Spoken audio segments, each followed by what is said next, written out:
The scene opens with two men, one standing tall and the other kneeling in front of him.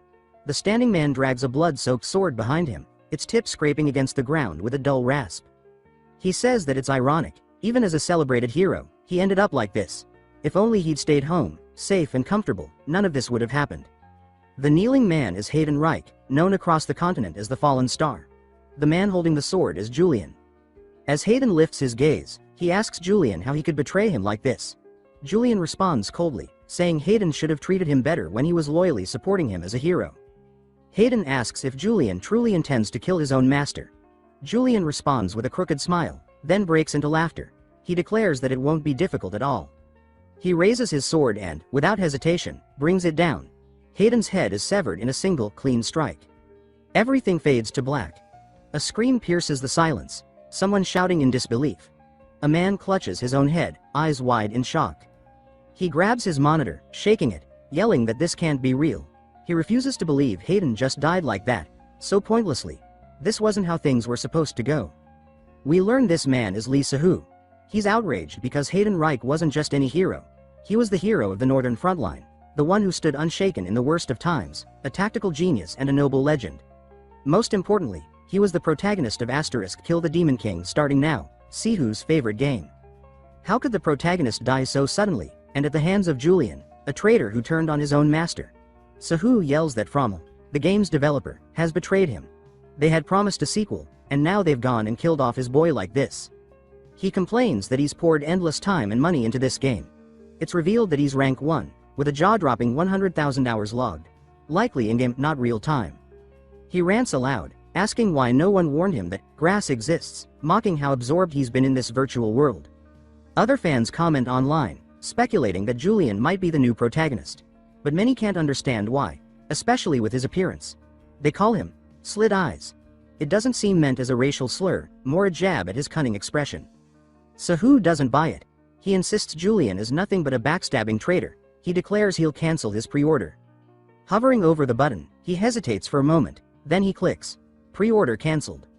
He mutters that he had some good times with Kill the Demon King starting now, but he's done with it, completely. Lying back in bed, he grumbles that the whole thing was a rip-off, a waste. But no other game came close to matching its graphics and massive world. It had helped him cope, especially after he started his first job, which left him jaded. He sits up with a sigh. He says the game was his escape. Then he reaches for his potted plant, cradling it gently. He tells himself it's all he has left. Looking after it always cheers him up a bit. He admits he understands now why old people grow orchids, and he hopes it grows well. As he waters it, a sudden notification pops up. He blinks, confused, and wonders what it could be. It's a message from Frommel. They confirm he's the one who's been playing their game for the last 5 years. He wonders if it's just an automated reply. He responds anyway. The next message comes quickly.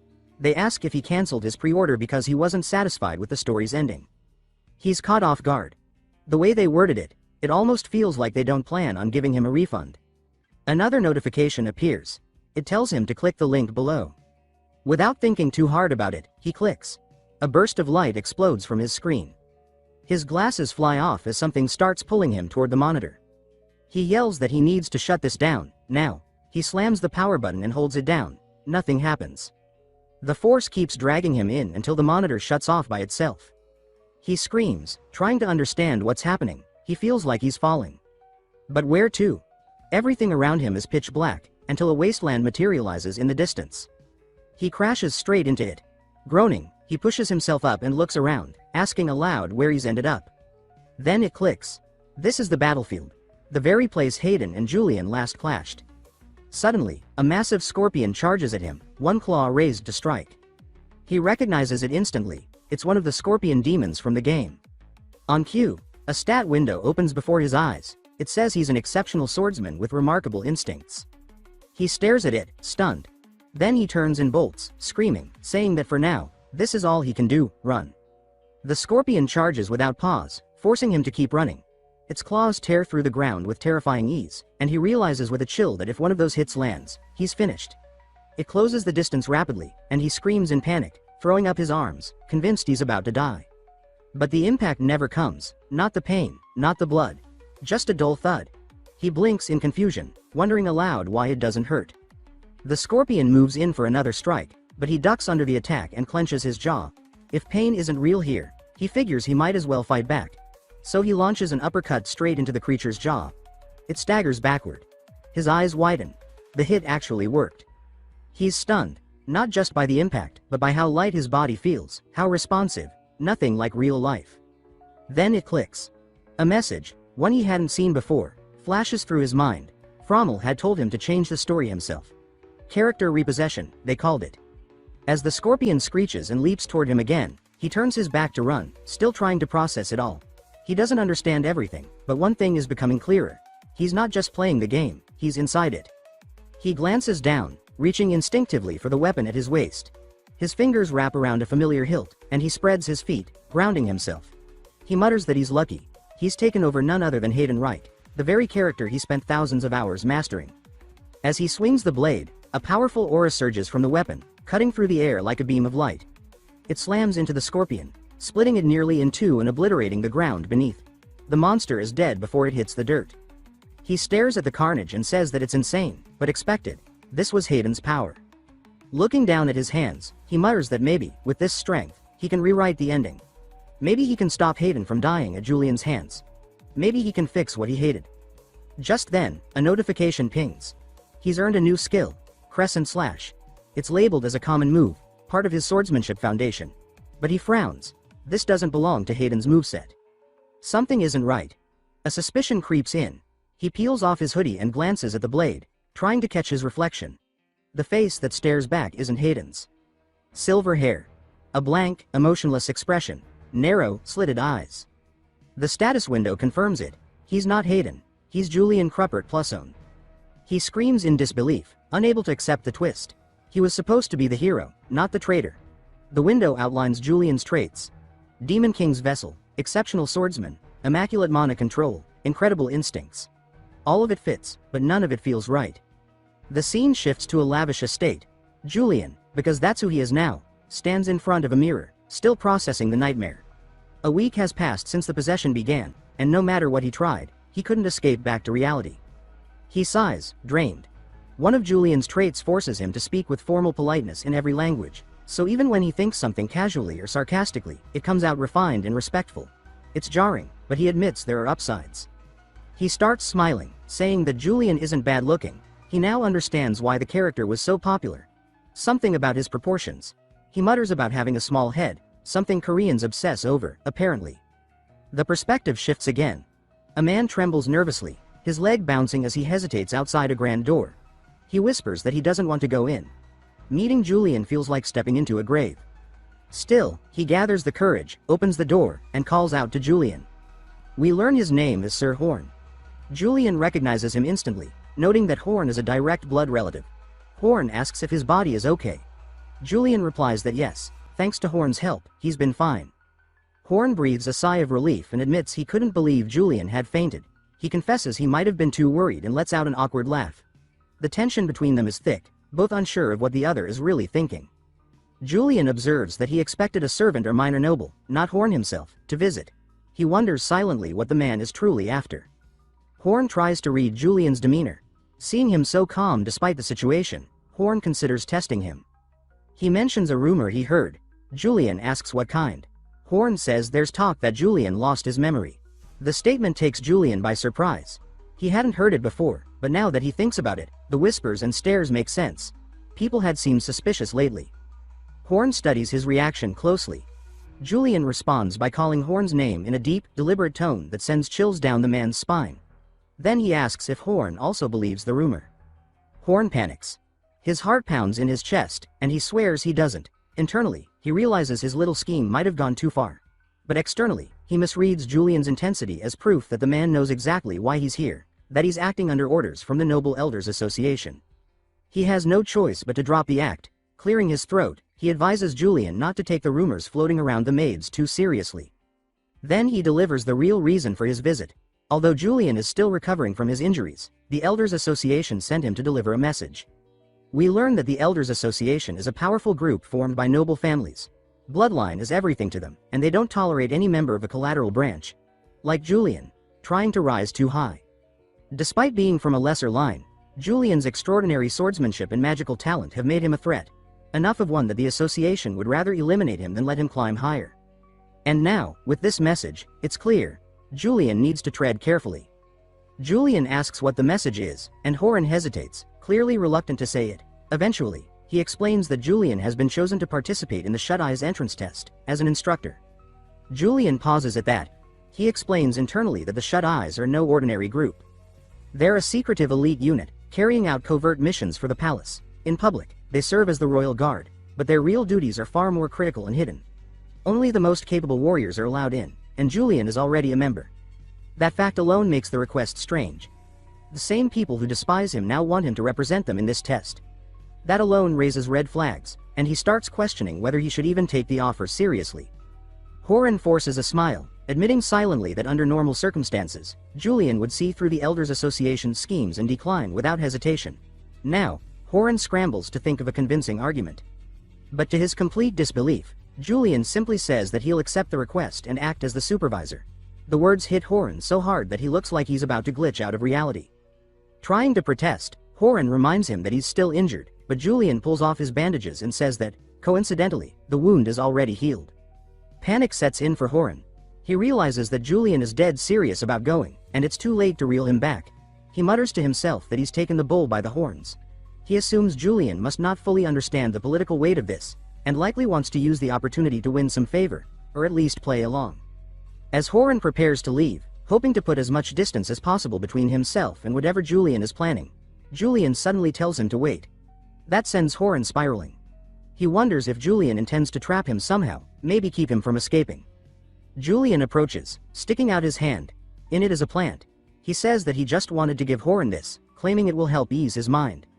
Despite the seemingly harmless gesture, Julian's cold, unreadable face makes it feel like something far more sinister. Horan leaves the room looking utterly defeated, his legs trembling so badly that he collapses to his knees the moment he gets far enough away.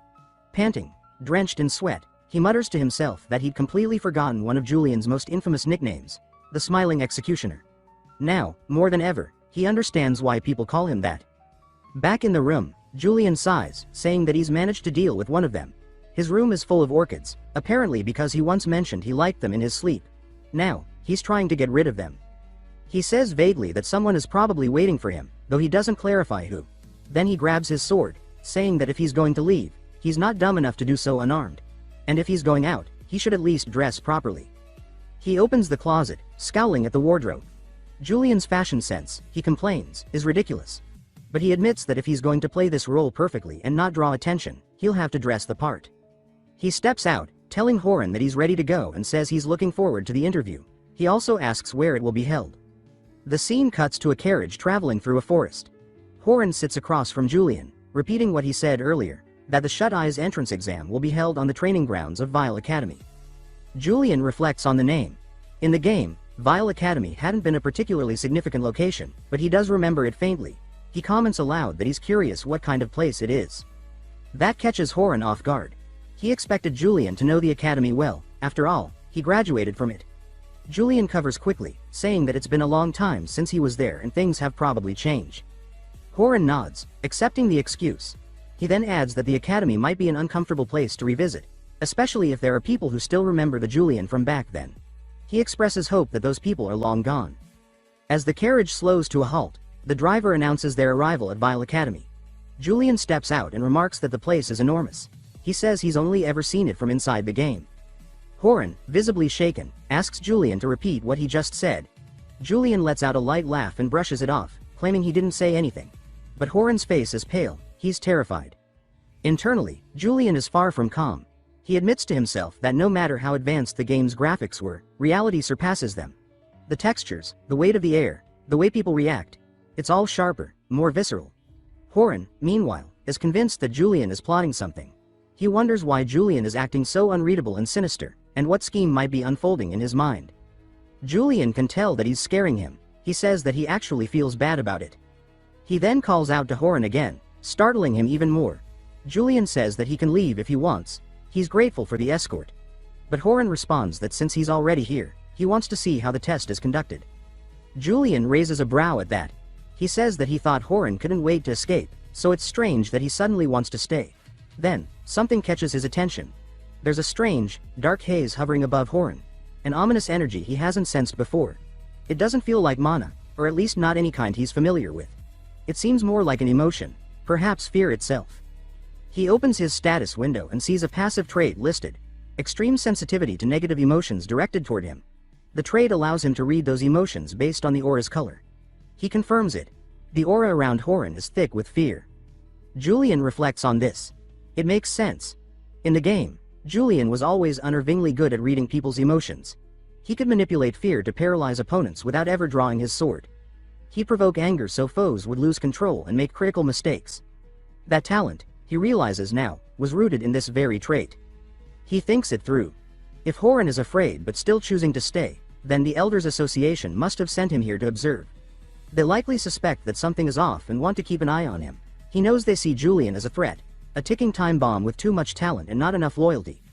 His sudden rise, combined with the rumors about memory loss, would make this the perfect time for them to eliminate him. Julian can't let that happen. He has to survive. He needs to find a way back to the real world. Suddenly, someone bumps into him, and immediately starts apologizing in a panic. The moment the person looks up and meets Julian's eyes, still carrying that naturally menacing look, he lets out a scream and falls backward in fright. Julian internally curses the reaction. Around them, a crowd begins to gather, murmuring. Whispers ripple through the students as they recognize him. They say that it's the royal family's crazed dog, and that the poor fool who bumped into him is as good as dead. Horan tries to de-escalate, urging Julian to calm down, saying the guy's just a kid. Julian hasn't even moved, but the fear is already doing the damage. Still, he gets it. He used to hate Julian too, especially after what he did to Hayden. And just like them, he can feel their emotions. A thick layer of fear, and beneath that, a pulsing heat of anger. He sighs inwardly. Why couldn't Julian have just been a little less terrifying? This kind of attention isn't good. If he becomes too conspicuous, it might blow his cover or worse, get him targeted. He needs to shift the mood somehow. Then a woman's voice cuts through the tension. She greets him, and when he looks up, he finds her standing alarmingly close. Her presence is composed but forceful, and her face is familiar. He recognizes her immediately. Her name is Eileen Denetian, one of the core characters in the game. She's a brilliant mage, an instructor at Vile Academy, and affiliated with the Adrithan Empire's Mage Tower. She controls the metal element and has achieved 5th-tier mastery, all by the age of 24. In the game's Academy arc, she was instrumental in guiding Hayden, offering him insight and advice, which makes her sudden friendliness with Julian all the more confusing. Julian rubs the back of his neck. He decides to play along and says to himself that maybe he can use this opportunity to ease the tension. But then, something about her strikes him. Her aura, it's not fear, it's not anger. It's resentment. And that makes him pause. He wonders what Julian could have possibly done to someone like her. Someone powerful, respected, and not easily provoked. It puts him on edge. He knows she could turn him to ash if she wanted to. He needs to tread carefully, not make things worse. So, instead of backing down, he leans into the role. He asks, with a cold sharpness in his voice, who gave a halfling like her permission to speak to him. Her resentment radiates like a storm cloud, thick and bitter, but she remains silent. The air between them grows tense and awkward. Julian, meanwhile, is internally spiraling. He curses himself for what he just said. That wasn't what he meant at all. Not only did it fail to help, it made everything worse. He admits to himself that maybe he went too far. Still, stubborn and locked into the role of the cold villain, he doubles down. He reaches for his sword and sarcastically wonders if being a halfling also means she only hears half of what's said. Then, keeping up the act, he draws his blade and asks if she knows what kind of sound people make when they die. He takes a step forward, laughing to himself. He assumes she's scared now, that he's regained control of the situation, and this intimidation might finally get her to back down. But that illusion shatters the moment she responds by unleashing a wave of mana. Her tone is cold, authoritative, furious. She says that drawing a blade in this setting, even for someone like him, is unacceptable. Attacking faculty and students is not just a personal offense. It's an act of violence against the academy itself. And she vows she won't forgive it. Julian immediately realizes his plan is falling apart. He'd hoped to spook her, not ignite an actual fight. But it's too late. She declares that he'd better prepare himself. She won't go easy. She moves first, dashing forward with precision and clapping her hands together, forming a spell mid-motion. Julian reacts fast, bringing his blade up and deflecting the spell downward. The resulting shockwave cracks the ground. He wonders aloud if they're seriously fighting now, but she doesn't wait for an answer. Furious that he had the audacity to glance away mid-duel, She shouts for the surrounding students to evacuate immediately. They hesitate at first, but her authority wins out. They begin to scatter. Even Horan bolts, shouting that he should have run when Julian gave him the chance. While her focus shifts to the students, Julian laughs again. He tells her she really shouldn't look away during a fight. He charges forward, breaking through her barrier with a swift strike, and tells her that turning her back is a dangerous habit. Her face flushes with frustration and embarrassment. She throws her arms out, firing off another spell with raw emotion behind it. Julian ducks and weaves through the bursts of energy, retreating just far enough to reset. He says to himself that those attacks were no joke. She's actually trying to hit him hard. He notices something else, too. She's panicking. Internally, she didn't mean for the attacks to be lethal. But he dodged them all effortlessly, just like the Julian she remembers. It shakes her. Her mind flashes back to the past. To a time when Julian had been someone else in her eyes. A model noble. The ideal. She remembers seeing him back then, surrounded by other students, laughing and shining with charisma. The girls admired him, some openly fawning over him. Even Eileen, just a freshman at the time, had been swept up in it. His looks, his manner, his confidence, it had all seemed so effortlessly perfect. She had stared from the hallway, gripping her book tightly. In Julian, she saw a symbol of hope, proof that even those from collateral bloodlines like her could be seen, could matter. She truly believed that someone like him could change the social order. And at some point, she confused that admiration with something else. She once handed him a love letter. Her hands shook as she did it. He rejected her, and now, years later, that awkward memory still haunts her, like a private cringe reel looping in her head. Now, with her emotions spiraling, she gathers a powerful burst of mana and hurls it directly at him. He sidesteps at the last second. The spell smashes into the ground where he was standing. He winces, admitting that if he'd been a second slower, it would have been bad. He glances at her face, puzzled. Her cheeks are bright red. He wonders if she's truly that angry, or if there's something else behind it. But for her, it's simple. If she can just land one solid hit, maybe she can finally let go of the frustration and humiliation she's been holding for years. Julian realizes it's time to wrap this up. The longer this goes, the more attention they'll draw. With a flash of movement, he closes the distance behind her in an instant. Before she can react, he taps the back of her head with the hilt of his sword, just enough to let her know the fight's over. He says that they should stop messing around. Eileen's face is still red when she demands to know what Julian thinks he's doing. She accuses him of looking down on her, saying that he could have killed her just now. She felt the mana he was holding back. She asks why he went easy on her, especially without using the moonlight sword. Julian grins and asks if she really wants to know. He begins to laugh, and Eileen's mind takes it the wrong way. She blushes even deeper, thinking maybe, just maybe, he's finally acknowledging her feelings after all this time. But then Julian speaks again. He says that since it's Horan's first time here, he doesn't know the way to the training grounds. And since everyone else is clearly too afraid to guide him, she should take the lead. He calls her a halfling again, casually dismissing her emotions. Eileen's hopes crumble instantly. She realizes her thoughts were pure delusion, and she's stunned that the reason he held back was something so petty. Julian, meanwhile, starts walking ahead, still thinking aloud. He says that the moonlight sword isn't just a weapon. It's a symbol of Julian's power and identity. He explains to himself that normally, when aura is channeled into a sword, it becomes visible, glowing and burning. But the moonlight sword is different.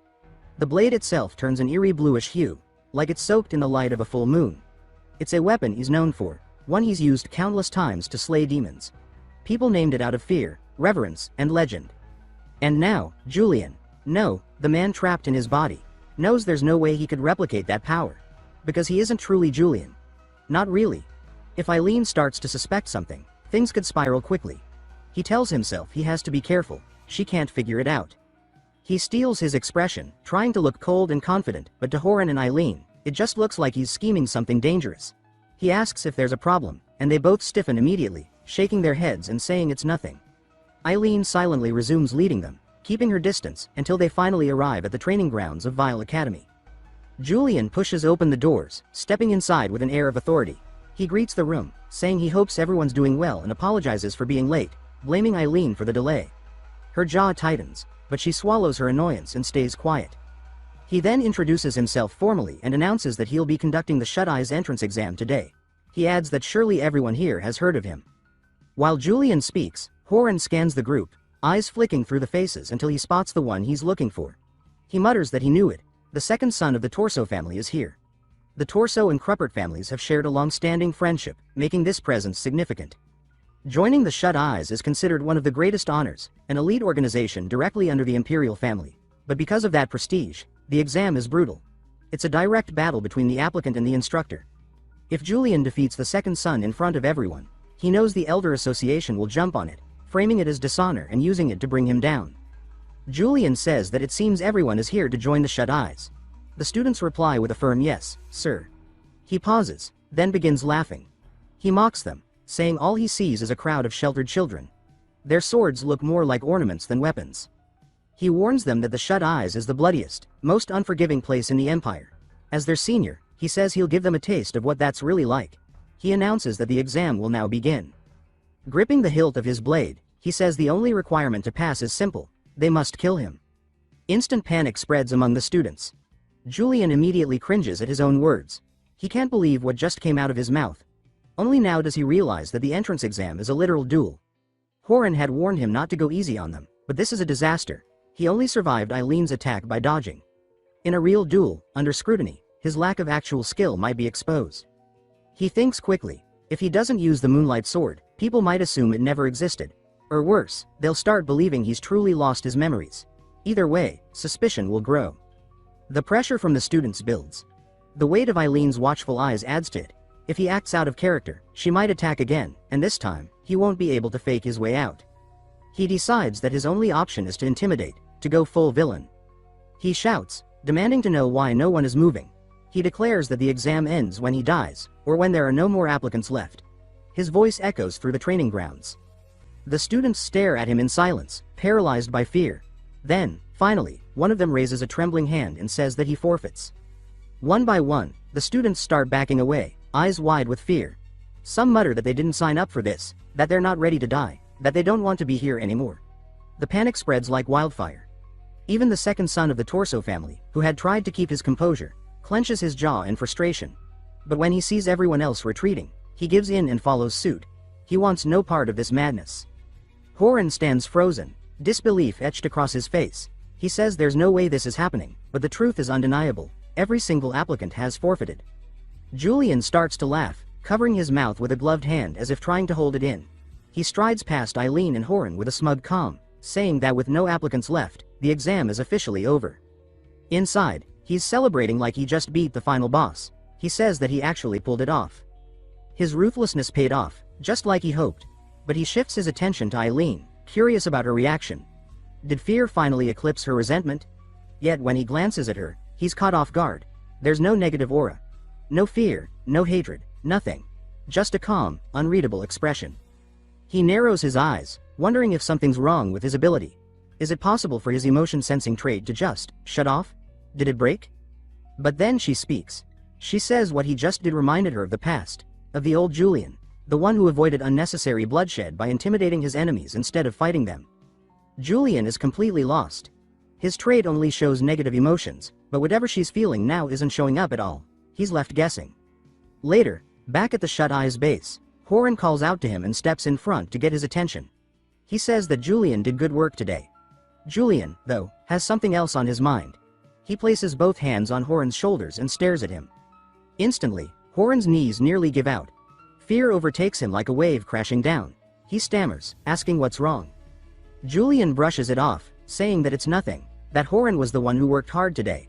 In truth, he was just confirming if his ability still worked, and Horan's reaction gave him his answer. Then another voice bursts in, loud and enthusiastic. Someone yells Julian's name with admiration, saying that his performance at the exam was incredible. Julian turns and asks who the hell he is. The man introduces himself as Lazarus. He says it's an honor to meet Julian and explains that he handles administrative duties at the academy. Then, without taking a breath, he says that the rumors about Julian's memory loss must be false. How else could he have wrapped up the exam without even drawing his sword? Julian is stunned by how much this guy can talk. Lazarus continues, saying that even though the second son of the Torso family was among the applicants, Julian still didn't go easy. He says it was impressive and totally expected of him. Horan cuts in, surprised and sharp, asking if Lazarus is implying that the second son of the Torso family failed the entrance exam. Lazarus quickly backpedals, saying that's not what he meant, but the damage is done. Horan scowls, furious. He accuses Lazarus of arrogance, saying someone still in training shouldn't speak so carelessly, especially given the long-standing relationship between the Torso and Kruppert families. Julian intervenes, saying that Horan is misunderstanding something, or maybe it's the Torso family that's confused. He states that the Shut Eyes don't even accept nobles. As a group directly under the imperial family, they only recruit commoners or fallen nobles. Prestige and lineage mean nothing here. Horan protests, pointing out that he's a noble too. Julian corrects him, reminding him that he's from a collateral line. A halfling of the Cruppert family, not a legitimate heir. That makes him a loyal hound of the Empire, not a Cruppert, not truly. Julian explains further, if the Torso family's son took the exam, knowing full well he wouldn't pass the second screening, then either the family was trying to teach him a lesson through failure, or something else was going on entirely. Maybe this whole exam was a setup from the beginning. Horan starts to tremble. He asks in a low voice if that means Julian knew all along. That he let himself be dragged into this trap even though he was aware of what was happening. That he still brought them along. Julian says that there's no way that's true. Maybe it was just a simple misunderstanding. But the way Horan won't even look at him now tells another story. Julian watches him carefully and says that if it wasn't a misunderstanding, then it would be quite unfortunate for Horan. A short while later, he returns to his estate. The maids greet him at the entrance, bowing politely and welcoming him home. As he walks past them, one asks if he'll be having dinner tonight. He replies that he won't, and adds a firm reminder not to let anyone into his office under any circumstances. They nod, obedient as ever. The moment he steps into the quiet of his office, he sets his sword down on the table and lets out a long, exhausted sigh. He mutters that judging by Horan's reaction earlier, the Elders Association definitely had something planned. It was a setup. He got through the day without being exposed, but luck like that can't last forever. Eventually, they might see through him. And if they do, there's no doubt he'll be thrown out of the Cruppert family. His eyes drift to the sword lying on the desk. The fact that he couldn't summon the Moonlight Sword during the exam still eats at him. That blade wasn't just a weapon. It was a symbol of Julian's terrifying dominance. If he could wield that power, he could stop pretending and actually overwhelm anyone who tried to oppose him. The thought makes him clench the handle. He decides to try. If there's even the slightest chance he can tap into the Moonlight Sword, he has to take it. Now, while he still has time. Drawing the blade again, he begins to study it. He focuses, waiting for something, anything, to activate. But the aura fades almost immediately. All that's left is his reflection in the steel. He says to himself that it's just as he expected. No aura, no magic, nothing. He reminds himself that Julian's trait, exceptional swordsman, gives him perfect mastery over swordplay. It's written in the stat window that he can wield any type of sword as if he was born with it.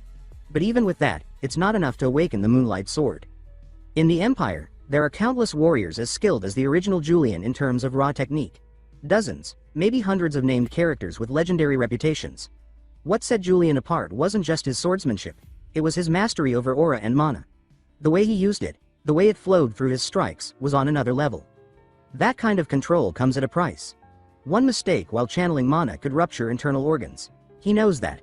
But still, he has no choice. If he wants to survive and prove his worth, he has to push forward. He recalls how mana functioned in the game.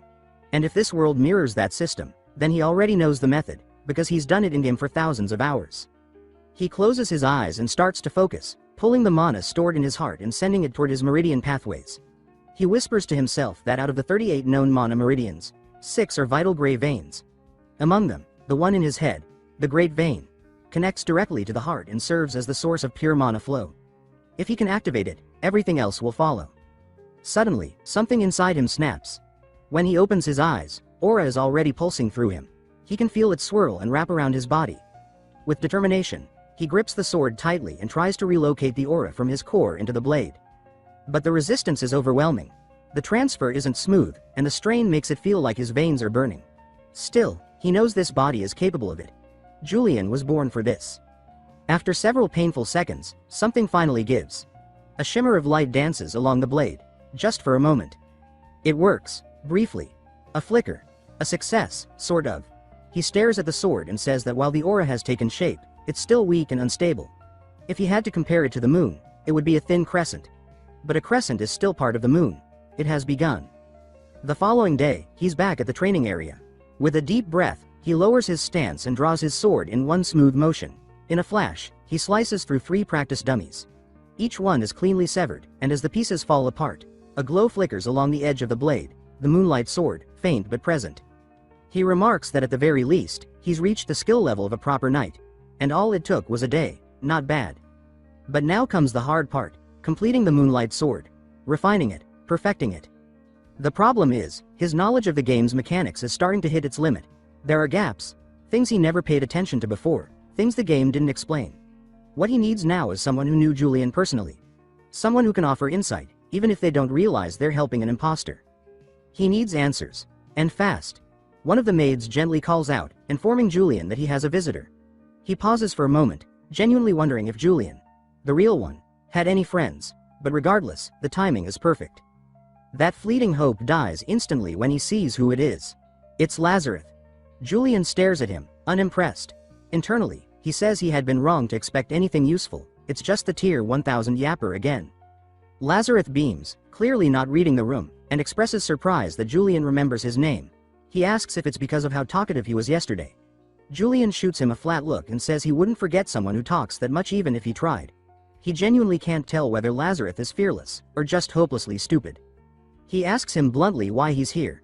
Lazarus explains that it's a simple matter. He received an order from the commander himself to confirm the results of the Shut-Eyes entrance exam that was held at the academy. Julian furrows his brow. He could have sworn Lazarus was there and saw the outcome firsthand. Lazarus cheerfully clarifies that even so, official procedure requires the results to be formally delivered by the examiner. It's protocol. Julian remarks that it sounds like busywork, just another layer of bureaucratic nonsense. Still, he gives his response. 0 applicants passed. Lazarus nods, saying he'll report it to the commander right away, but as he turns to leave, Julian freezes. Something clicks in his mind. He tells Lazarus to wait. He asks to confirm. Lazarus is heading directly to the commander? Lazarus says yes, that's correct. Julian then says he'll go himself. Lazarus blinks in confusion and asks if he's serious. Julian replies that he is, and offers to ride with him in the carriage. Lazarus' cheerful energy falters, and he starts showing signs of unease. He asks timidly if this has anything to do with yesterday, clearly worried he's in trouble. Julian smirks and says no, he's just being considerate. After all, Lazarus might feel uncomfortable traveling back alone. Then he mutters internally that maybe he really should have lived a kinder life. But now that he has the excuse, he plans to go straight to the commander himself. The man knew Julian well. He's hoping to gain some insight, something only someone close to the real Julian would know. And if he plays this right, he might also be able to ensure the Kruppert family never gets a chance to interfere with Shut-Eyes matters again. The scene cuts. At Shut-Eyes headquarters, a man bursts into the commander's office without knocking, clearly alarmed. The commander, raising an eyebrow, calmly asks what the emergency is. The man says that someone has shown up in person. The commander's tone sharpens, asking who it is. The man swallows hard and replies, "It's Julian Kruppert himself." The commander slowly pushes his chair back from the desk, clearly unsettled. He repeats the name, asking if he's certain. Meanwhile, far from the tension inside the base, Julian finds himself staring in awe at a breathtaking structure. The Audritan Imperial Palace. He can barely believe it's real, no longer pixels and pre-rendered graphics, but stone, gold, and power. He whispers to himself that he's finally seeing it with his own eyes. This story, we are told, takes place on the Rosinde continent, a land ruled by 3 dominant nations. Of them, the Audritan Empire stands at the pinnacle. It rose to power after the fall of the demon king Barbados. In the chaos that followed his sealing, the monarchy unified fractured territories and forged them into a superpower. The greatest symbol of that rise is this palace, an imperial stronghold that commands reverence from the entire continent. And now, Julian stands before it, not as a player, but as someone living within it. Julian stood before the Grand Imperial Palace, awestruck. His heart swelled, and tears welled in his eyes. He had dreamed of seeing this place for years, but now he was truly here, in the flesh. Despite the overwhelming emotion, his face betrayed nothing. His expression remained cold and composed, the perfect Julian poker face. Behind him, Lazarus watched with growing unease. He noticed the faint smile tugging at Julian's lips and felt his stomach twist. He thought to himself that Julian's smile wasn't warm or comforting, it was terrifying. It didn't match the moment at all. Why was he smiling like that? As Lazarus walked a step behind, thoughts flooded his head. This wasn't like Julian. Normally, he would never show up personally. He always sent a servant to handle reports. And now here he was, walking beside a low-ranking apprentice like himself, reporting directly to the commander of the Shut-Eyes. Whispers spread the moment Julian stepped through the gates. People turned their heads, voices hushed but urgent. They asked what was going on. Why had Julian appeared in person? One man leaned in close to another and murmured that Julian didn't look injured at all. So was the memory loss just a rumor? Meanwhile, Julian continued walking with that unnerving grin still playing on his face, every step measured.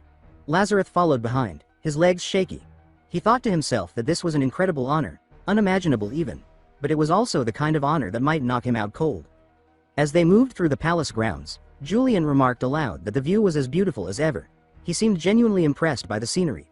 Lazarus, blinking in disbelief, nodded and agreed hesitantly, still unsure what kind of mood Julian was actually in. Julian then mentioned that the commander should be near the second gate. He explained that this gate, the Zhangshona gate, was the first one, open to all. Lazarus stared at him, confused. He thought to himself that everyone already knew that. Why was Julian explaining something so basic? A dreadful thought crossed Lazarus's mind. Was this a test? His eyes darted around in panic. He clenched his jaw, telling himself that if this really was a test, and if he failed to guide Julian properly, then he might be dismissed, or worse, labeled unqualified. That possibility terrified him. He imagined himself back in training again, humiliated. He placed a trembling hand on his head, already feeling the weight of failure. Julian, still admiring the palace, commented that it seemed even larger than it looked in the game. He had trouble figuring out where the Shut Eye's headquarters was located within all this grandeur. Noticing Lazarus acting strange, twisting his face and moving awkwardly, Julian asked if something was wrong. He wondered aloud if Lazarus was sick. Lazarus jolted and quickly denied it, insisting in a stammer that good health was the most important trait for any member of the Shut Eyes. Eventually, they arrived in front of a tall, elegant building, the headquarters of the Shut Eyes. Its architecture was flawless, a fusion of strength and refinement. Julian paused before the entrance and said that they had finally arrived.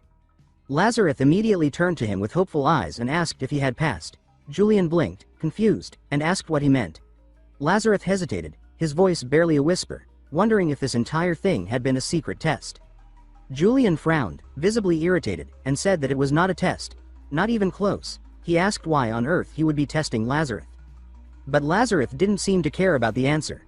A wave of relief washed over his face, and he smiled wide, declaring that he was now officially a full member of the Shut Eyes. Julian watched him, perplexed.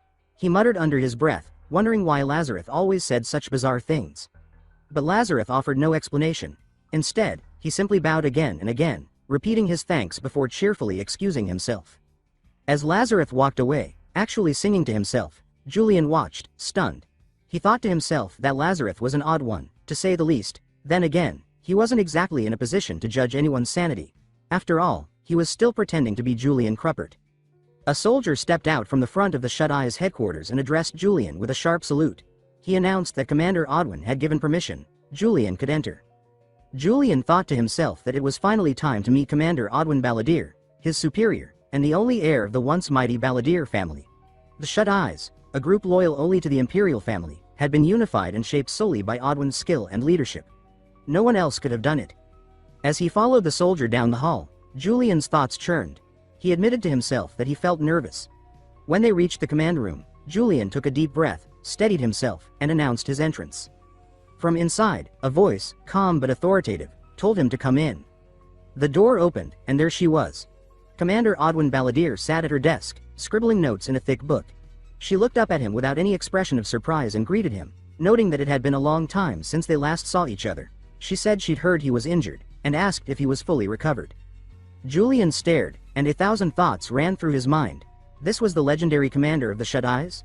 The same Odwin Balladeer known for her ruthless strategy and iron command? She looked like a child. A teenage girl, small and slight, seated calmly behind the desk. It was unsettling.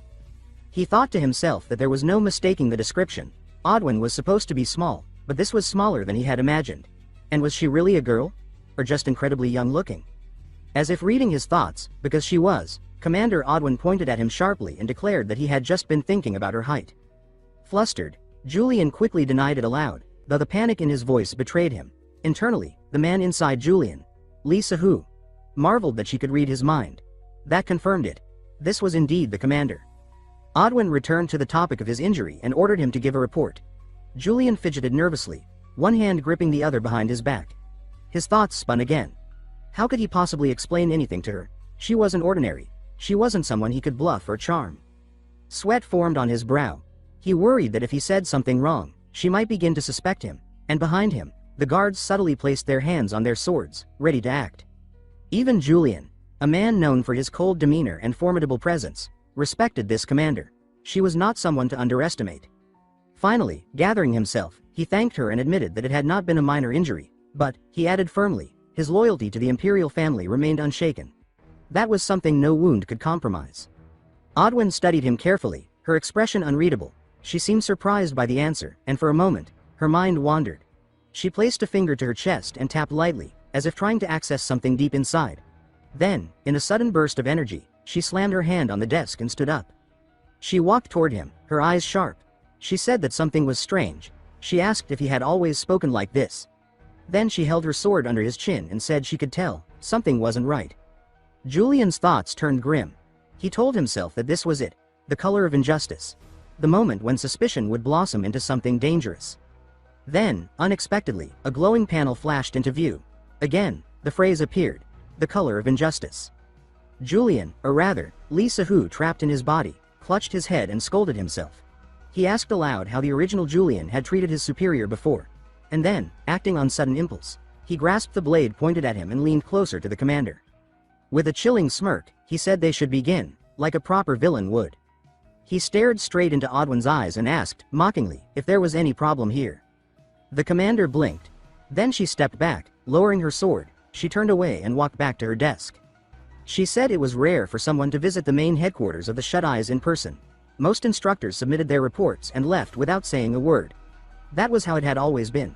She added that Julian had suddenly become responsible. Julian stood stiffly, trapped in the body of the infamous Julian Cruppert, and his thoughts churned in disbelief. He remarked inwardly that if this had truly been Julian acting, he would have known better than to blur the lines between personal opinion and official protocol within the Shut-Eyes. He admitted he had underestimated Julian far more than he should have. Approaching the commander's desk, he said with careful confidence that although Julian had been recovering from an injury, he had come to deliver the report personally. The commander responded with a short acknowledgement, asking if that was so. Julian's eyes flickered with unease, and he told himself to summon the same fearless composure Julian would have had. He marched toward her desk, masking his nerves with boldness, and remarked with a sharp edge whether she was also planning to regulate who came through the door now. The commander, hearing the tone, studied him coolly. She thought that he was already showing signs of rebellion the moment he returned. How typical. She then mentioned that she'd heard he had been in poor condition due to the injury, but now he appeared just fine. Julian, swallowing irritation, admitted silently that her words were true, but hearing them still stung. He noted that anyone who could speak so openly to Julian's face without flinching wasn't ordinary. There was something unique about Odwin. The commander, now seated again, requested the report. Julian handed it over without hesitation. As she flipped through the pages, she asked if anyone of note had emerged from the recent recruitment test. Julian responded without emotion. No. She sighed, saying that she had expected as much. After all, Julian had trained under the sword Saint Hayden Reich. Ordinary talent meant nothing to him. Still, she asked if there had been even one candidate worthy enough to consider as an apprentice. Julian gave the same answer. No, this time. The commander looked up from the report, surprised. She repeated his words with disbelief, asking if he truly hadn't selected anyone. Julian, with an expression of feigned innocence, confirmed it again. That triggered her fury. Her voice dropped into a dangerously serious tone as she asked why. When he didn't answer, her voice rose. Again, she demanded to know why. Unable to restrain herself, she shot up from her chair, slammed her hand on the desk, and yelled at him. She shouted that his decision made no sense. She questioned whether he had lost his mind. Julian remained still, unaffected on the surface. Inside, he noted grimly that this was the outburst he had expected. Odwin continued, her anger intensifying. She reminded him that the Shut-Eyes were already suffering from a severe shortage of capable members. Even one decent recruit could have made a difference. Julian, heart pounding, admitted to himself that the commander, even when furious, was dangerously compelling. Out loud, he stated that they couldn't accept just anyone out of desperation. All the applicants this time were unqualified to serve in the Shut-Eyes. Odwin slammed her fist again, shouting that if he had at least appointed someone as an apprentice and tested them under supervision, there was a chance one of them could have proven useful. Julian countered with calmness. He said it would have been a waste of time. None had even met the standards of an apprentice. Inside, though, he admitted he had simply avoided that fight altogether. That only pushed her over the edge. She snapped that it was all nonsense and screamed at him to get out, immediately. Julian, unfazed, chuckled softly and said he had a proposal to offer before leaving. The commander narrowed her eyes and asked, nearly growling, what absurdity he was going to throw at her next. Julian reminded himself that to survive, he had to continue playing his role as convincingly as possible. He reached into his coat, pulled out a folded letter, and placed it gently on her desk. Odwin glanced at it warily and asked what it was. Julian explained that he had taken the liberty of organizing his thoughts on the flaws in the recent recruitment process, and he had arranged them through simulated sparring sessions. As she picked up the letter, she asked what kind of problems he had found. Julian, posture unwavering, stated that all the candidates lacked a proper understanding of what it meant to join the Shut Eyes. They showed no real sense of alertness or readiness. The commander stared at him, her expression unreadable. She repeated his words as a thought. So that was it? Then she mused silently that this couldn't be an ordinary proposal. It was too focused, too pointed. She admitted aloud that it made sense. Applicants should understand the nature of the organization they were attempting to join, before they even attempted to pass the test. Then her gaze dropped to the letter again. She began reading. And her eyes widened. The commander's eyes scanned the letter Julian had handed her. The document was brief, but its contents were explosive. It clearly stated that any individual participating in the recruitment test would do so at their own risk. Should injury or death occur during the process, the Shut Eyes organization would bear no responsibility. She snapped her head up, her tone rising with sharp disbelief. She exclaimed that it sounded like Julian intended to make this more than just a recruitment test. She demanded to know if what he truly meant was to conduct the test with lethal intent. Was she understanding this correctly? Julian responded not with words, but laughter. Cold, measured laughter that echoed across the room. He offered no answer.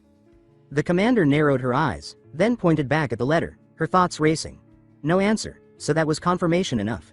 He wasn't denying it. She found the whole thing strange. Julian was second in command of the Shut Eyes, a rank just beneath her own. Yet never before had he interfered with the organization's internal policies. Never before had he challenged procedures so directly. She muttered a quiet affirmation to herself. Yes, that was exactly what it looked like. Then she leaned forward, resting her head in her hand, and asked if he had really declined to select a candidate in the recent test because he feared he might be held accountable if any of them were injured. Her voice carried a tone that danced between annoyance and disbelief. Julian grinned and admitted, with that same infuriating nonchalance, that it was partly due to that concern, and partly because those who managed to pass such a flawed test would have been utterly useless anyway. The commander fell silent. She couldn't find a retort. Julian pressed on. He added that it would be a disgrace to tarnish the name of the Shut Eyes with mediocrity. After all, weren't they an extension of the imperial family itself? The moment the royal family was mentioned, the commander snapped. She cut him off immediately, saying she understood. She repeated it, twice, as if trying to shut down the conversation before it spiraled further. With a groan of frustration, she said that whenever the topic of the imperial family came up, Julian always had more to say. Then, regaining her composure, she declared that she would submit the proposal to the council. Though, she added, she couldn't guarantee it would be approved. Julian bowed slightly, placing a hand over his chest in a gesture of formality. He thanked her and announced that he would take his leave. As he turned to go, the commander called out abruptly and told him to wait. She said she'd heard a letter had arrived from the royal secretariat, addressed to his office. She told him to go and check on it. Julian paused, then glanced back with a smile and acknowledged her words. Without another word, he left the room. The commander watched him go, her gaze following him until he was out of sight. Then she looked down at the letter once more. The words echoed in her mind. The Shut Eyes will not be held responsible for any accidents. She leaned back in her chair, lost in thought. If someone were to die during the test, she realized, they would be protected under royal decree. It would be legal. Sanitized. And still, the nature of the Shut Eyes wouldn't change. Since its inception, only fallen nobles and politically unaffiliated commoners had been allowed to apply. People without power were easier to silence. So far, that policy had worked without issue. But now, her thoughts returned to Julian. If he knew all of this, and clearly, he did. What was the real aim of this proposal? She concluded that Julian must have realized the test had been tampered with, that the Elder Council and the Torso family had manipulated the process. This was his retaliation. He had understood their schemes. And now, if he were to oversee another test, he wouldn't let things end as they had before. This was the message he was sending. He intended to shock the Elder Council with the same ruthless methods they'd used on him. She stood abruptly and called out, asking if anyone was outside. A soldier stepped in and saluted, saying he was present. The commander handed him Julian's letter and instructed him to deliver it to the council. The soldier accepted the document, nodded firmly, and said he understood. Then he turned and left. The room fell into silence again. Alone, the commander sat back and exhaled slowly. Her thoughts drifted. She reflected on how much Julian had changed since that major injury. Once known as the Empire's loyal hound, he had always followed the Imperial command without question. That was why people called him the Royal Dog. obedient, emotionless, and reliable. But now? She felt a weight press against her chest as the thought took shape. Now, he seemed different. As if the chains had broken. As if the beast had begun to act on his own will, building an identity outside of the leash that once held him. She frowned and muttered to herself that this was going to be a problem. A serious one. She would have to keep an eye on him, carefully, constantly. The scene cuts to Julian, who states that he actually made it all the way to his office in the Shut Eyes headquarters. He reflects that private offices are rarely assigned in the Shut Eyes. There's usually no need, as agents are expected to remain mobile. If the organization went out of its way to give him a private room, he wonders aloud just how absurdly extravagant it must be. When he opens the door, his eyes land on a jarring combination of lavish dresses and unsettling decorations. He remarks that there's an overwhelming number of luxury items that have absolutely nothing to do with work, and that this place is even worse than his own house, which, he admits, is saying something. He concludes that he must be dealing with someone truly unhinged. Everything looks expensive, but in the ugliest way possible. He acknowledges that he can't bring himself to like the room's original occupant. The person clearly has atrocious taste. As he steps further inside, his foot lands on something unexpected, prompting him to say that the guy must be a hoarder. A knock interrupts his judgment. He tells the visitor to enter, and the door opens to reveal none other than Lazarus. The young man announces that he has come to deliver a letter from the imperial family and extends it toward Julian. Julian mutters that this must be the letter the captain had mentioned earlier. Just as Lazarus turns to leave, Julian tells him to wait. He says the timing is perfect. He needs the sculptures loaded onto the carriage he arrived in. They shouldn't be heavy. Lazarus's expression shifts into panic. He asks if Julian really means all of them. He says that he can't believe he's been handed another task and comments that at this rate, he probably won't remain a trainee for long. Then he assures Julian that he'll begin moving them right away. Julian watches him and wonders aloud why he's making such a weird face. As Lazarus lifts one of the treasure chests, he stumbles into a creepy doll statue. He falls flat on his face but manages to protect the chest in his arms. Julian looks on in disbelief, saying that the kid really is a handful. Without missing a beat, Lazarus springs up, unsheathes a sword, and presses it against his own throat. He apologizes profusely, saying he can't believe he messed up in front of Julian. Julian quickly tells him there's no need for that. Thinking the trainee is too tightly wound, he tries to lighten the mood with a joke. He says that if Lazarus died here, the real hassle would be cleaning up the mess. He tells him to keep moving the stuff. Lazarus doesn't laugh, he simply replies with a grim, "Okay." Julian remarks that Lazarus is probably terrified because of the body he's currently in. He says it's understandable and turns his attention to the letter.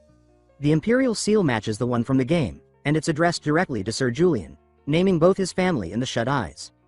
He skims through it quickly, thankful he can actually read the language, and summarizes that it says if he's recovered, he's expected to return to duty. He mutters that they're clearly trying to work him to death, though they've sugar-coated it well. Still, he's not about to complain. He thinks gaining real-world experience is crucial now, especially since he still hasn't found any clues about the Moonlight Sword.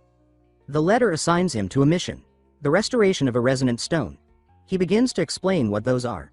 He says that in the game, the world is plagued by demons, entities born from the remnants of the demon god Barbados.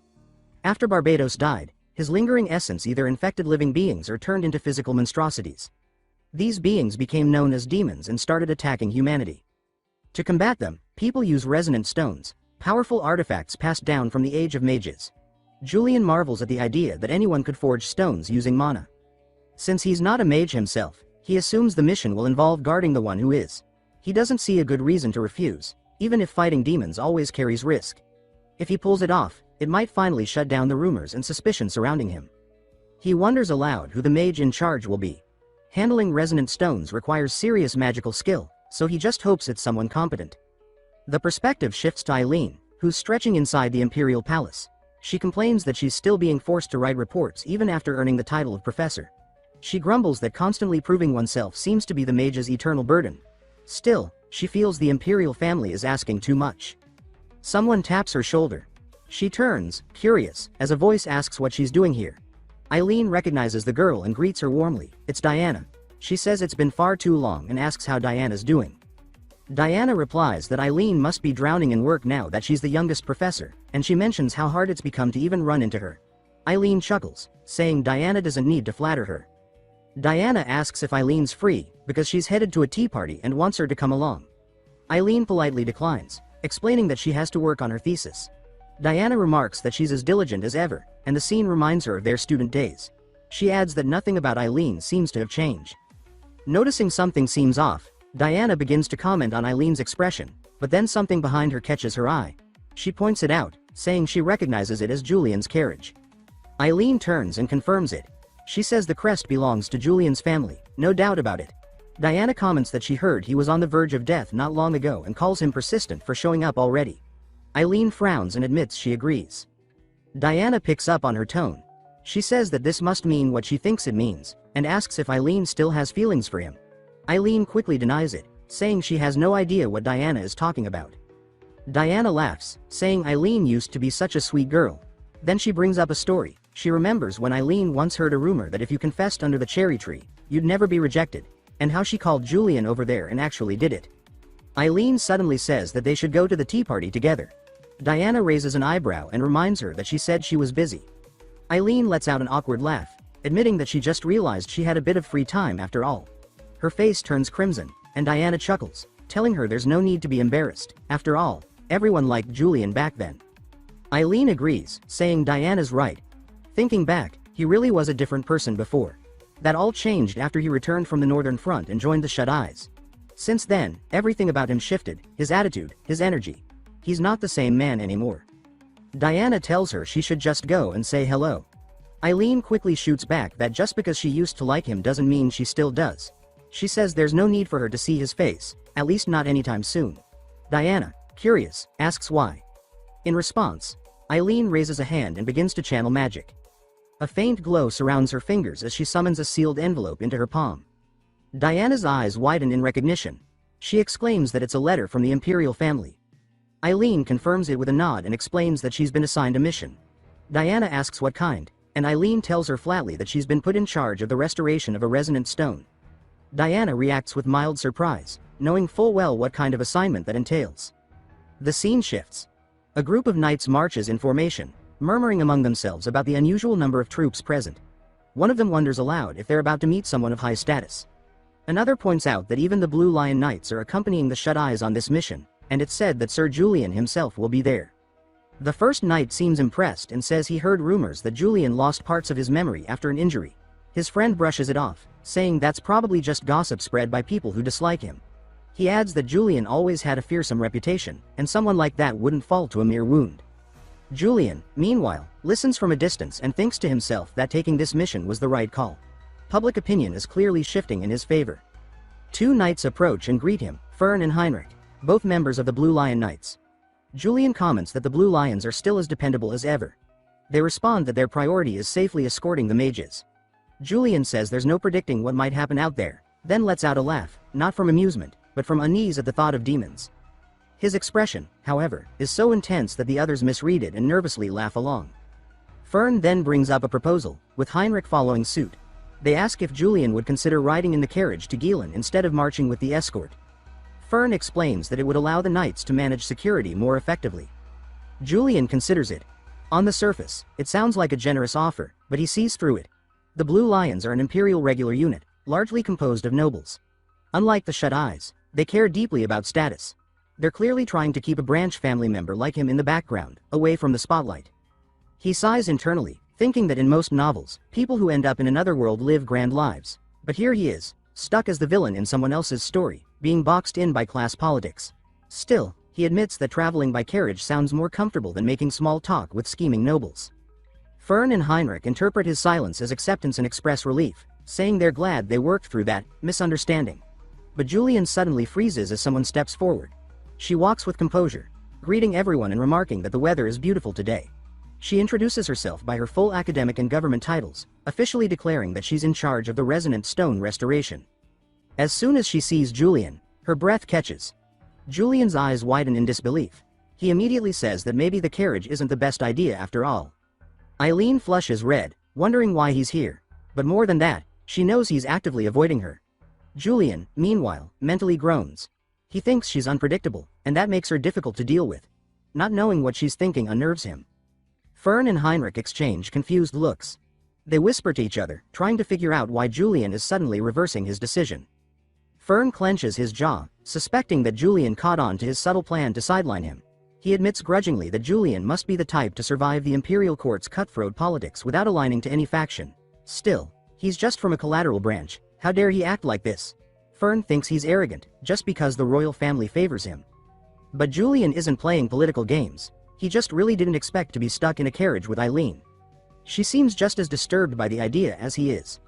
He tells himself that the faster they complete this mission, the sooner he can avoid running into her again. He resolves to keep things efficient and professional. The group eventually arrives in Gielen. Julian looks around and mutters that the city is ridiculously small. Fern and Heinrich glare at him, irritated. Julian adds that, despite them coming all the way from the capital, there isn't even a proper welcoming party. A local man steps forward, recognizing the group. He greets them warmly and thanks Julian for making the trip. He offers to guide them directly to the location of the resonant stone. They head toward a tall clock tower where fragments of glowing stone float eerily in the air. Eileen takes charge, directing boxes and supplies to specific positions. She says she's very sensitive to mana and needs things arranged precisely. The local man approaches and asks if she'd like to examine the damage. She agrees, and they walk together to the base of the tower.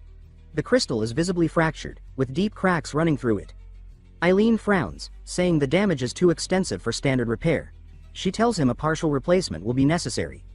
The man looks alarmed. Eileen reassures him that the barrier will temporarily vanish during the procedure, but it won't take long. He nods, saying he trusts her expertise. She rolls up her sleeves and reaches out to the resonant stone, her fingers glowing as they make contact. She says that the initial preparations are complete. Now, she just needs to inform Julian that the barrier will briefly disappear. She winces at the thought of talking to him again but reminds herself that this is her job, she's a professor now. With effort, she stiffens her posture and calls out to Julian, saying that she has something important to tell him. He starts walking away, and she realizes he's dodging her again. She raises her voice and insists that he listen. It's not just personal, it's vital to the mission. She catches up, grabs the edge of his uniform, and says this is too much. They're supposed to be professionals on official duty. She says she has to know, and bluntly asks why he keeps avoiding her. Julian tries to deflect, asking when he ever did that. He accuses her of constantly following him. His tone is so matter-of-fact that it almost sounds convincing. Eileen starts to stumble over her words, frustrated and flustered. She says that something is seriously wrong with him, but the worst part is, somehow, he still manages to make it sound logical. Eileen snaps that whatever he's saying isn't the point right now. Julian raises an eyebrow and sarcastically asks what is, then immediately accuses her of being a stalker. Her expression darkens. She says that she's been holding back, but this is getting ridiculous, and she can't believe he's actually saying this. Before the argument can escalate further, a scream pierces the air, raw, panicked, and deafening. Both of them freeze as someone yells with everything in them that a demon is here. Julian stiffens, the color draining from his face. Eileen turns to him and says that this is exactly what she was trying to tell him earlier, that the barrier would drop and demons would appear, but he just kept dodging her instead of listening. Another scream cuts through the chaos, and this time it's followed by a sickening crash. Heinrich flies past them like a ragdoll, slamming violently into a nearby wall. His armor crumples on impact, and he slumps to the ground motionless. Julian stares down at Heinrich, his heart sinking. Something cold coils around his spine. He says that based on the pressure he's feeling, they're up against a two-horned demon. His voice trembles as he repeats it, 2 horns. That wasn't supposed to happen. He mutters that this is seriously bad. Eileen rushes to his side, asking what's happening, but Julian tells her to stay back, it's not safe. She lifts her eyes toward the beast now standing at the center of the chaos. Her breath catches. She says that she can't believe it, a demon this powerful, here of all places? It doesn't make sense. Her hands start to shake as she realizes how unprepared she is. She admits she doesn't know any combat spells, and the resonant stone isn't operational yet. She begins to panic, trying to calculate what options they even have. The demon begins muttering in the language of enchantment. Shadows spill from its body, and several ghoul-like creatures emerge. One of them drops directly in front of Eileen. Julian tightens his grip on his sword and steps between her and the creature, slashing it down in one clean movement. He tells her that letting her guard down like this is reckless and that someone like her, who can be rattled by something so minor, is clearly too naive. He says that he'll handle things here, her job is to do what only she can. Eileen blinks, stunned, and asks what he means. Julian points at her, declaring that she's responsible for restoring the resonant stone. That's her mission. His mission is to protect her. He asks if the situation has shaken her so badly that she's forgotten what they came here to do. Realizing he's right, she dashes off, shouting that it'll take 7 more minutes before the stone is ready. As she runs, she calls out to him one last time. He asks what it is now. She says that she's begging him not to get hurt, she can't use healing magic. Julian responds coolly, saying that getting injured in a situation like this would be difficult for him. But as soon as the words leave his mouth, he knows he's lying. He's terrified. He hadn't expected to face a two-horned demon so early into his fieldwork. Still, retreat isn't an option. Too many people are watching. If he ran now, the rumors would explode. He reminds himself that if this were the real Julian, this would be nothing. The real Julian would already be on the attack. Fern suddenly bursts onto the scene, shouting at Julian to hold back while the Blue Lion Order handles the monster. His unit sweeps in, hacking away at the lesser demons with military precision. He shouts that they'll just keep chipping away until the big one drops. Fern laughs, throwing a glance at Julian and asking mockingly if he's frozen from fear. He says this doesn't feel like Julian at all. Julian chuckles back, saying that's exactly right. He starts laughing louder, more confidently. Fern watches him in confusion, unsure why Julian would be laughing at a time like this. Julian tells himself that this is the life he's in now. If he really is Julian, then fear doesn't belong here. Not in moments like this. This is the battlefield. This is where Julian thrives. The demon lunges, a massive arm swinging toward him. Julian's aura explodes outward. His unique trait, exceptional swordsman, activates. In a burst of speed, he leaps through the air, blade drawn. He cuts across the demon's hand in a clean arc. The force of his slash sends a shockwave all the way up the demon's arm. Fern gasps in disbelief. He says that it's impossible, no one should be able to cause that much damage with a single strike. Julian doesn't hear him. He's already falling into the rhythm of the fight. Demon blood splashes across his face, and he grins through it. He says that he's glad, it means this will work. He charges forward, launching himself high again, this time going straight for the demon's horns. He slashes downward and cuts into one of them. The horn cracks, a chunk snapping off and spiraling through the air. Julian feels himself getting absorbed into the moment, lost in the adrenaline. But then the demon looks up at him. A fist the size of a boulder comes crashing into Julian's chest. The impact sends him flying backwards. He hits the ground hard, and blood spills from his mouth. Every nerve in his body screams in pain. He says he can't even breathe. He admits that maybe, just maybe, he overestimated himself. Still, he knows what must be done. No running. No pause. The demon's eyes flash again as it raises both arms and slams them down, aiming to crush Julian entirely. A cloud of debris erupts from the ground. The Blue Lion Knights freeze, eyes wide. One of them whispers the question on all their minds, was Julian defeated? Fern declares that there's no way Julian could have taken down the two-horned demon by himself, and announces that it's now his turn to command the scene. But before he can act, a soldier cries out, pointing ahead in disbelief.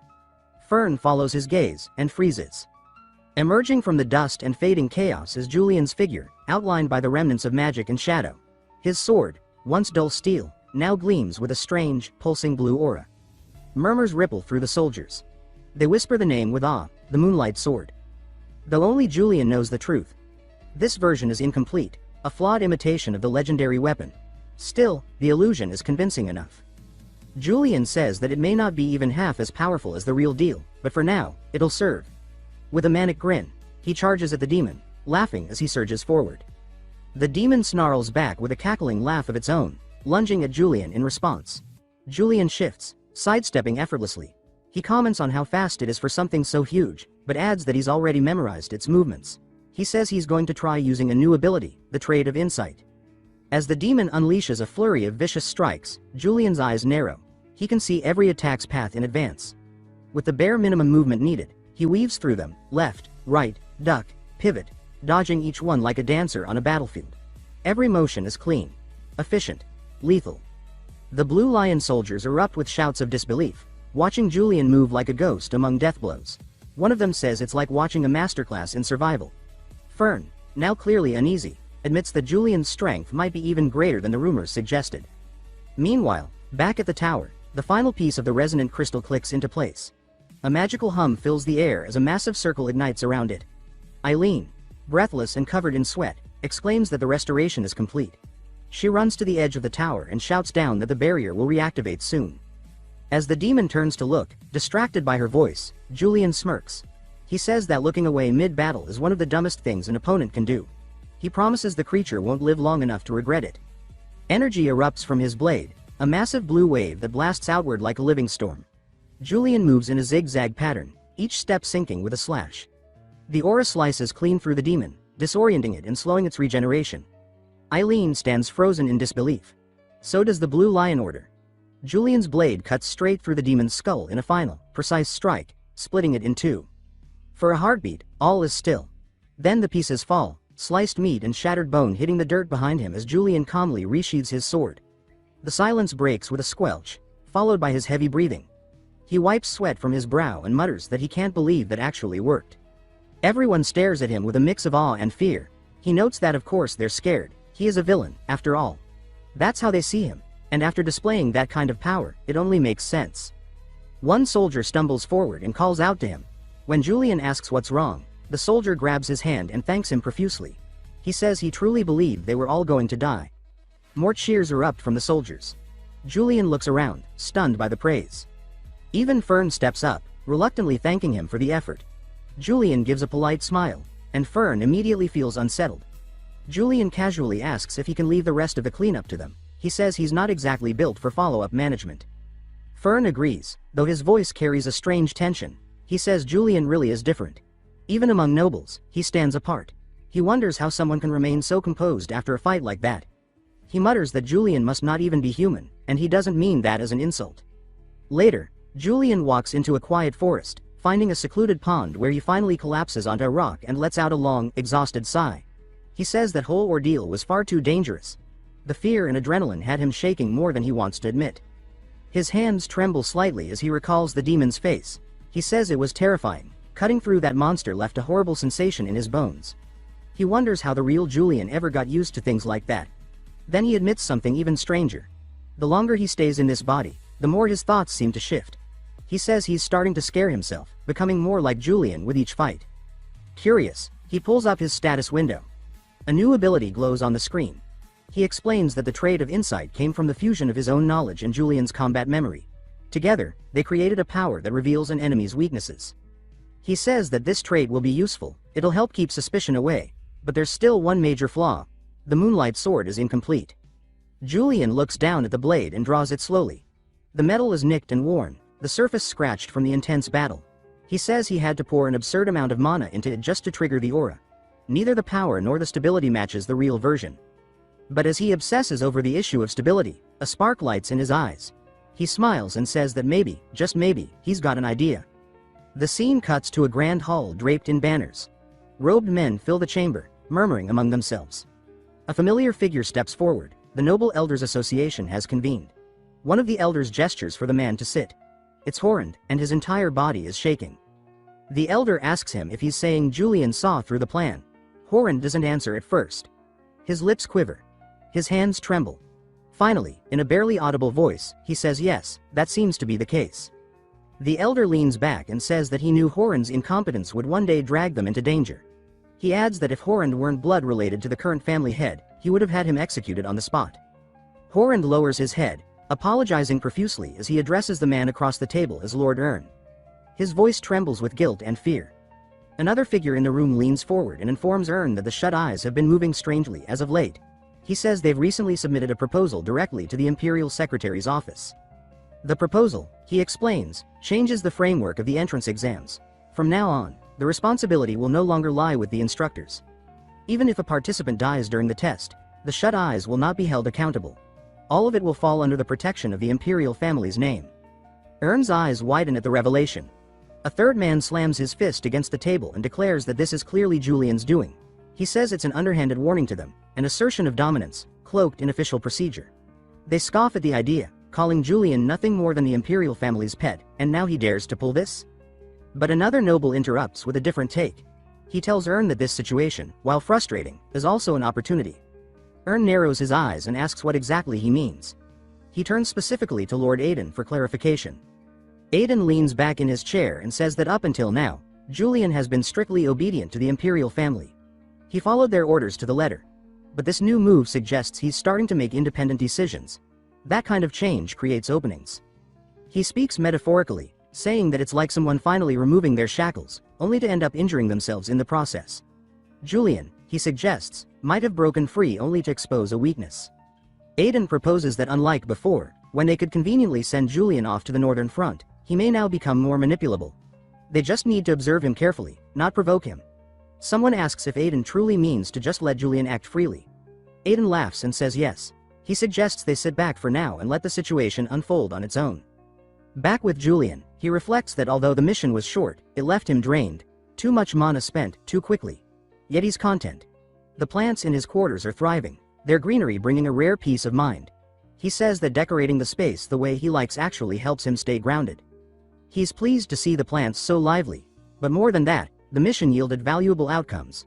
The rumors about him have taken a hit, and he may have gained something even better. He opens the chest Lazarus carried during the mission and pulls out a shimmering crystal. He says that this might be the key to completing the Moonlight Sword. The idea, he explains, came to him after seeing the resonant stone in action. In the game, all objects could absorb mana, but gemstones from the Empire were particularly efficient. Their mana conductivity and capacity were unmatched. That's what made the resonant stones so effective. He theorizes. What if there were a layer between him and the blade, something that acted as a mana conduit? Something that could stabilize and focus the flow of energy. As he channels mana into the gemstone, it fractures and crumbles in his hand. He watches it disintegrate and says that clearly, this one wasn't compatible. He needs to find a gemstone that matches his mana signature perfectly. A knock interrupts his thoughts. He assumes it must be time for dinner and calls out for the butler to enter. Instead, it's Lazarus, once again. Julian comments on how often they seem to be running into each other lately. Lazarus replies that the captain has asked Julian to report to the Imperial Secretary's office. Julian raises a brow and asks if he's certain. Lazarus affirms it. With a sigh, Julian stands and says that he'll need to store the remaining gemstones for now. Completing the Moonlight Sword will have to wait. He muses that it's no surprise the Secretary's office wants to see him, especially given the fresh wave of rumors. As he prepares to leave, Lazarus hesitates, then asks what should be done with the shattered gemstones. Julian casually tells him to toss them. Lazarus protests, they're rare and valuable, but ultimately nods and accepts the order. The scene jumps to Julian stepping into the Imperial Secretary's office. He remarks on how extravagant the place is compared to the utilitarian structure of the Shut-Eye's headquarters. He approaches the reception desk and introduces himself, saying he's there to meet Sir Sedan Orby. The receptionist informs him that Sedan is currently occupied with another guest and invites him to wait in the designated room. Julian nods and thinks to himself that whoever's inside must outrank him. As he walks into the waiting room, he notes that even this space looks expensive, something he never got to see in the game. His eyes land on a sword lying casually across the couch. He finds it strange, such a crude, weighty thing in the middle of such refinement. It doesn't belong here. But as he steps closer, he notices the craftsmanship. He says the weapon is clunky, yes, but unmistakably used by someone skilled. He begins to read the inscription along the blade's side. A strong body harbors a strong mind. His eyes narrow in recognition. Before he can finish, a woman's voice barks at him to take his hands off the sword. She calls him a lunatic. Julian doesn't even have to turn around. He knows the voice. She says the sword was a gift from her master. He instantly identifies her. She's one of Hayden's disciples. In the game, her name was Rin Ronbel, and she died a brutal death at his hands, or rather, Julian's. He remembers watching her final breath in that timeline, the image seared into his memory. Yet here she is, very much alive, and the sword confirms it.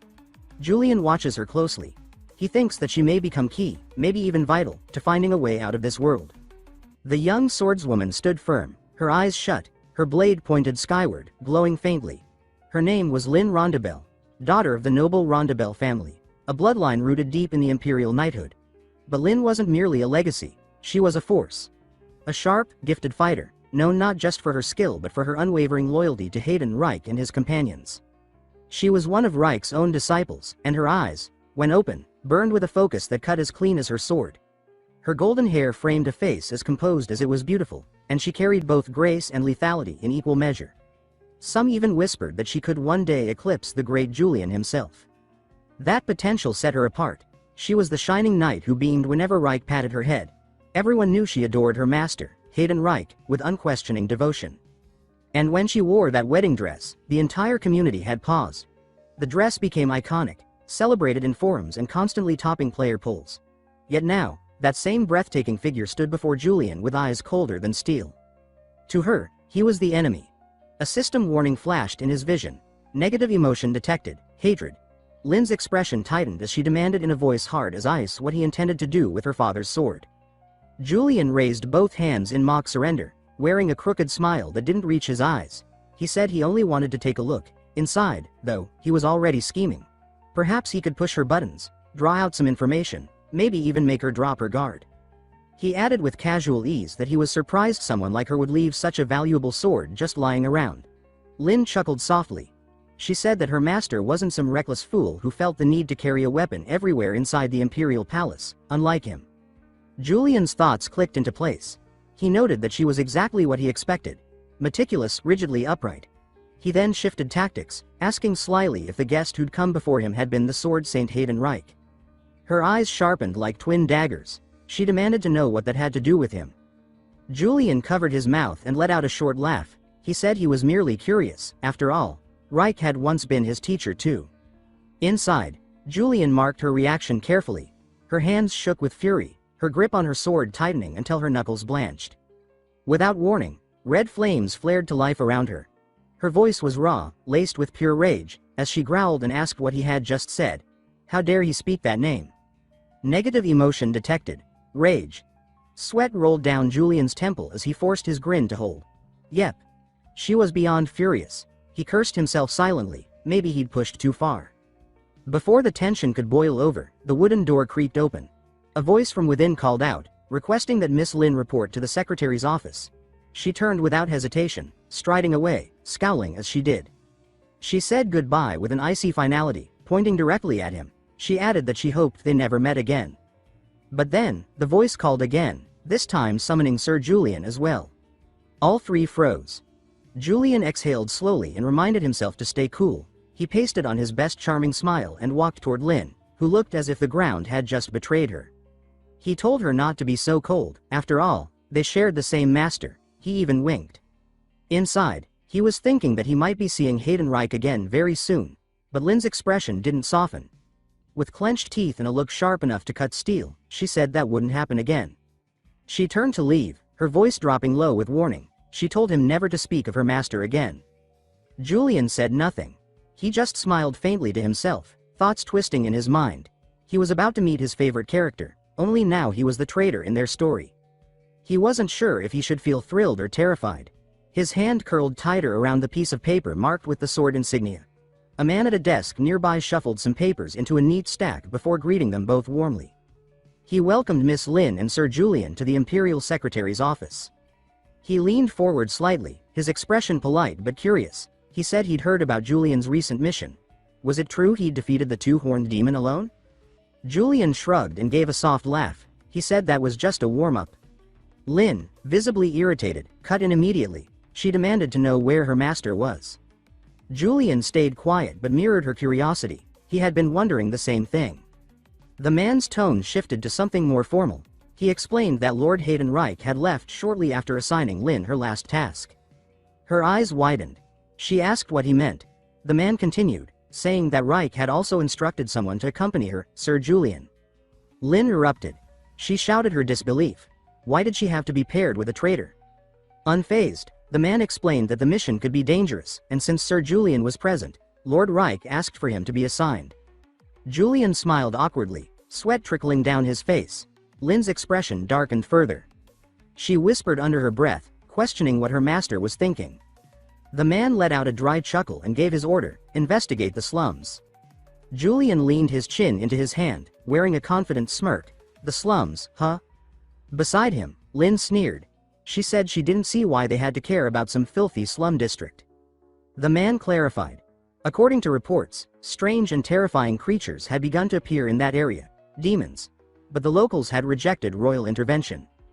That, he explained, was why Lin and Julian were the right fit. They were tied to the crown but not part of it. As members of the Night Academy and the Surface faction, they could act without stirring political unrest. The sky was gray as they approached the slums, rooftops sagging, cobblestones slick and dark. A place built by those the Empire had conquered and forgotten. A sanctuary for the unwanted. Julian's red eyes glinted. Because they hated the royal family, he reasoned, they'd chosen the Surface as neutral ground. Smart. He wore a pleasant smile, but inside his mind was racing. Lin stood at his side, still unsure about this assignment. He knew that if she outshone him here, her path to becoming Sword Saint would be far smoother. Partnering with her didn't help him. But as the royal family's hunting dog, he had no say in the matter. He rubbed his chin, a slow grin forming. He said he'd take the mission. Immediately, Lin shouted her refusal, her arms snapping up. Deep down, Julian wanted to scream too. But the clerk's next words froze her in place. He said her master personally requested that she accept the mission. Julian leaned in, his tone needling, asking if she planned to go against her master's wishes. That made Lin break into a cold sweat. She faltered. Then, with quiet frustration, she said she understood. Gritting her teeth, she thought bitterly about what it meant to bear the title of Hayden's disciple. Julian watched her carefully. He knew she'd monitor his every move from this point on. But his strength wasn't enough to resist her, not yet. His gaze shifted to the green gemstone hanging from her neck. If only he could get his hands on a gem compatible with his mana. And then, without warning, a surge of energy snapped through the air, breaking his train of thought. Alarmed, Julian pointed toward the stone, his voice sharp with urgency as he asked what kind of gem it was. Lin responded with a scowl, explaining that it was a moonstone. But before she could elaborate, the gem pulsed with a strange energy and lifted into the air, glowing with an ethereal blue light. A shimmering aura wrapped around them both, suspending them in silence and awe. Seconds later, the glow faded and the world returned to stillness. Lin spun around, her eyes alight with suspicion and fury. She demanded to know what he had just done. She wasn't sure herself why the moonstone reacted. It shouldn't have. It never had before. Julian raised his hands in mock innocence, laughing nervously. He said the gem had simply caught his eye. That was all. But then, flashing a sly smile, he admitted that for a moment, it felt like the stone tried to resonate with his mana, maybe even absorb it. He realized it right then. The answer had been close all along. He needed that gem. Without delay, Julian headed straight for the nearest gem shop. The clerk recognized him instantly, greeting him with polite enthusiasm, remarking that it had been a long time. When asked if he was looking for anything special, Julian responded with a brilliant smile, saying he needed a gemstone compatible with his mana, specifically a moonstone. The clerk's demeanor shifted, his face tightening with discomfort. He admitted that their shop didn't carry moonstones, and as far as he knew, neither did anyone else. They were incredibly rare, mined with difficulty, and usually sought only by eccentric private collectors. No shop kept them in stock. Julian's face darkened. He muttered bitterly that he needed the moonstone blade ready before the mission with Lin. His red eyes flared, and he demanded confirmation. Was the clerk telling him there was no way to get one? The clerk shrank under the weight of Julian's gaze, trembling slightly as he realized he'd spoken too casually to a man of Julian's status. Quickly, he backpedaled, stammering that moonstones could still be found, just not at the moment. Internally, Julian exhaled in relief. He leaned in, his voice low and tense, ordering the man to go find one. Urgently. He forced a smile but couldn't hide the pressure in his tone. He vowed to himself that if it came to it, he'd search the entire empire.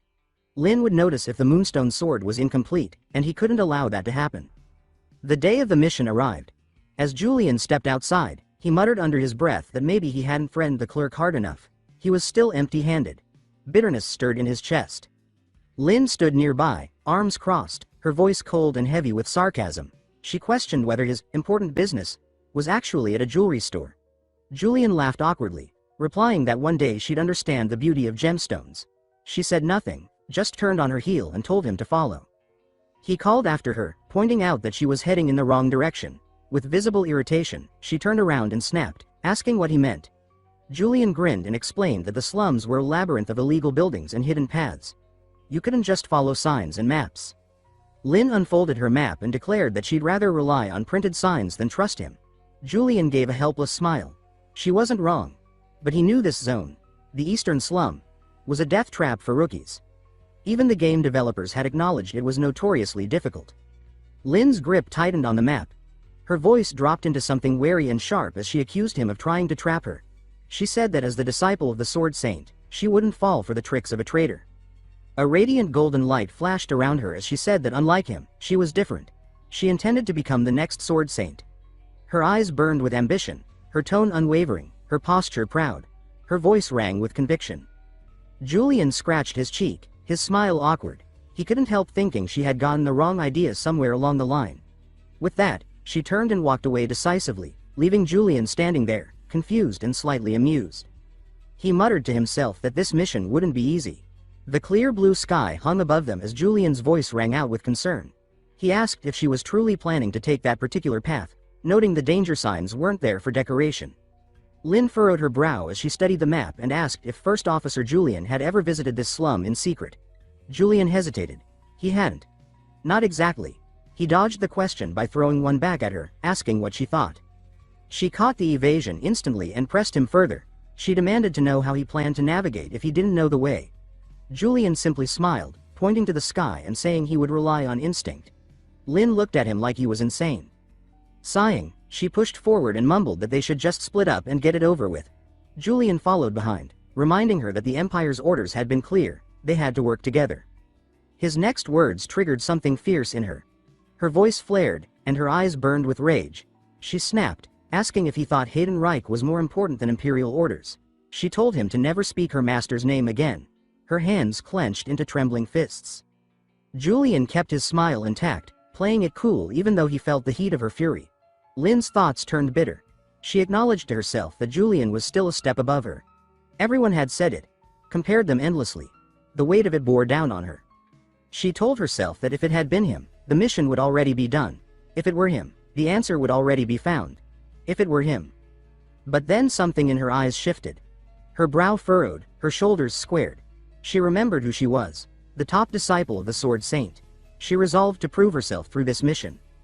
Suddenly, she froze. Her eyes locked on a wooden sign reading 011C. She stared in disbelief. Julian stepped up behind her and asked, feigning curiosity, what was wrong. She brushed him off quickly, claiming it was nothing, but inside, panic erupted. She clutched her head, mentally screaming. The paths had changed. They were walking in circles. And then they reached another sign, 01A. Her heart sank. They were back at the beginning. Julian covered his mouth to hide a chuckle. He watched her silent meltdown with mild amusement. Just then, a stranger called out to Lin, his tone light and friendly. He said it looked like she was going in circles and that this must be her first time here. When she asked if he knew the area, he nodded confidently and offered to guide her, on one condition. She'd have to buy him a drink. Lin agreed with a resigned sigh. The man introduced himself as Baden. When Lin gave her full name, Lin Rondebel, his smile widened. Inside, he was thrilled. He thought he'd just hit the jackpot. Julian felt something off and started to speak, but before he could finish, Baden cut him off, saying he didn't care about his name, just to follow along. Julian rubbed his chin thoughtfully, convinced he'd heard the name Baden before, though he couldn't place it. The three of them entered a dim tavern. Baden shouted to the barkeep, ordering drinks for himself and his two friends. Lin eyed him warily, noting how casually he drank before even guiding them. As they sat, the barkeep asked where they were from. Lin answered, the royal capital. The barkeep responded with a price. 30 nars each. Lin blinked in disbelief and repeated the amount aloud. Baden leaned in, teasing that she must not carry money. He warned that prices in the slums were high. Lin shook her head and reached into her pouch, pulling out a small bag that glittered with gold. She said 30 nars seemed too cheap. Baden froze. A noble, he realized. His mind raced. He darted over to the barkeep and whispered for the special drinks. The strongest kind. Once the Imperials were drunk, they'd clean them out. The barkeep nodded. A hand slipped something into the drinks.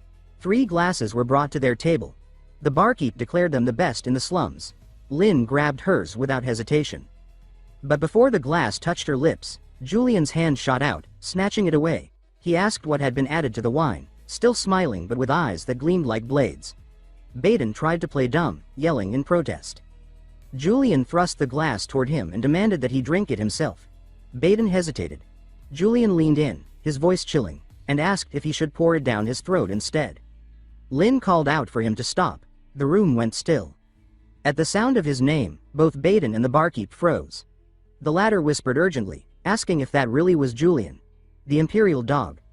Sweat slid down Baden's face, but he tried to stay composed. He reminded himself that he wasn't alone. Dangerous men filled the tavern, his men. He reached into his coat and pulled out a dagger, smiling darkly. He thought to himself that he wasn't weak either. A hand shot forward, flooding the room with green light. Julian spoke with a cold, razor-sharp grin, saying that he had given them a chance to come clean. Suddenly, one of Baden's men lunged with a sword. Julian caught the attacker by the throat with his bare hand, lifting him off the ground, just in time to see another enemy charging in from behind. With a swift, fluid motion, Julian hurled the man in his grip across the room, sending him crashing into another attacker with bone-jarring force. The two collapsed in a heap, stunned and groaning. Julian stood tall, unshaken, power radiating from him in thick, pulsing waves. His blood-red eyes gleamed with a predatory light, and the tension in the room thickened. Lin's reaction was immediate. She drew her blade with a sharp ring, her eyes darting from shadow to shadow as she tried to make sense of the chaos. She muttered to herself, questioning what was happening, panic slipping into her voice. The other men in the tavern, once confident, now stood frozen. They watched Julian with widening eyes, terror creeping into their expressions. Overpowered by a single man, completely. Julian's lips curled into a cold smile. He raised a jagged, blood-streaked shard of broken glass and pointed it directly at Baden, who stood with a trembling throat inches from the blade. Julian stated clearly that he didn't care what kind of trick Baden had attempted. He wouldn't let this slum become any messier. His eyes scanned the rest of the tavern, picking out the other patrons. The smirk on his face deepened. He called them out as Baden's lackeys. The moment of truth had come. Baden stood paralyzed, drenched in sweat, unable to move as the glass trembled against his throat. Julian barked at him to order his men to stand down.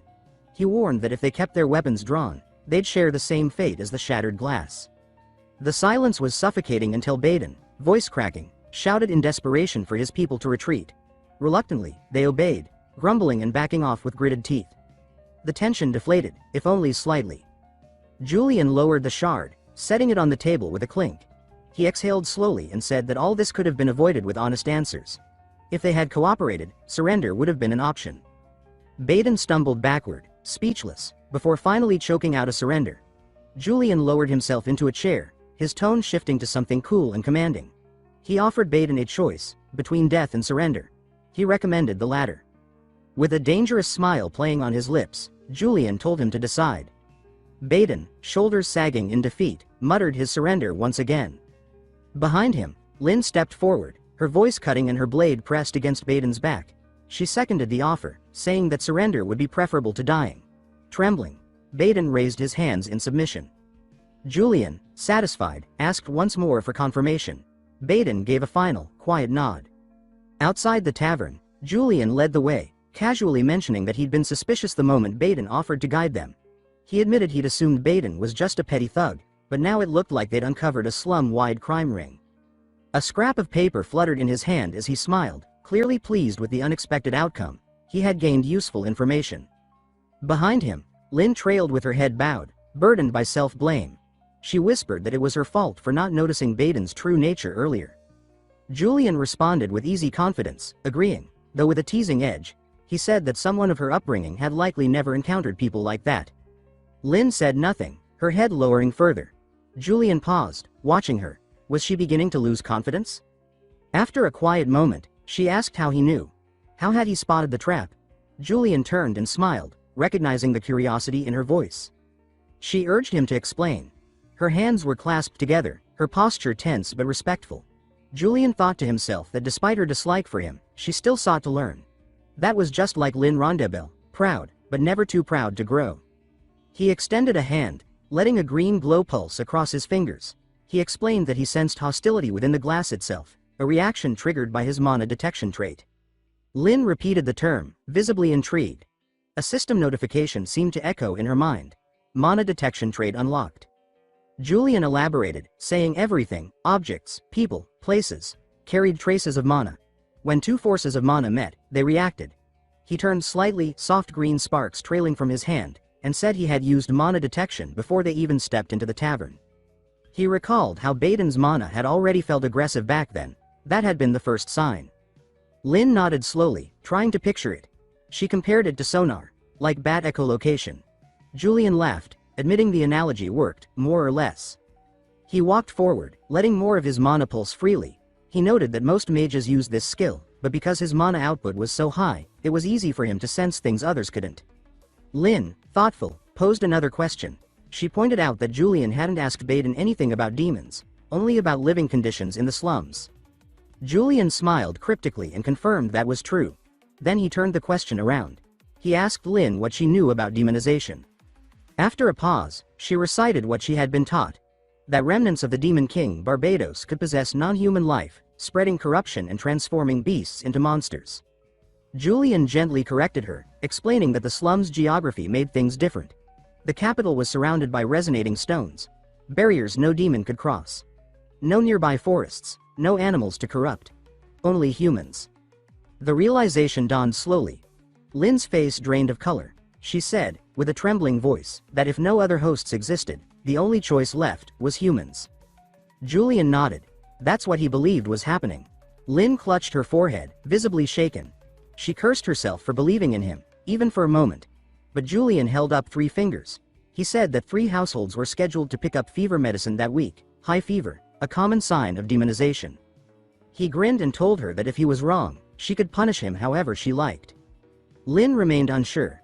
Should she believe him? As the sun dipped low, painting the sky in hues of crimson, black birds cawed overhead. They approached the last house. Julian noted her brighter expression and commented that she looked relieved. She waved her hand excitedly and said that if they hadn't seen any demonization, it had to be a good thing. Julian agreed, though his eyes remained cautious. He knocked on the final door. No answer. Eventually, an old man with bloodshot eyes peeked out warily. Julian leaned forward, trying to observe more closely. He noted something off. The man didn't appear demonized yet, but his aura felt strange. Julian smiled and asked how he was doing. But in his head, something clicked. That smell.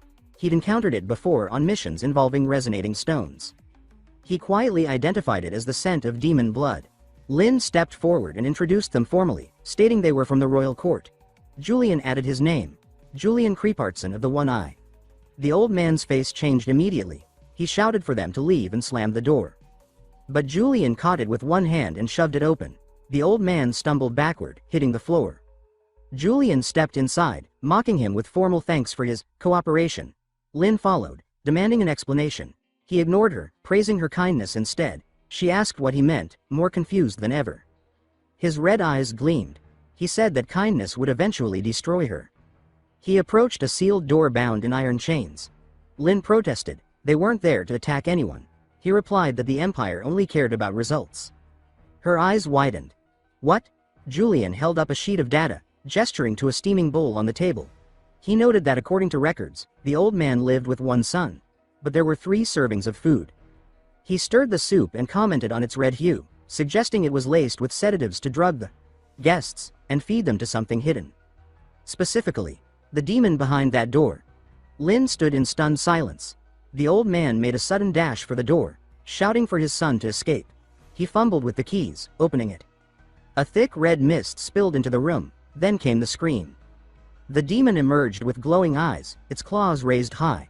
Lin gritted her teeth and charged, swearing to take it down. The creature met her with one swipe, hurling her backward into a pile of debris. Julian watched her land, hand clutching her sword. He wondered if this was the moment before her true awakening. She had asked about Mana earlier. She was trying to understand, but now, she was in real danger. Julian stepped in front of her, shedding his cloak, gripping his glowing blue sword. He said that helping wasn't optional, it was part of his mission. He also said he couldn't let the prized disciple of the Sword Saint fall in battle. As the demon lunged, Julian activated his system trait. Insight activated. A sharp flash filled his vision. The demon's stats and weaknesses snapped into view. He attacked in a flurry, his strikes swift and precise. Blood sprayed, but the creature regenerated quickly. Lin re-entered the fray, but the demon kept healing. Julian shouted for her to create an opening. Lin, breathless and struggling, caught sight of the soup bowl. An idea sparked. She grabbed it and smashed it into the demon's face. The creature staggered, dazed. Lin closed her eyes, concentrating. Her sword flared with light. She focused everything into her next strike, but the demon lashed out, grabbing her. She gasped, blood dripping from her mouth. Her sword dropped. In her mind, regret swirled. She had failed to even open a path for Julian. She thought she no longer had the right to face her master. The demon opened its mouth, fangs glistening. Julian's voice rang out, sharp and clear. He called her name. She turned. His red eyes blazed, green light from the system swirling around him. He told her she had done well. The demon growled and scanned the room. Then, a surge of electricity snapped through its body. Julian's eyes flashed green as he drove his sword clean through the demon's chest. The creature's grip on Lin loosened, claws slipping away as its strength crumbled. Lin, still caught in its grasp, twisted her body and delivered a fierce kick to its face, forcing the beast deeper onto Julian's blade. The impact echoed through the alley. The demon let out a final, ragged hiss before collapsing in a heap, blood spreading across the ground beneath it. Julian stood still, victorious but wary. Lin stared at the fallen creature, breathing hard. She said she couldn't believe he had pierced the demon without even using the moonlight sword. She asked how it was possible. Julian grinned, blood streaking the edge of his mouth. He replied that the demon hadn't been worth the moonlight sword, though inside, panic fluttered. He silently hoped that reaction was convincing enough. Back at the palace, the two stepped off the carriage. Julian announced they had returned. As they walked the tree-lined path, he rolled his shoulder and sighed, thinking that at least they'd made it back in one piece. And more importantly, Lady Lin hadn't grown suspicious. That was a relief. She suddenly stopped, forcing him to pause as well. She bowed her head, jaw tight, and said the reward should go to him. She insisted she hadn't contributed anything. Julian glanced at her silently. For someone as proud as Lin, this kind of admission didn't come easy. He told her not to say that. With a relaxed smile, he added that while she may have been outmatched against the demon, that didn't mean she hadn't played her part. Lin frowned, clearly displeased with his attempt at comfort. Kindness didn't carry much weight with her. She looked away and said flatly that she didn't like him. Julian stayed calm, telling her she seemed tense. She straightened, clasping her hands and facing him directly. Her voice was steady as she quoted her master. Great power came with great responsibility. She recalled his reckless, overwhelming power during the fight, then spoke sharply. She finally understood why her master had expelled him. It was his lack of restraint. Julian smiled thinly, touching his chin with a trace of arrogance. He repeated her words with disdain and said that restraint was a weapon for cowards. Lin's fists clenched. She shouted back, demanding if that meant he was calling her master a coward. Julian stepped closer, his presence alone enough to make her tense. He said he wasn't a noble, not some sheltered aristocrat who worshipped restraint. Then, with a parting glance, he added that she'd have to learn the hard way. People like him existed in this world. Confused, Lin muttered to herself, wondering what that even meant. Julian simply waved over his shoulder, grinning. He thanked her sarcastically for giving up her share of the mission reward and walked off, leaving her alone under the palace lights. Frustrated, Lin sighed. She said he was impossible to figure out. She turned and walked away, troubled. She whispered that restraint wasn't just for nobles. A carriage rolled up beside her, and a familiar voice called out, asking if she was heading home. Lin looked up. It was her uncle, Urgen. He offered her a ride and said she looked tired. She accepted with a quiet, polite yes. The carriage rattled gently as it rolled toward the Rondebel estate. Inside, Urgen asked how the mission had gone. He said it must have been difficult. Lin replied that it was mostly smooth and thanked him. Then he asked about her companion, the man who had been with her. Lin replied that it had been Julian of the one eye. Urgen nodded, his expression darkening. He said he thought so. He remembered Julian's rebellious look and mentioned that the Elder Council was nearing collapse because of him. Rumors claimed he was using the royal family to pressure the council. Lin listened quietly and answered that she understood. Urgen crossed his arms and shook his head. He said nobles shouldn't act like that. He called Julian reckless, out of line. His next words struck something in Lin.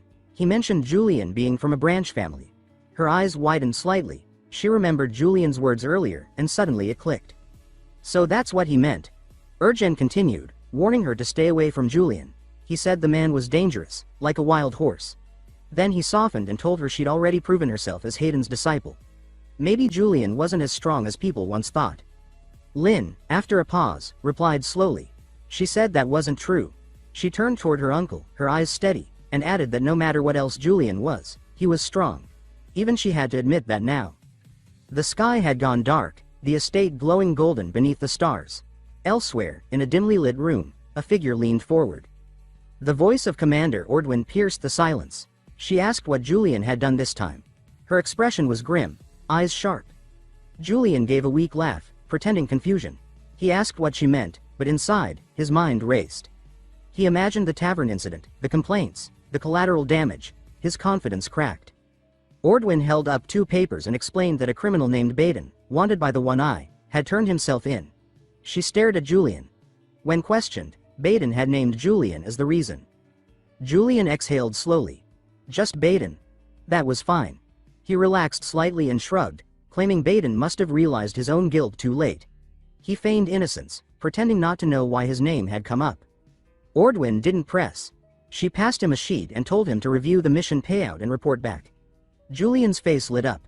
He muttered to himself that money was finally coming in. He remembered the note from earlier, something about the jeweler. He'd been excited, but as he read the slip of paper, his heart sank. it said they didn't have enough NARs for a batch of moonstones. He mocked himself silently. Of course Julian didn't understand savings. As his eyes scanned the payout details, he froze. 11,000 NARs. His heart stopped. That was nearly 15,000 in real currency. He covered his mouth, calculating furiously.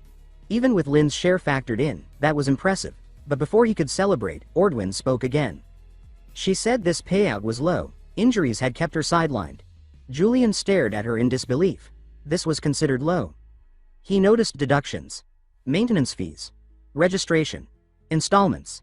His fingers shook as he found the final line. Net payout, 900 NARs. His jaw clenched. That was all. Panic settled in. He thought of the moonstones. They needed massive funding, and he had none. He turned slowly, calling to Ordwin. She responded flatly. He asked if any new missions were available. Surprised by his sudden initiative, she raised an eyebrow and asked if he was short on cash. She then sighed and told him there weren't any for now. She warned him again. He had been told not to spend beyond his means, and now he was paying for it. Julian looked away, grumbling. He thought that if he just handled things himself, he wouldn't be this frustrated. Ordwin teased him, saying he could sell his luxuries to an art gallery and probably buy a castle. Julian's eyes lit up. Without another word, he turned and rushed off. Ordwin blinked, confused, and asked where he was going. Julian glanced back with a mischievous grin and declared that he was going to sell everything. Ordwin stared after him, baffled. She muttered that he had truly lost his mind. Elsewhere, two nobles cloaked in brown passed through a grand doorway. Ergine's voice echoed first, stating that Julian had defeated a demon without even using the moonlight sword. He called Julian dangerous, untamed. Aiden, another council elder, gave a quiet chuckle. He said he understood. A servant approached Aiden, offering to escort him.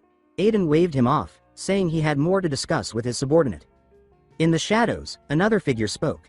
He said the elder council clearly didn't favor Julian. Then he leaned back with a grin. He repeated what he'd heard.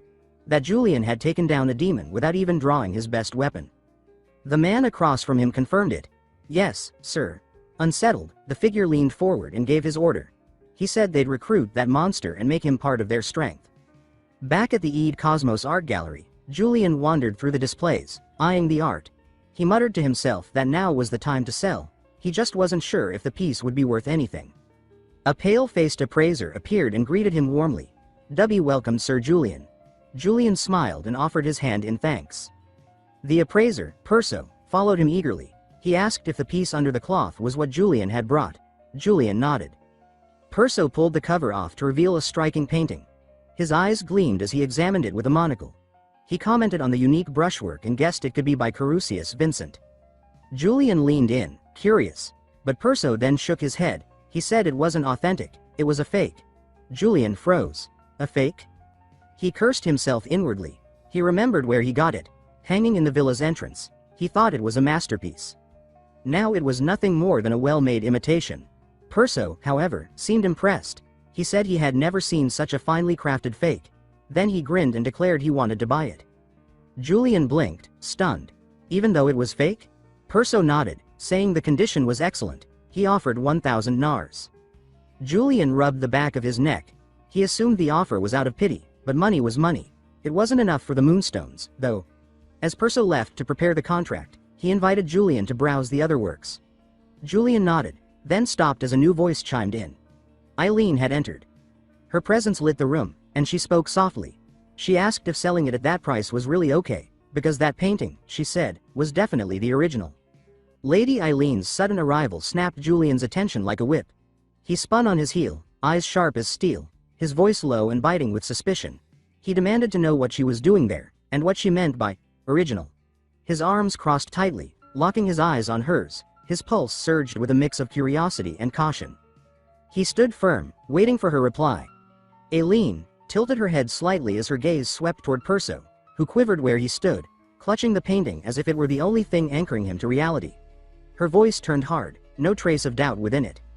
She said her cousin had a few works displayed in the gallery, but that wasn't the point. Her tone shifted suddenly, and with it, the temperature in the room seemed to drop. Her stare hit Perso like a hammer, silent yet suffocating, weighing on his shoulders with invisible force.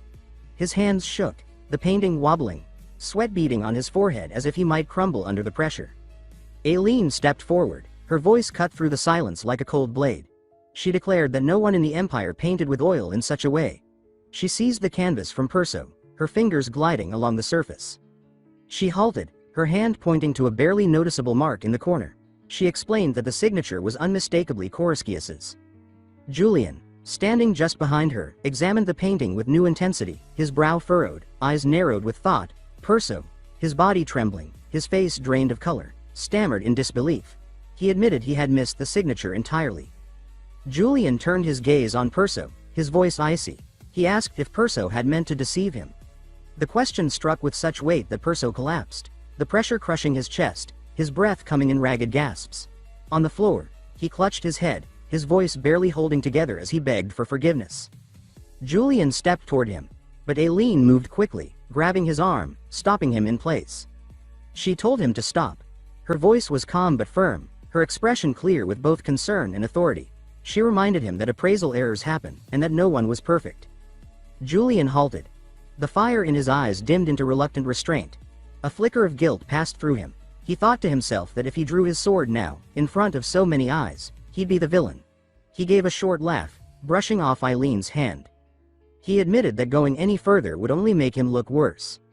Turning back to Perso, his tone was level but commanding. He pointed out that if the painting was truly authentic, its value would skyrocket. Perso, still on his knees, his eyes wide and terrified, stammered in response. He bowed deeply, forehead nearly touching the floor, his voice thick with desperation.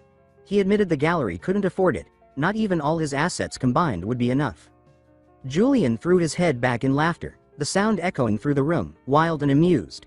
He clapped a hand on Perso's shoulder, his voice turning cold again. He warned him that incompetence could ruin a man's life. Then Julian looked back at the painting, frustration seeping into his tone. He said he still had no idea what to do with it.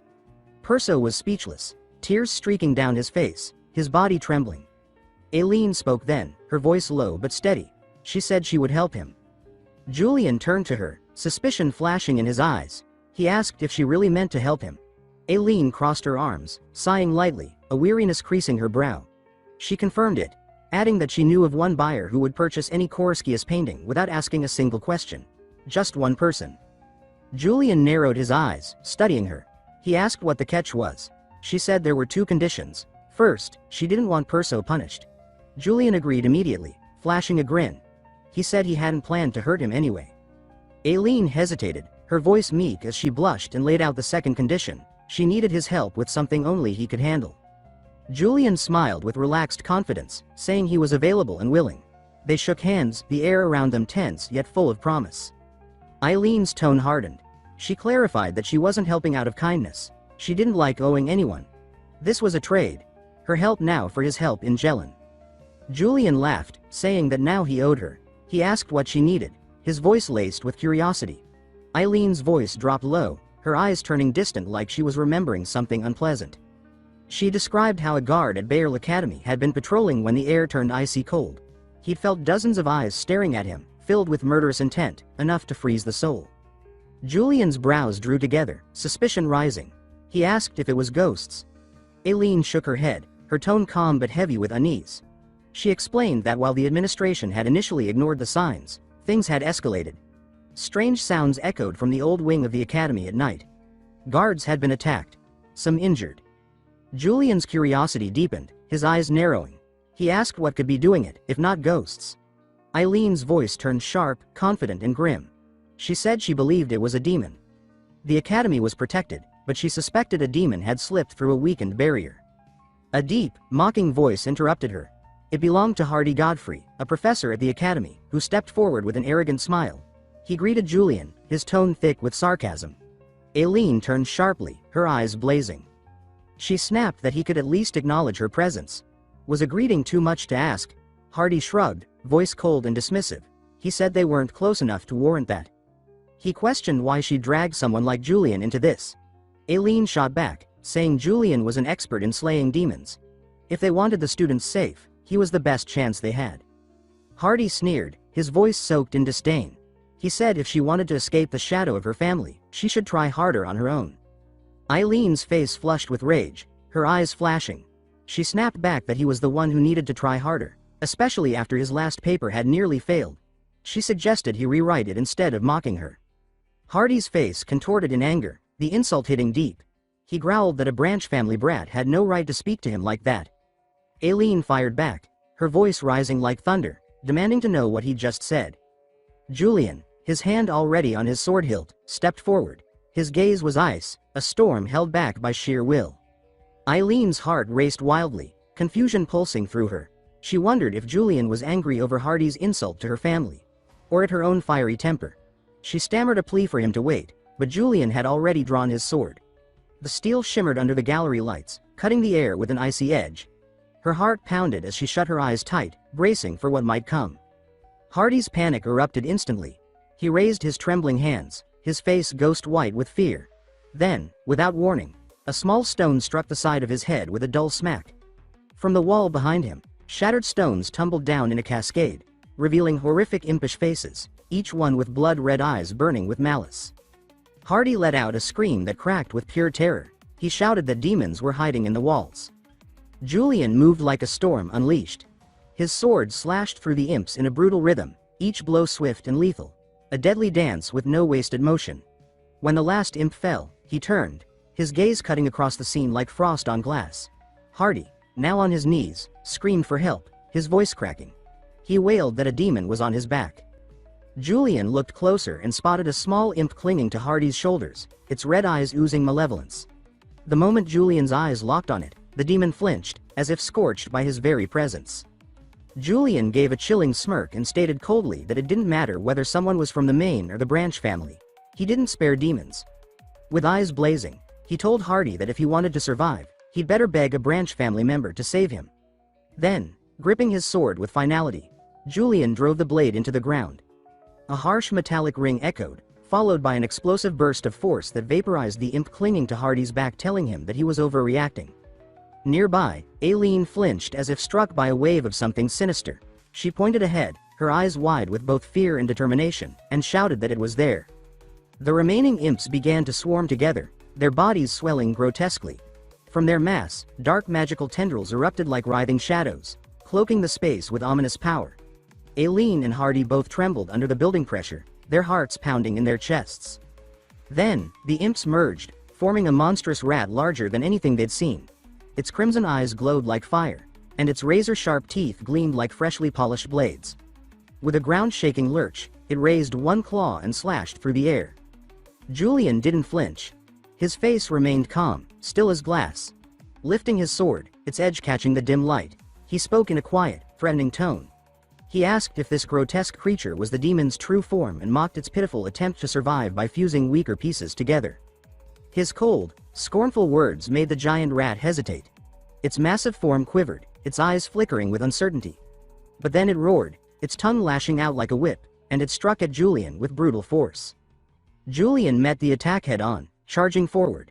His sword sliced the air with blinding speed. The two clashed in a brutal rhythm, strike after strike, each one precise and powerful. At last, he landed a critical blow. The rat howled, a shriek of agony ripping through the space. Julian saw it begin to shrink, its form retracting in retreat. Without missing a beat, Julian lunged. Sword gripped tightly, he slashed once more, delivering a final, blinding cut that tore the creature apart. The giant rat exploded into fragments of dark mist. Behind a magical barrier, Aileen and Hardy watched breathlessly. As the demon vanished, countless imps scattered, dissolving like shattered nightmares. Aileen dropped the magical barrier, her hands shaking from exhaustion. She turned to Julian, her eyes glowing with a mix of wonder and admiration. She asked how he had known there was a demon lurking there. Julian offered a sly smile, his eyes gleaming. He said that was a secret. Inside, he recalled sensing a strange color while using his color of negation on Hardy. But he kept that thought buried. He mused silently that no one here would understand the game system anyway. Aileen turned from him, her voice confident, laced with teasing. She said they'd revisit the matter later. She asked how someone who claimed to scorn the main family could now be helping them. Julian raised an eyebrow in surprise. He repeated her words. Scorned them? Eileen's tone grew sharp, though still playful. She reminded him that he had once called her a tashaning half-breed. Her thoughts spiraled briefly. She remembered those words, how they stung her, spoken to a girl who had only ever been obsessed with power. And now, that same man was protecting the branch family. it felt unreal. She reflected inwardly that he was still the same Julian from their academy days, righteous, but half-hearted. Her hands moved as she manipulated floating magical stones, their glow soft like distant stars. Her tone turned sarcastic as she continued, stating that everyone else might be too afraid to challenge him, but she wasn't. She called out his superiority complex, his constant disdain for both the Branch family and herself. Julian paused, a flicker of remorse crossing his face. Rubbing his chin, he gave a faint smile and admitted he had been wrong to say those things back then. The words struck Aileen deeper than she expected. Her breath hitched, her thoughts scrambled. She bit her lip, thinking that Julian had just apologized, maybe not fully, but enough to shake her. She looked up, voice shaky yet sincere, and thanked him. Julian stepped closer, his expression curious. He asked what she was thanking him for. Blushing, she replied it was for what he had just done, facing that demon. He shrugged it off, saying it was no big deal. The wall behind them, once damaged in the chaos, had now been completely restored. Aileen wiped sweat from her brow, letting out a long breath. She said it was finally done. Julian, a few steps behind, gave her a warm smile and told her she'd done a good job. Her eyes lit up, excitement surging. She said now that he'd slain the demon, it was time for him to meet the buyer of the painting. Julian was introduced to an older man standing before the painting, his gaze filled with reverence. The man sighed deeply and said that seeing the piece before his death brought him peace. Sipping tea, Julian asked what the man thought. He explained it was the final work of Coruscant, titled Red Vineyard. The man, Alum Corney, vice dean of Bayle Academy, nodded slowly, his eyes bright with emotion. He described the scene: a wheat field, torn by a violent storm beneath a dark, brooding sky, stretching into an endless horizon. Julian quirked an eyebrow, surprised. He thought to himself that maybe the man was an art expert. Personally, every painting looked like fancy paper to him. Still, he listened as Alum continued, his tone quiet and reverent. Alum spoke of roads stretching beyond the field, with no certain destination. He admitted he didn't know where they led. Julian nodded, his expression thoughtful. He commented that the painting gave off a lonely aura, as if the artist had poured sorrow into it. He mentioned the letter that came with the painting, beginning with the words, "I poured all my sadness and soul into this." Julian's thoughts churned. He wondered aloud if everything in the work was connected. Alum nodded, saying exactly that. There was a strange glow about him, a light that made Julian's heart race. Suspicion rose within him. He wondered if he was being doubted. His system gave a soft ping. Color of suspicion. Doubt. Julian frowned. Was there something wrong with the painting? But judging from Eileen's and the vice dean's reactions, it had to be genuine. His mind turned, calculating. So what was causing the suspicion? Before he could make sense of it, Alum Corney suddenly addressed him, his voice low but firm. He called Julian by name. The sound broke Julian's thoughts like a slap, his heart jolting. He responded quickly, his voice tight. His eyes flicked nervously. Alum Corney's sharp gaze seemed to pierce straight through Julian, as if dissecting his very intentions. He asked whether Julian truly understood the painting, and said frankly that it seemed like Julian had only come for the money. He added that while he was willing to pay a fair price and complete the transaction, he preferred dealing with someone who actually grasped the painting's value. The words hit Julian like a sudden blow, making him hesitate as a subtle heaviness settled in his chest. He thought to himself, eyes narrowing with focus, that this explained everything. Even if the deal went through, he wouldn't receive the full price. Regaining his composure swiftly, Julian cleared his throat, his gaze brimming with restored confidence. He stated that this painting was believed to be Carusius's final work and added that the artist died shortly after completing it. He pointed out that this fact should further increase its value. Alum Corney sighed, the weight of memory flashing in his eyes, then smiled with a touch of grace. He confirmed Julian's observation, saying that Carusius had indeed died at the very location depicted in the painting. He complimented Julian, saying he had underestimated his understanding of art. Julian scratched the back of his head, a faint blush rising to his cheeks, and responded that he was being too kind. Alum Corney lifted an eyebrow, his tone growing eager as he suggested they talk about the price. Julian nodded, a self-assured grin appearing. Internally, he sighed in relief, silently thanking fate that the deal was back on track. Alum Corney held up 4 fingers, his expression unreadable. He asked Julian what he thought of that offer. Julian murmured to himself, his pulse accelerating. He debated whether to push for more than 400,000 nars. Stroking his chin, he finally spoke up with confidence, stating that the painting marked the beginning of a golden era after Carusius's death and that its value was undeniable. Alam Corney's hand halted midair, hesitation flickering in his eyes. After a moment's pause, he stated that he would add another 100,000 nars. Julian's entire body buzzed with excitement, his heart pounding as he processed the number, 500,000 nars. It exceeded anything he had anticipated. He compared it mentally. If nars were dollars, that would be over 500 million won.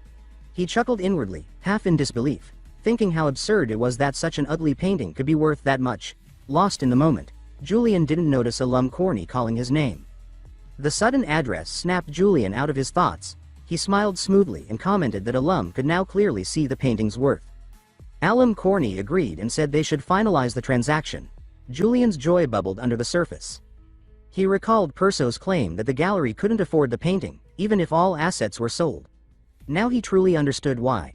Only someone of Alam's stature could afford this. Scene transitions to Bayer Academy. Eileen stepped through a doorway. She greeted with soft respect, stating that she had come because he summoned her. Alam Corney, who had been quietly admiring the painting, turned to her with a warm smile and invited her to sit. With a simple gesture, he used magic to pour tea, his voice gentle. He casually brought up the old building, asking if the situation had been resolved. Eileen nodded confidently as she took the tea, a smile playing on her lips. She assured him that everything had been taken care of. Alam Corney exhaled, relief visible in his eyes, saying he had been concerned. He paused for a moment before asking if she'd encountered any difficulties. Eileen sipped the tea and responded with pride, stating that nothing had been particularly challenging. Alam Corney gazed at his teacup, letting out a sigh laced with guilt. He apologized for assigning her such a troublesome issue. Then his expression darkened, eyes sharpening. He said that what he was about to share had to remain confidential between them. He explained that he suspected the Dawn Society was responsible for the incident. Eileen's expression turned grim, her eyes narrowing. She asked why the Dawn Society would target the academy. Alam Corney shook his head slowly and admitted he didn't know their motives. But he said there was circumstantial evidence, and that they likely exploited a weak spot in the barrier. He added that the matter was being kept secret to prevent panic. Eileen's face grew tense, and her fingers gripped the teacup tighter as her heart raced. Her thoughts swirled. A cult of demon worshippers, emerging within the Empire, targeting their academy? Alam Corney noticed her silence and reassured her, saying she shouldn't worry too much. He told her they had already strengthened security and would continue to protect the academy at all costs. Eileen exhaled slowly, her shoulders relaxing slightly. She agreed softly. He added with warmth that they owed their resolution to Sir Julian. Eileen's cheeks turned red, and she stammered Julian's name. Regaining composure quickly, she asked if Alam Corney had met him.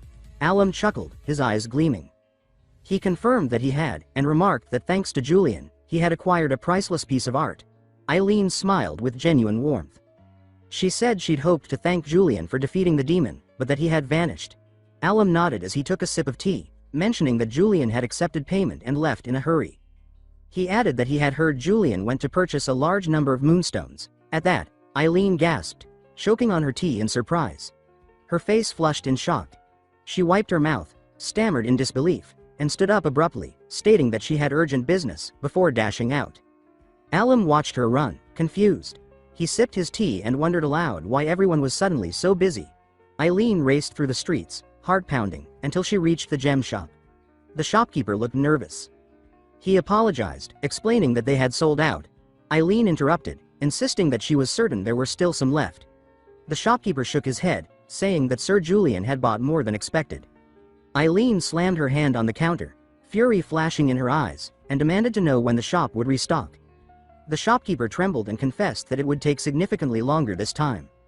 Eileen's face darkened as despair took hold. Her voice trembled as she stuttered that she needed those moonstones for her thesis. Her world seemed to crumble. Tears welled in her eyes. She let out a sharp, broken cry, shouting Julian's name. Scene changes to Julian. Julian stood across from a man, a satisfied glint in his eyes as he held a glittering moonstone. The blacksmith asked if Julian wanted him to forge a sword using the gem. Julian nodded with fiery eagerness. He confirmed it and asked if it could be done. The blacksmith's expression grew more serious. He revealed a stash of moonstones and asked whether the sword could be forged like Silvermoon. Upon hearing that, Ruger Orland, the blacksmith, let out a fierce roar of protest. He stated that Silvermoon wasn't a sword, it was a mere decoration. He declared he would not tarnish his pride by creating such a thing. His face was flushed, his eyes ablaze with righteous indignation, as though Julian had insulted the very soul of the forge. Julian stayed composed. His eyes stayed sharp as he explained softly that he wanted the weapon for combat. Ruger slammed his hand on the table so hard it cracked, shouting that Silvermoon was a luxury item, not a proper weapon. He jabbed a finger at the blueprint Julian had brought, scoffing that it wasn't worthy of being called a blade. He said that if Julian wanted something decorative, he should go elsewhere. The argument escalated. The air inside the forge grew heavier. Ruger continued, his voice booming with pride. He said Blazing Forge only crafted weapons worthy of knights, true masterpieces like the sword of Hayden Reich, whom he admired deeply. Julian didn't back down. His eyes burned with determination as he declared that he wanted mana circuits engraved into the blade, addressing Ruger by name.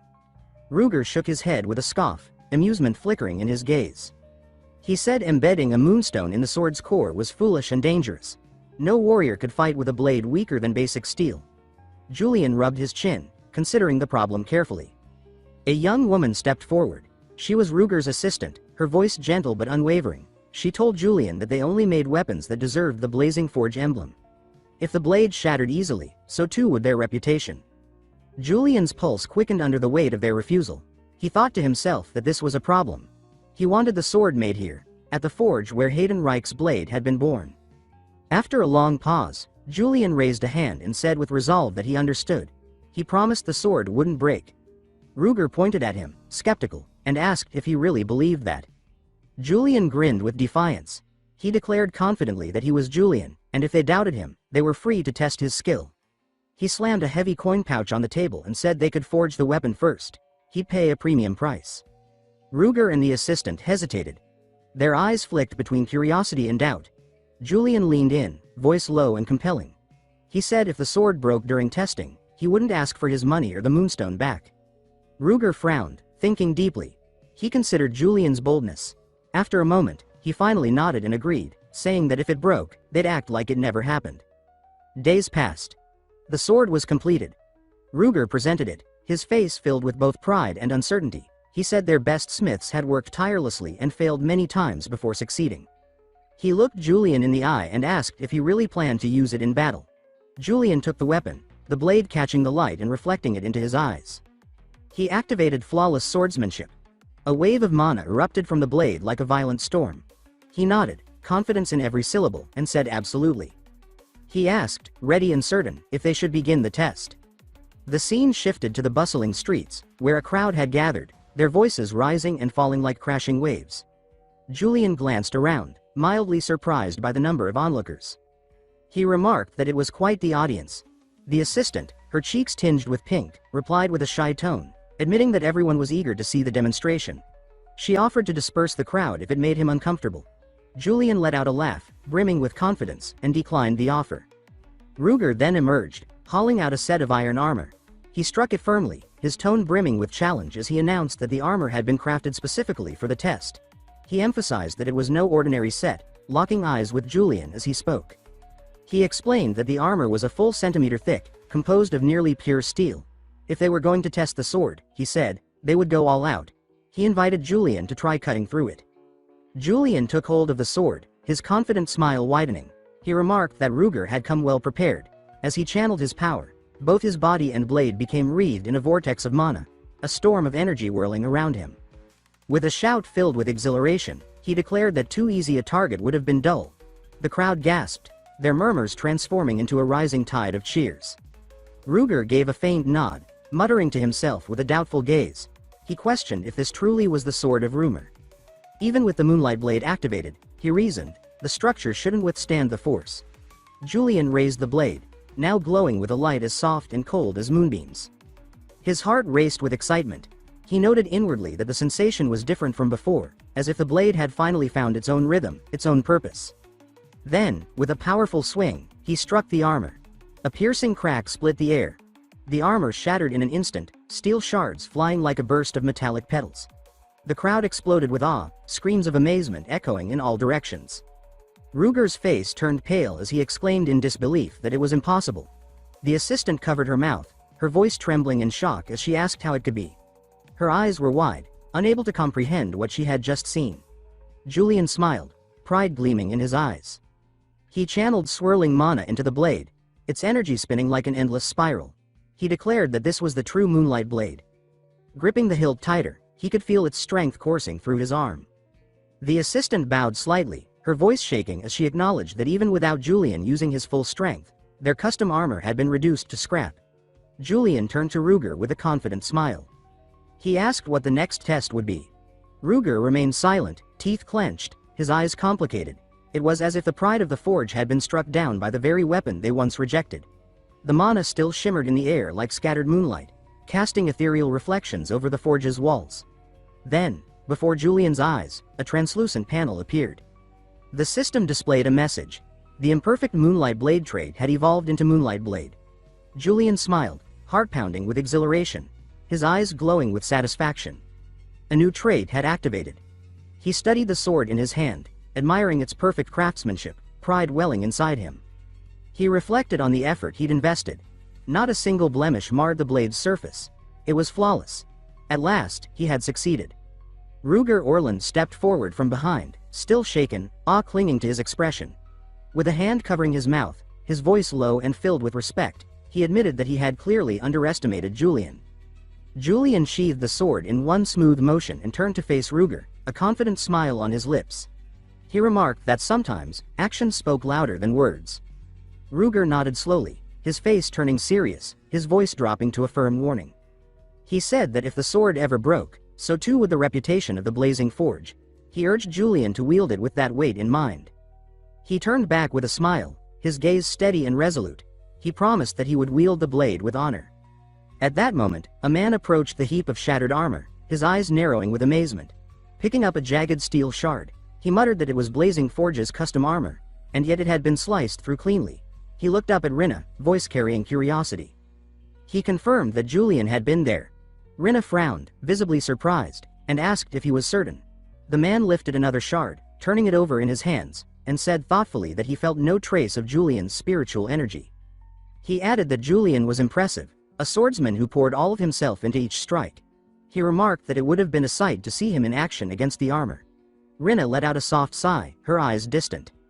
She wondered inwardly if it could be true. She shook her head, brushing off the rising unease. The man turned toward her again, his voice low, laced with suggestion. He asked if she was concerned about Julian. Rinna flinched, her cheeks flushing as she stammered. He smiled at her reaction, his eyes dancing mischievously. He pointed out that they had just completed a mission together, then asked how Julian had seemed. Rinna lowered her gaze, her voice quiet but filled with admiration, and replied that he was truly strong. The man nodded, his expression sharpening. He then asked if she had noticed anything unusual about Julian. Rinna's breath caught. Her heart pounded as she turned toward him, voice quivering. She asked what he meant by strange. His tone grew colder, his eyes darkening as he clarified. He asked if Julian seemed like someone who might be involved with the Dawn Society. The words struck Rinna like a dagger. Her eyes widened, and her voice faltered in shock. She repeated the question to herself, barely believing it. Julian, associated with the Dawn Society? The scene shifted to Julian. He walked down the sunlit street, twin swords gleaming at his hips. He wore a smile, pride glinting in his eyes. He murmured that he was becoming more like Julian with every passing day. But the smile faded, replaced by a sigh. His gaze turned somber. He reminded himself that he couldn't lose sight of his true goal. He had to return to his real world. He couldn't live as Julian forever. He rubbed his chin, the weight of reality pressing against him. To return, he realized, the game world had to end. That meant reaching the final chapter of the story. Hayden Reich had to prevent the resurrection of the Demon King, Barbados. Shaking his head, his eyes reignited with resolve. He reminded himself again that this wasn't his life.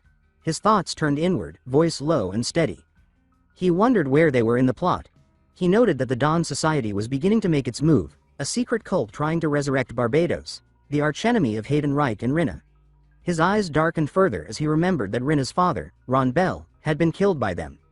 He admitted to himself that he wanted to align with Hayden Reich's side, but said it wouldn't be simple. Stroking his chin, he mused with Julian's voice. Should he infiltrate the Dawn Society for information? But how? Just then, a new thought jolted through him. The system pinged. Intrusion intuition trait activated. Julian's senses sharpened. He felt a strange mana surrounding him, like invisible eyes were watching. He scanned the area, muscles tense, his voice low and alert as he demanded to know who was there. Seeing no one, he He wondered if it was just his imagination, but he immediately threw the thought aside when he recalled that the system had alerted him. He speaks confidently, saying that whoever it was should come out since he already detected his mana. From the shadows a figure steps out, causing Julian to chuckle nervously. He asks the hooded woman if they have met before. A hooded pair steps from the gloom, the tall shadow glowering while Eleanor lifts her chin with a faint smile. He thinks that he remembers her as one very skilled at black magic and says that the bishop of the Dawn Society, Eleanor de Michel, stands before him. He steals his voice and says that she is the sworn enemy of Hayden Reich, and he says that it has been a long time, addressing Eleanor and the robed escort as well. She chuckles softly and says that he managed to see through her disguise. Violet mana billows as she draws it around her body and says that such perception is to be expected of him, Julian. He squares his shoulders and says that he has a rough idea why she is here. She tilts her head and says that if that is the case, things become easier. She lifts 2 fingers and says that it is about time he gave her a reply. He presses his lips, sweat beading, and thinks inwardly that he actually does not know what she's talking about and that he was just bluffing. He forces a smile and says that he would like a bit more time to think it over. She answers flatly that that will not do and says that he was the one to contact them first to join the Dawn Society. Shock ripples through him. He thinks that things have already progressed that far and says inwardly, cursing himself, that cleaning up after Julian has become his daily routine.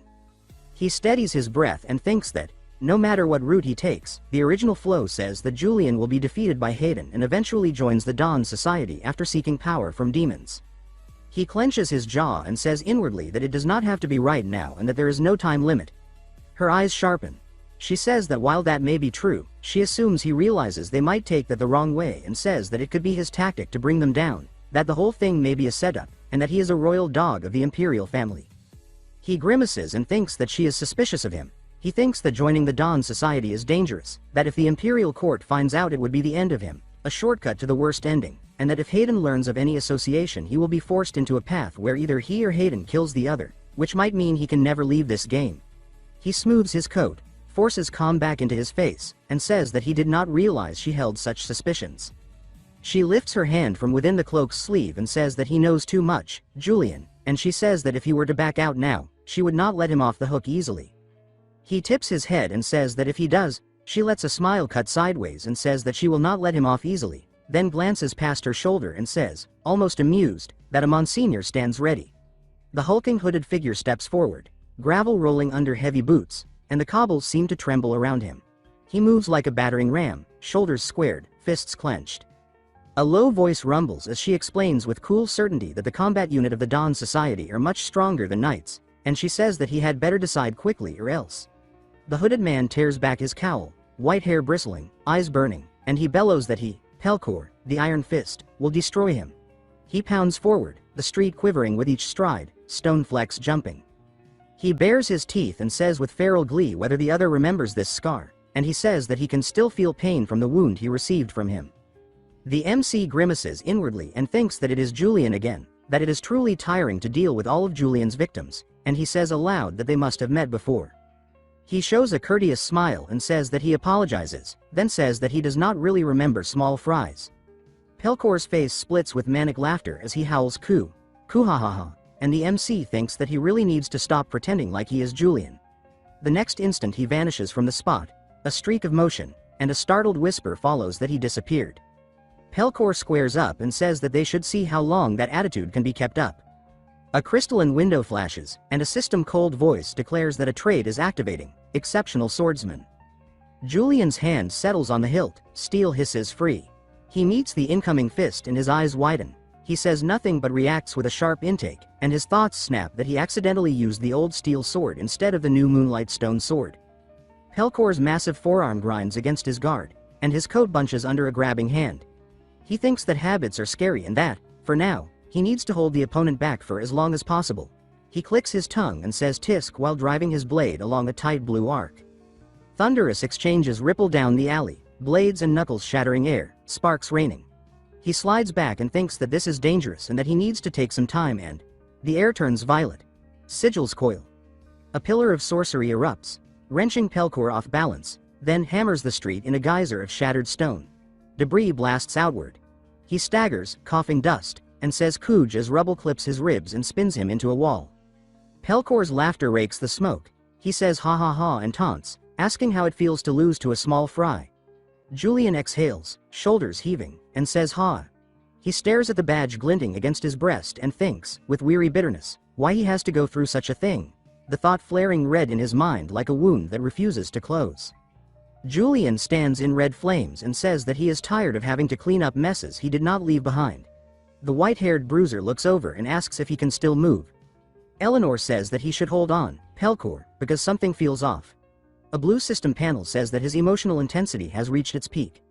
Julian rises with a purple aura. He glares and says that it is so annoying. Another system panel says that a unique trait is activating, open eyes. Crimson heat flares. His sword drinks the light, humming low. A system caption praises the flame's manifestation. The white-haired Pelkor stares and demands to know what that sword is. He bares his teeth and vows to destroy it. The red-eyed Julian moves first. Steel hums. A black bloom of blood opens on Pelkor's shoulder. The square rings. Pelkor stares down, then screams seeing his arm is in bad condition. Panic hits fast. He thrusts out a hand, rasping for space, begging Julian to back off. Then he shouts louder, demanding he stop. Red slashes rip through the air. The fox-eyed man weaves between them with a calm, mocking smile. Pelkor gasps and breaks into retreat. From above, Julian's cape flares. His grin turns feral. Pressure rolls off him in waves. The fleeing Pelkor trembles and thinks this power is beyond anything he's ever faced. He's a monster. Julian laughs softly, almost delighted. Terror reflects in Pelkor's eyes. Julian cocks his head, heat behind his brow. He wonders aloud what this feeling is and admits he's starting to like it.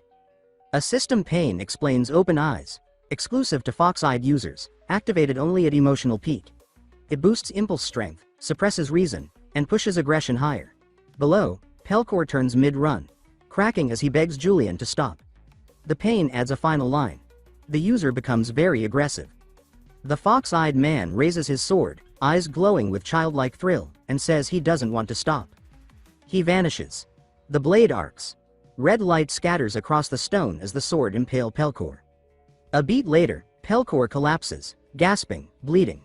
Julian watches and remarks that his Iron Fist nickname seems pointless now. Pelkor sobs, pleading not to be killed. A shadow looms, panting, eyes burning red.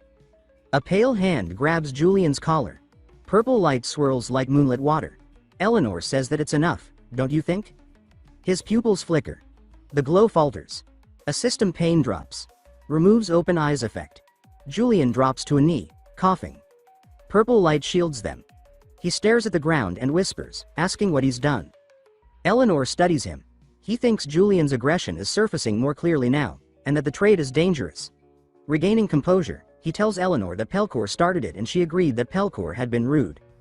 Clicking his tongue, he mutters that she didn't say anything despite knowing everything. Then she waves lazily and points out that she still let Julian beat Pelkor senseless. Green magic spreads like seafoam around Pelkor, healing him. Julian stiffens, realizing it's a binding spell. His body won't move. Eleanor glances at Julian and says that after watching the fight, she's impressed. A faint smile crosses her lips. Her eyes glow soft pink as she casually suggests they work together. Casting charm magic on him, a system ping blips and disappears. She studies Julian, then states there's nothing to lose by accepting. Julian considers and admits quietly that she might be right. She begins to speak again, but Julian steps back and says he needs more time. Eleanor exhales and clicks her tongue. She scowls and complains that her trade still doesn't work on Julian. She turns to the injured Pelkor and asks how it felt, if anything seemed off about Julian. Pelkor, still bound and breathless, answers no. Julian is actually stronger. Eleanor nods and says she knew it. She adds that the memory loss was probably a lie, and asks Pelkor not to tell the other seniors while using her charm eyes on him. Pelkor stammers that of course he won't.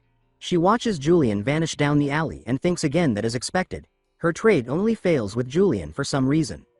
Later, under the dimming moonlight, Julian flexes his fingers. They still tremble. He thinks about open eyes. How it saved him, how unstable it is. Images rush back. Pelkor lunging, the recruiter's magic catching him, those cloaked silhouettes that cheered for violence. He wonders what he should do next. He remembers Adrian's sharp smile and thinks that Adrian would kill him if he joined the Dawn Society.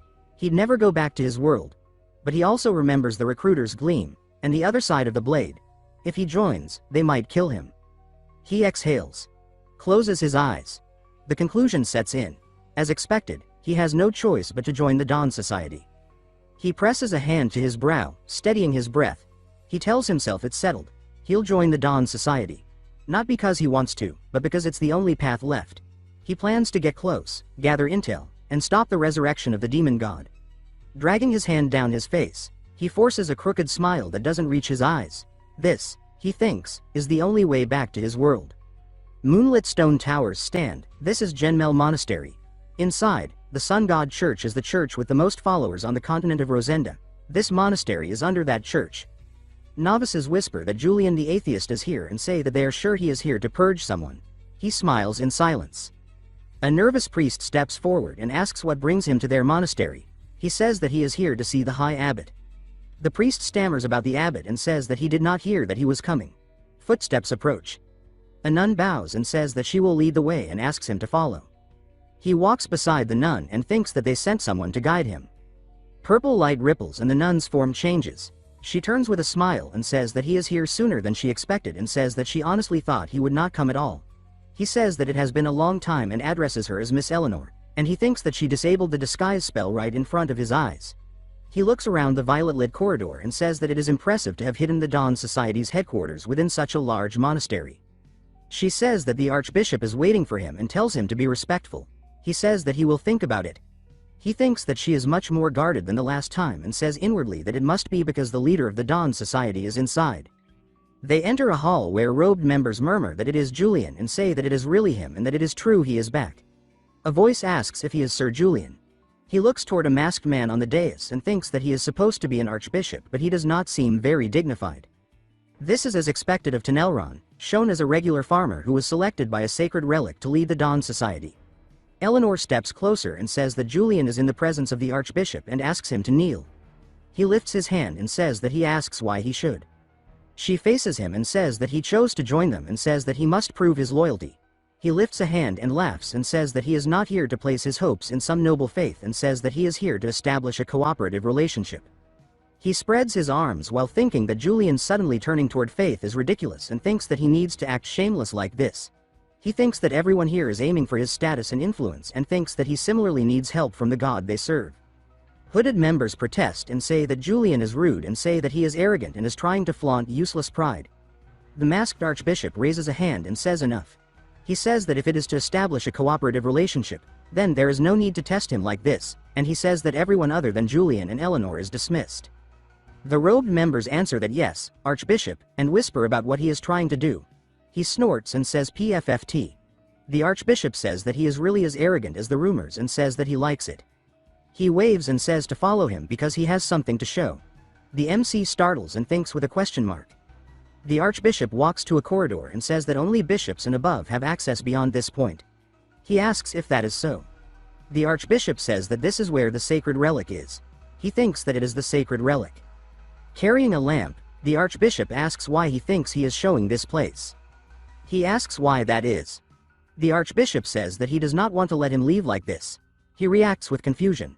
The Archbishop says that if they let him leave now, it would mean turning him into their enemy, and says that Julian allied with the Dawn Society would be interesting. Julian asks if he is fine with forming a cooperative relationship, and the latter says that he will grant him the rank of bishop so he can fully utilize the Dawn Society's power. Eleanor stiffens and says, "Your Excellency, why are you suddenly doing this?" He says that he is giving the hero of the northern battlefield the treatment he deserves. She starts to object, and he asks how she dares to question his decision. She says that she apologizes. He asks Julian if he is satisfied. He smiles and says yes, thank you, Your Excellency.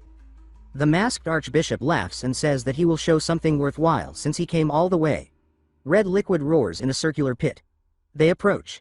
He thinks that the golden chalice must be the sacred relic. The Archbishop says that this is the relic that chose him. The sacred relic, star of the demon god, and says that it can draw the latent power of the demon god Barbados into physical form. The Archbishop lifts a black object from the red light. He asks whether he has seen something like this before. He answers that it is a horn of a demon.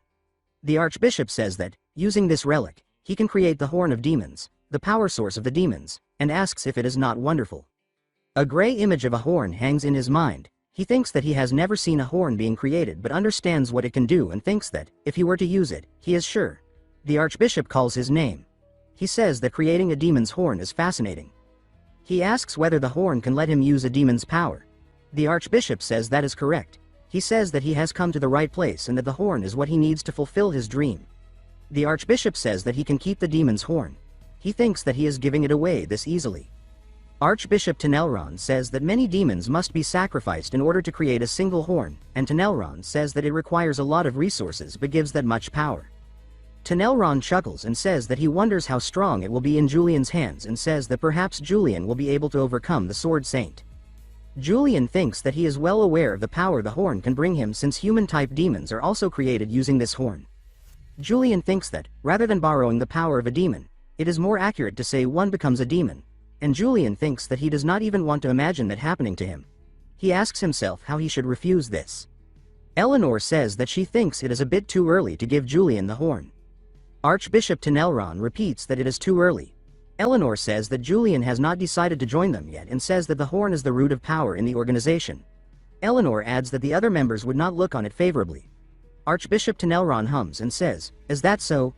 Julian thinks that he can hear everything. Julian says that he will return the horn for now and says that this is not the reason he decided to visit in the first place. Archbishop Tenelron says that he sees Julian as more considerate than expected, and Tenelron says that convincing Eleanor will take more effort. Tenelron asks if he can request a favor. Julian smiles and asks what kind of favor. Tenelron explains that spirit stones, the ingredient needed to make the horn, can only be obtained from the heart of demons with at least 3 horns. He says that the spirit stone is also the vessel that holds the remnants of the demon god's will. He asks Julian to bring these to him and says that this should not be too difficult. Julian adds that going out of his way to look for 3-horned demons without orders from the imperial court would be too suspicious even for him. Archbishop Tenelron says that Julian will not have to worry about that and says, in a red whisper, that the Dawn Society will take care of that. Few days later, inside a train, Julian thinks, what the hell just happened? Julian thinks that the Archbishop accepted him as a member of the society and even granted him the rank of a bishop. He thinks that as soon as he joined he received an order to hunt down a 3-horned demon. That they must have people planted in the imperial court as well. He thinks that they are too big and powerful to be called a mere secret organization and that they are almost like an entire country. He thinks that this is troublesome. Heron smiles and says that it is a blessing there is public transport connecting different cities. Julian answers that Heron is right and thinks, with a sigh, that he forgot about this guy. Julian asks Heron whether Heron is also going to Berniden. Heron answers that that is right and says that Berniden is where the Ascension Festival of the Sun God Church is held, and says that he will be going as the representative of the Kriphart family. He adds that once Julian is finished with his mission, he should try to enjoy the festivities of the Ascension Festival. Julian thinks that he should agree with Heron for now and says that he will if he has the time. An announcement says that they have arrived at Berniden. Heron says that then he will be off. Julian answers, yes, Heron. Heron says, just in case, that Julian should not provoke Margrave Orinal. Heron explains that Margrave Orinal used to be very close to the Highlands family, which Julian obliterated, and Heron adds that Orinal therefore will not be fond of Julian. Julian answers quietly that yes, and he thinks that he has another thing to worry about, thanks to Julian. Julian steadies his step and thinks that he is only here to defeat the demons and that he should not have to run into Margrave Orinal. Margrave Orinal, seated in his office with fingers steepled, orders that Julian please delay the mission. Julian tilts his head and says that, sorry. Margrave Orinal continues that the city is limiting entry to the Pillen Forest to Sun Church members to prepare for the Ascension Festival. Julian states that the 3-horned demon is in that forest and claims that the festival will be ruined. Margrave Orinal asks if the demon has shown itself yet and then argues that it has not, which is why he asks Julian to delay the mission. Margrave Orinal declares that the Ascension Festival is the pride of this city and that they cannot ruin the festival for a demon that has not been active yet. Julian, expression cooling, thinks that Margrave Orinal is not listening and that the demon could appear in the middle of the festival.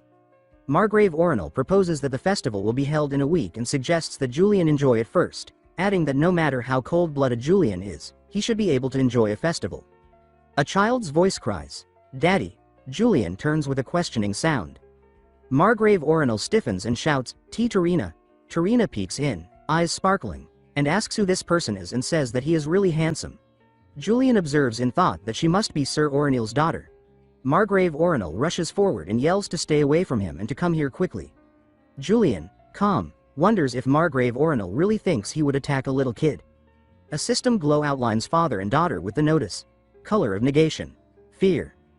Julian closes the discussion by saying that they shall continue this talk another day and steps out into the night. Margrave Orinal gathers Tarina protectively. In the corridor, Julian exhales and says, "Phew." Outside, subordinates hurry up. One soldier calls, "Sir Julian." Another asks how it went. Julian answers that Margrave Orinal was very adamant and says that he was not able to stop the mission from being delayed. One subordinate reacts and asks if that is so and whether they should recall the Shut Eyes members stationed in the forest. Julian stops the suggestion with a hand and says no, to leave them be. The subordinate stammers, "Huh." But Julian looks over the festive streets being prepared and states that the festival will not be happening as planned. A subordinate, eyes widening, asks if that means what they think it means, while Julian's gaze remains steady on the city that is decorating itself for a celebration he expects to be interrupted. Julian explains that Berniden is where most players first come across a three-horned demon. He emphasizes that such a creature is not just powerful, it's catastrophic. With a hand resting on his chin, he remarks that the festival might soon collapse into chaos. He outlines the horn system. The more horns a demon bears, the stronger and more dangerous it becomes. From 3 horns upward, each demon gains a unique name and a specific ability.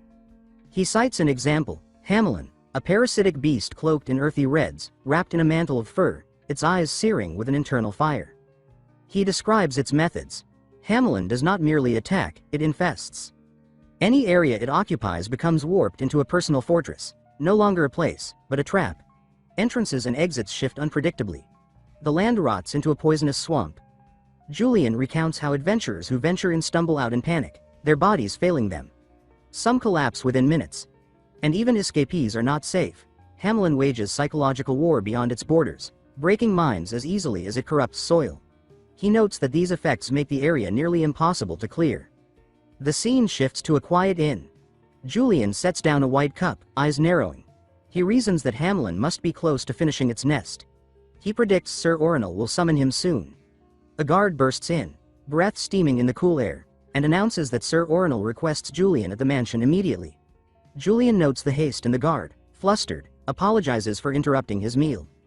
At the mansion, Julian arrives already expecting the news. His expression is unreadable. Across the room, the Margrave trembles. Sir Orinal, seated stiffly behind his desk, speaks with difficulty. He says that his daughter, Tarina, hasn't woken since last night. Even the city's best physician is baffled. He adds that similar cases have surfaced. Children across Berniden falling into unexplained comas. Julian hums quietly, absorbing the details, and concludes aloud that it's already begun. Sir Orinal rises suddenly, his voice shaking as he demands whether Julian doesn't find it strange how a perfectly healthy child could suddenly fall unconscious. Julian, calm, asks what exactly the Margrave is implying. Sir Orinal, face slick with sweat, claims he has a theory. This is no illness. It's the work of a demon. Julian pauses, then confirms it. He says that the cause is almost certainly the beast Hamelin, hidden in the Pirun forest. Julian elaborates. The creature implants seeds in living beings, converting them into loyal vessels. He clarifies that the infection does not harm adults, but for children, it is fatal. He warns that for Tarina, it may already be too late. Sir Orinal staggers back, shouting that it's impossible. Then he lunges forward, falling to his knees. He pleads with Julian, begging him to destroy the demon at once. He cries that the Ascension Festival means nothing now, only his daughter's life matters. Julian looks down at the Margrave and notes that he changes his tune quickly. He then asks, pointedly, whether Orinal truly wants to save her. Sir Orinal answers immediately, he'll do anything. Julian's gaze sharpens. He repeats the word, anything, and presses further. Would the Margrave be willing to act in ways that might endanger Berniden itself? Sir Orinal goes rigid, clutching a folded cloth. His breath is shallow. After a long pause, he bows his head and declares that he will take full responsibility for any consequences. Julian nods once. He says that in that case, he will proceed with the eradication of Hamelin. Sir Orinal gasps out a desperate thank you. A wide view spreads over a green field. Workers rush across it, carrying sloshing buckets. They splash the contents, fuel, over soil, stone, and timber. Mud mixes with the slick liquid as it pours out. An aide approaches Julian and informs him that the preparations are complete. The aide hesitates, glancing at the sun-dappled trees. and quietly asks if this is truly necessary. The forest is beautiful. Julian replies that leaving a known threat untouched would be reckless. He then turns to face the aide directly. The aide's voice lowers. He asks if Julian really means to burn the forest down. Julian confirms that this is not a clearing, it is a destruction. He notes that, in the game, this was the most effective way to defeat Hamelin. The aide mutters that Sir Orinal might be furious. Julian reassures him. The Margrave has already chosen safety over celebration. Julian raises a hand. He gives the order. Begin. Torches ignite with a snap. Voices shout commands. Start the fire. Burn it thoroughly. Flames race across the drenched earth, licking up the brush. Panel by panel, the fire spreads, vivid orange and blinding white. Within the smoke and searing heat, something shifts. A pair of red eyes opens. The burning thickets twist inward, bending into shape. A massive figure rises from within the inferno. Thorns jut from its limbs. Its gaze glows like molten glass. The silhouette of Hamelin emerges, framed by flames. Jagged lettering clatters across the frame as the beast lets out a soul-splitting roar. From within the flames, the demon howls. Nearby, members of the Shut Eyes unit freeze, then erupt into motion. They shout that it's time to fight. But before they can move, Julian lifts a hand. He tells them to stand down. He says he will face the demon alone. The agents stop in their tracks, stunned. One stammers, asking if he truly intends to fight a three-horned demon by himself. Julian responds with a faint, tilted smile. As he draws his blade, firelight spills across the metal, gleaming over the folds of his uniform. He confirms that yes, he does. Their presence would only slow him down. Flames rise around him as he steps forward. Embers whirl in his wake. He plants his feet, squares his shoulders, sword raised high. Julian's grip tightened around his sword as he advanced through the burning forest. Each step radiated confidence. The sight before him made him cover his mouth and smile. There it was, the Hamelin monster, glaring at him with furious intensity. The creature swung its arm in rage, smashing the ground where he just stood. Using his agility, Julian leapt back and mockingly declared that Hamelin's efforts were useless. The taunt only deepened its anger. Drawing the moonlight sword, he let its blue aura envelop the blade and charged forward, slashing so close that the beast flinched. He remarked that the flames had weakened it, and that it should vanish beneath his sword. The monster's eyes narrowed. Suddenly, beams of light surrounded its body. Julian covered his nose, realizing it was Hamelin's pollen. The system warned him that it caused hypnosis and convulsions to assault the mind. He cursed aloud that he had forgotten about that, then smirked and said that he had more up his sleeve. The system confirmed his resistance to Hamelin's mental attack, stunning the monster. A dense aura flared around Julian as more notifications appeared. His arrogance, two-faced, and cold-faced traits had all activated. Calmly, he thought that a lowly demon's mental strike could never affect him. The monster roared, but Julian only smiled, eyes flashing blood red, and asked what could drive a madman mad. He then charged and unleashed a devastating slash. The explosion that followed split the monster in two, revealing a glowing red crystal. Julian sighed, thinking the fight was finally over. His subordinates approached, asking if he was unharmed. He gave them a cold glance before softening his tone, saying that he was fine. Back at Orinal's post, the man stared at the burning forest, trembling with worry. Julian approached, thanking him for his support during the extermination and assuring him that the royal family would praise his bravery. He then asked whether Orinal's daughter had awakened. Orinal replied shakily that she was slowly recovering. Julian smiled and offered a necklace, asking him to give it to the girl. When Orinal asked what it was, Julian explained that it was a necklace made from Hamelin's fragments. Shocked, Orinal demanded to know why. Julian calmly explained that the girl's magical power made her the first affected by Hamelin's pollen, and since she possessed S-rank aptitude, she deserved a magical item of such rarity. Suspicious, Orinal pressed further, saying Julian had no reason to treat him kindly. Julian replied that he simply valued talented mages. When Orinal accused him of having ulterior motives, Julian merely said that it was courtesy for his cooperation, nothing more. Orinal feigned agreement but thought bitterly that Julian must know of his close relationship with the clan he destroyed.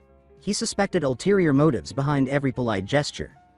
Finishing his duties, Julian took his leave, thanking Orinal once again for his help in the extermination. After Julian left, Orinal stared at the necklace, murmuring that Julian hadn't asked for anything, only walked away in silence. He then entered his daughter's room, telling her she looked healthier.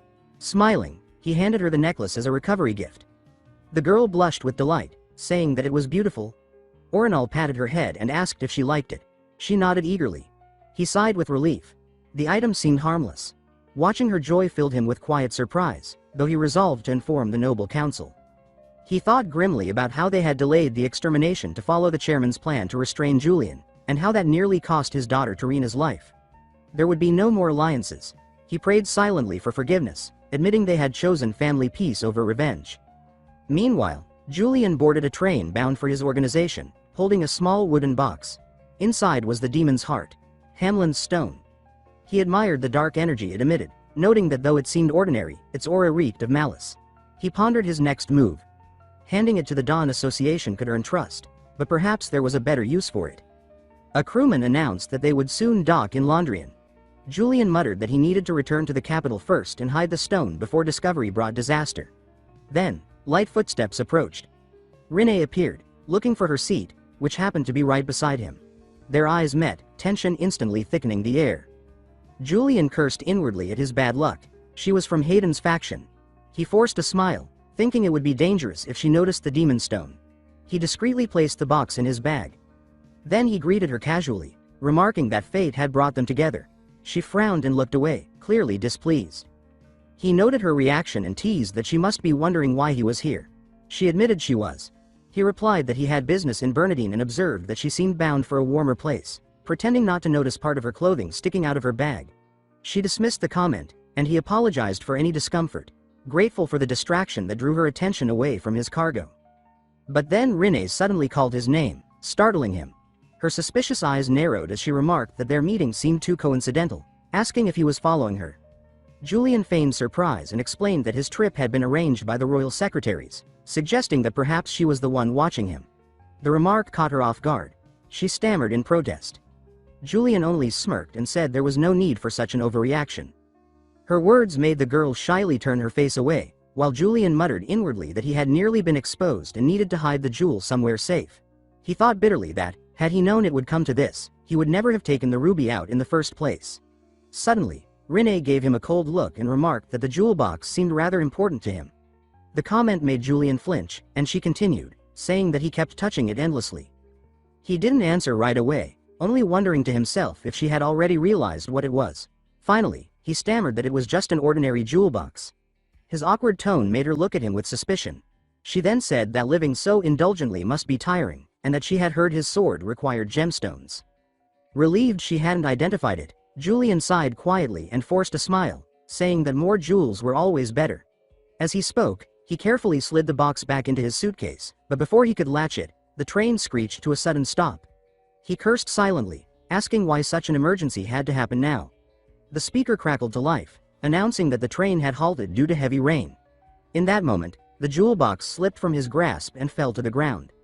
Watching the gemstone roll across the floor, Julian's heart sank. Renee bent down, picked it up, and gave him a cold stare. He hastily said that she should please return it to him. Inside, he thought that she definitely knew it was a gemstone, and wondered what would happen next. She examined it and remarked that it seemed to lack vitality, adding that it was a pity for someone so enamored with jewels to not know how to cherish them. She then placed the stone back into the box and handed it to him.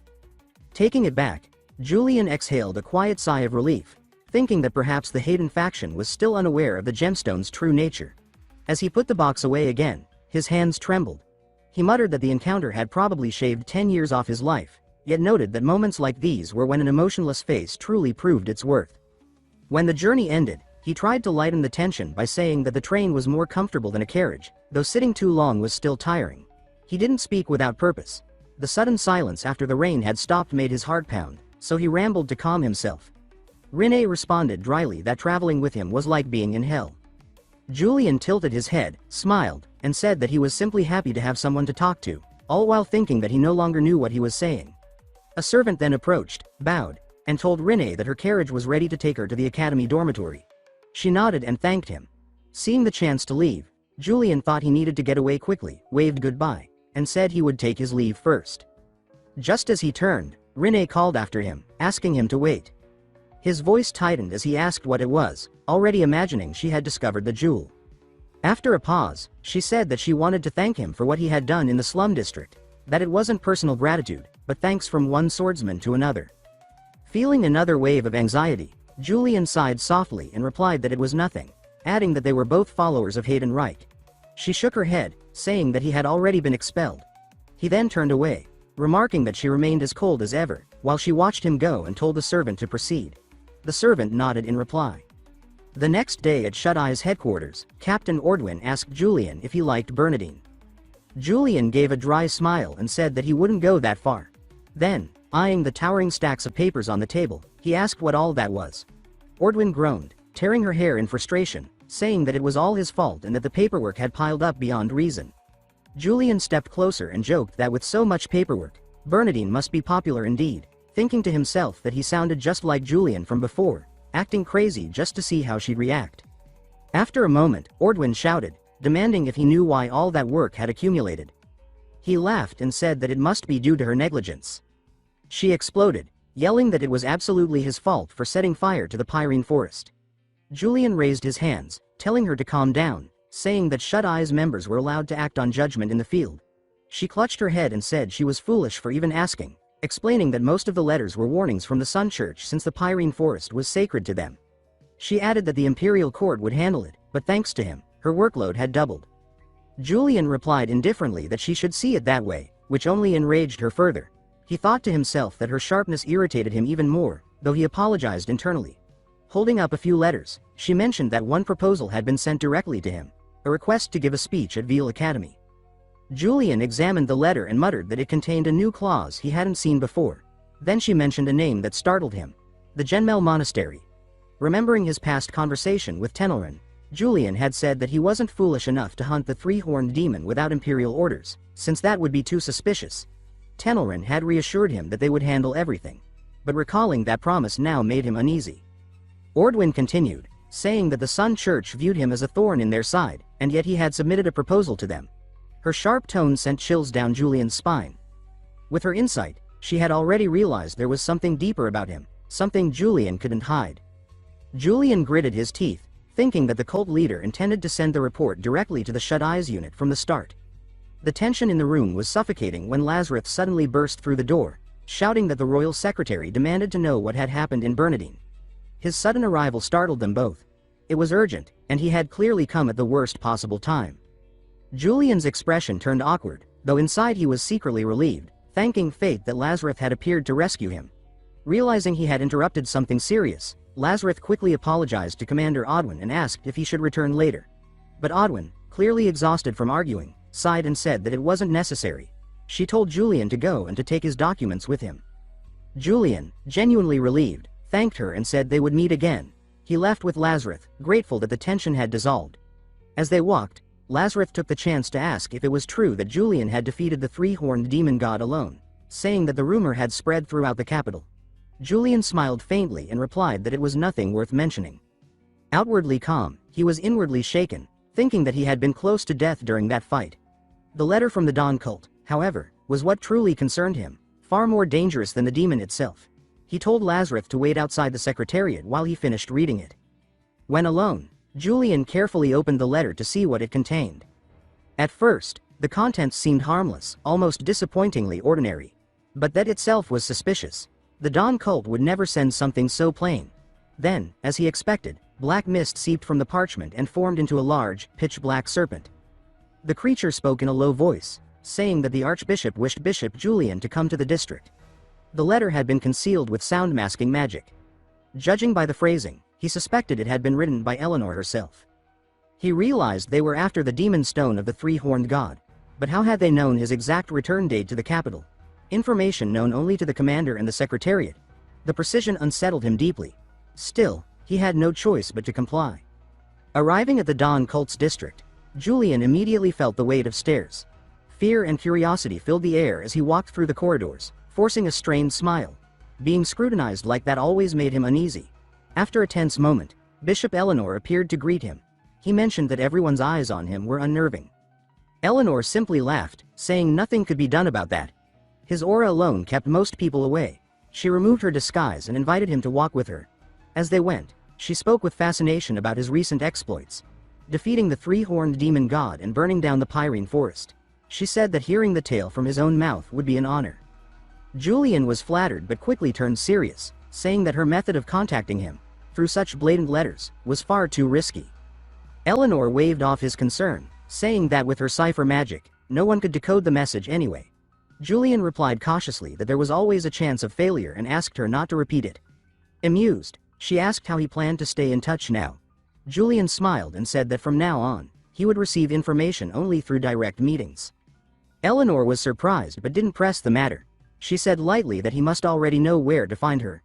Inside, she suspected he only wanted to see her reaction, because there was no way he could know her true identity so easily.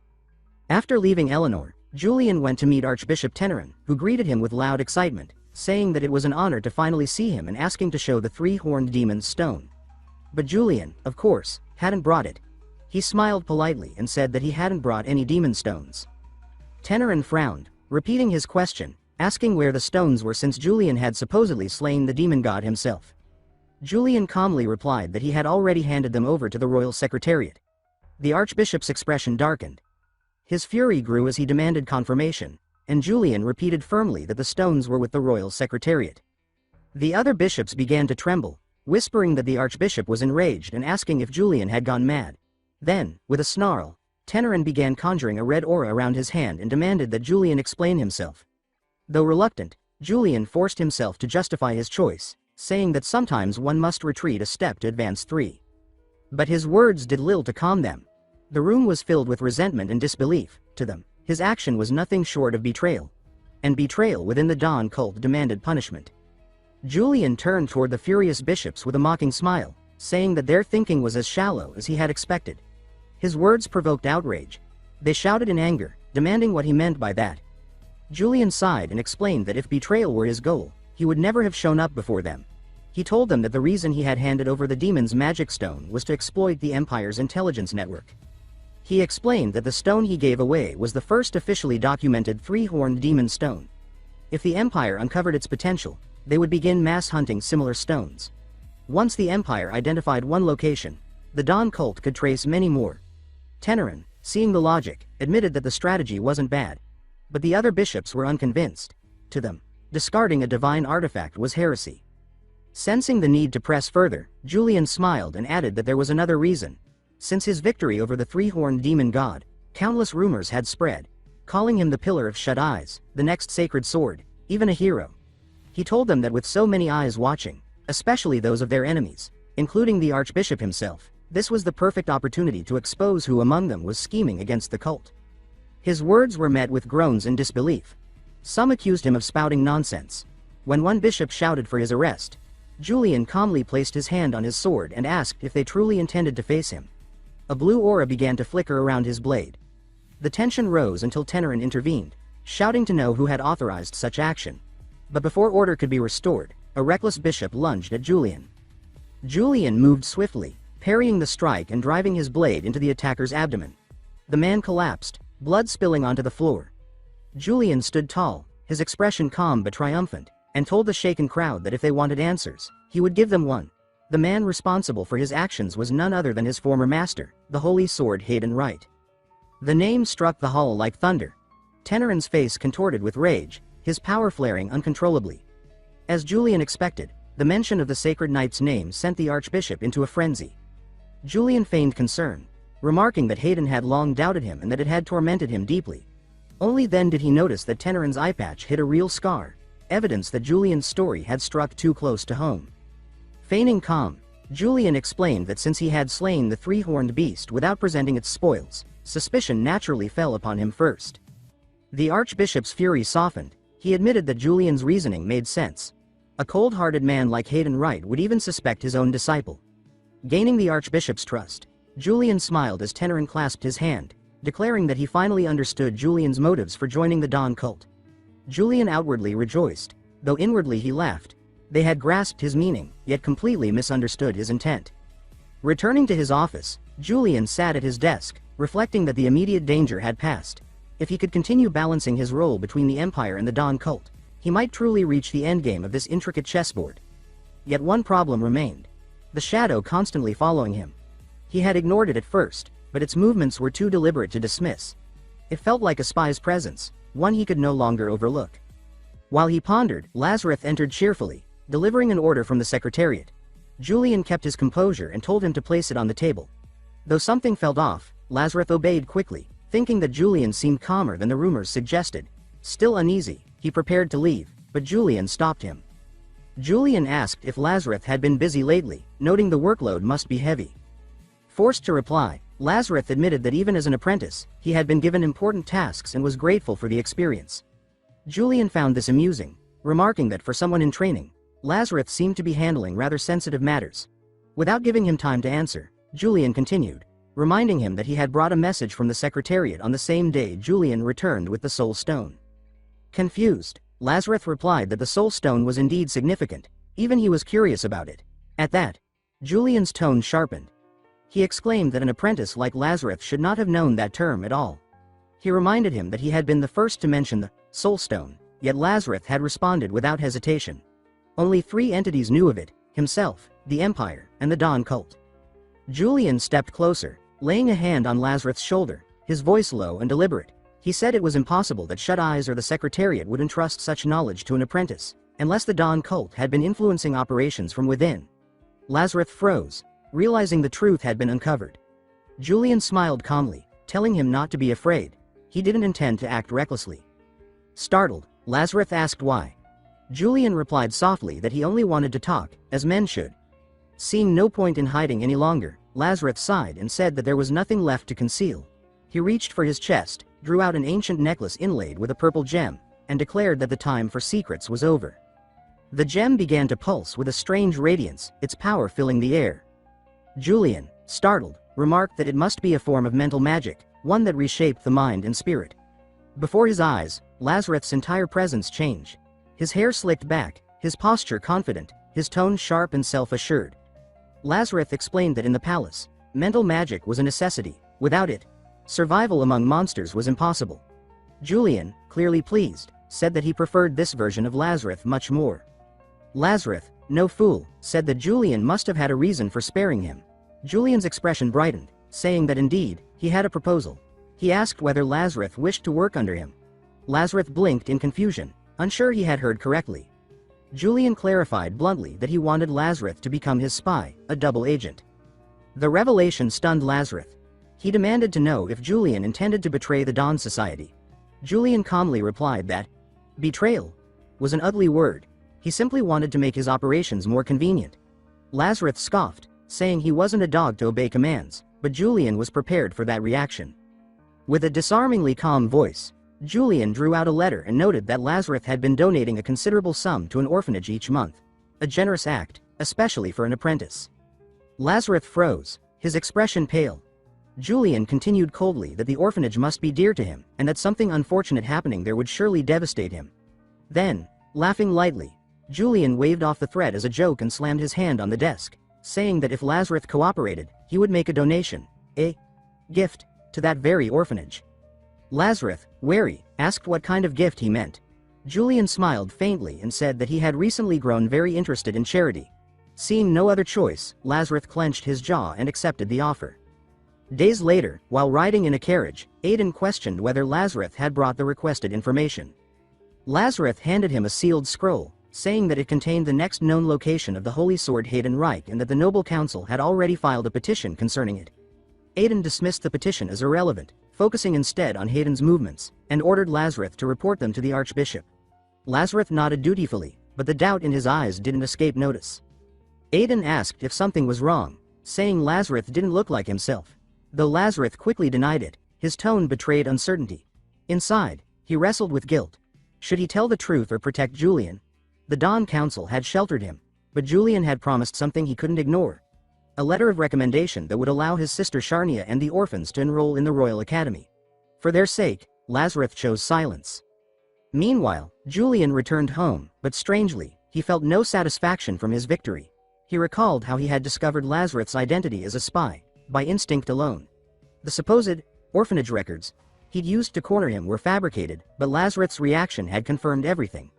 If Lazarus had stayed calm, he might have noticed the bluff. Julian was about to enter his home when the maid informed him that a message had arrived from his main family. The letter announced that his older sister, Renia Kryfart, was soon to be married and that the family would be pleased if he attended. At first, Julian hesitated and said he was too busy. Then, reconsidering, he smiled and told the maid to reply that he would definitely attend. He had remembered something. The Kryfart family still possessed a particular ceremonial outfit that he wanted to see again. That excitement, however, faded quickly when the maid mentioned that the outfit in question was a pink suit he used to treasure. Embarrassed, Julian muttered that he'd rather wear something more dignified. The maid, puzzled, asked if he wasn't fond of that suit. It had been his favorite for years. Julian only smiled awkwardly, cursing himself internally. He decided to buy a new outfit instead. At the clothing shop, Julian's intimidating presence terrified the staff into silence. Unaware, he happily browsed through the garments, thinking the shop's elegant selection would help him compensate for his poor sense of style.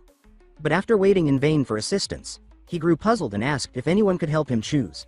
His polite question sent the staff scattering in fear, leaving him alone and bewildered. As he struggled to decide, another customer entered, Professor Eileen, elegantly dressed and radiant. The shopkeeper greeted her warmly, commenting on how long it had been since her last visit. Eileen laughed that such was the life of a scholar, and though Julian had once nearly ruined her research by purchasing all her moonstone crystals, she was now thriving again thanks to new imperial commissions. Today, however, her visit was purely personal. She needed a dress for a wedding, the wedding of the Kryfart family's third daughter. The shopkeeper immediately guided her to the private collection of formal gowns. After browsing, Eileen sighed with delight, saying it felt refreshing to escape her laboratory at last. But then she froze. Across the room stood Julian. Her mind went blank. She ducked behind a rack, whispering in disbelief that he, a minor member of the Kryfart family, was actually here shopping for the same event. Watching him inspect an unflattering outfit, she felt horror dawn on her. That hideous suit, surely he wasn't planning to wear that. Julian, admiring the plain attire, thought it looked perfectly formal. Eileen, nearly panicking, decided she had to stop him before he embarrassed the entire family. She stepped forward and asked sharply whether he truly intended to buy that outfit. Julian was startled to see her, realizing she had probably been observing him the whole time. Eileen, as cutting as ever, remarked that his flashy fashion sense had blinded him to the meaning of what he was choosing. Suspicious, she asked if he truly didn't understand the significance of that suit, or if his resentment toward the Kryfart family was so deep that he planned to use it to make a public statement, declaring his break from noble society itself. Julian froze, utterly stunned. He stared at the outfit, heart pounding, wondering what she meant, and what on earth the true meaning of that suit could possibly be. A bead of sweat slid down Julian's forehead as he tried to answer. Eileen had appeared out of nowhere and spoke strangely, saying that she was only trying to choose something to wear to the wedding. He stayed calm on the surface, though suspicion stirred inside him. She then said that she was talking about the symbol on the back, which confused him. When she turned the shirt around, she revealed 3 swords piercing a throne. She explained that the emblem once belonged to knightly families and was used when executing enemies who had sworn oaths. She added that although the meaning had faded and become a fashion trend, someone with his reputation shouldn't show up to a wedding wearing it. His face darkened as he touched his chin and said that he understood, while chaos pushed at him from within. He thought he couldn't possibly know such things when he had never been Julian before. He forced a cheerful look even as he inwardly groaned about how exhausting it was to sort through endless clothes, especially when his eyes kept drifting toward pinks and neon tones. He considered asking Eileen for help and eventually admitted that he was out of options. She sighed in relief, glad he finally realized it. He put on a sly smile and raised a hand toward the neon suit, saying that he planned to buy the outfit he liked. Eileen stared at the garish thing in shock and repeated his choice in disbelief. Seeing her reaction, he smirked inwardly. He knew her well enough to predict that if he kept choosing bizarre outfits, she wouldn't be able to leave him alone. With a calm, fake smile he added that the pants should match perfectly. Eileen couldn't handle it anymore and asked if he really intended to wear that to the wedding. Her hands shook as she declared that she couldn't stand by anymore. In the name of the donation family, she would find the right outfit for him. He answered politely, thanking the family of every artist, while inwardly pleased that everything had gone exactly as planned. She rushed to pick his clothes while he stayed smug, thinking she was easy to read. She, meanwhile, judged him harshly, wondering who could have fashion sense that terrible. In the end, she chose his outfit for him. On the wedding day, a guard trembled as he accepted Julian's invitation. After verifying it, the guard stammered a welcome. Julian straightened his sleeves and walked inside with quiet confidence, though unease tugged at him. He wondered if these nerves were Julian's lingering emotions. He reminded himself that he hadn't wanted to come either, but he had one reason. The image of a medal with an orange stone, Hansik, floated into his mind, something the Kryfart family held. He remembered from the game that besides slaying demons, Another way to obtain handshake was by speaking with the family's patriarch. He opened the large door. Just thinking of Julian's father tightened his chest. Musicians stopped playing the moment he stepped inside. Guests paled. He frowned slightly and smiled faintly, wondering if stopping the music was really necessary. Crossing his arms, he walked toward the center of the hall. He muttered to himself that their unchanged stares were expected. It would be odd if they were happy to see him. Before he finished the thought, someone called out his name with joy. A girl rushed forward, her white dress shimmering. She hugged him so tightly he staggered. She said she was glad he had come. Her ruby-like eyes and bright smile lit the hall. She was Renia Kryfart. He tried to stay composed as she grabbed his hand and spoke excitedly, saying it had been a long time and she rarely saw him these days. He managed a small smile while thinking that this was the first genuine warmth Julian had received since he had taken over this body. He asked how she had been. She responded brightly, unaware of his awkwardness. He realized that although she belonged to a branch family, their relationship seemed sincerely sibling-like. The atmosphere warmed. Renia laughed while holding Eileen's hand, apologizing for her excitement. Eileen brushed it off gently. Julian stepped closer, noticing that Eileen was there just as he had expected. Renia turned and teased that they already knew each other. Eileen explained that they had been senior and junior at the academy. Julian raised his eyebrow inwardly, surprised by this unknown history. Renia looked at him mischievously, saying that he looked better than before, when he had resembled a clown. She then asked if he had chosen his outfit himself.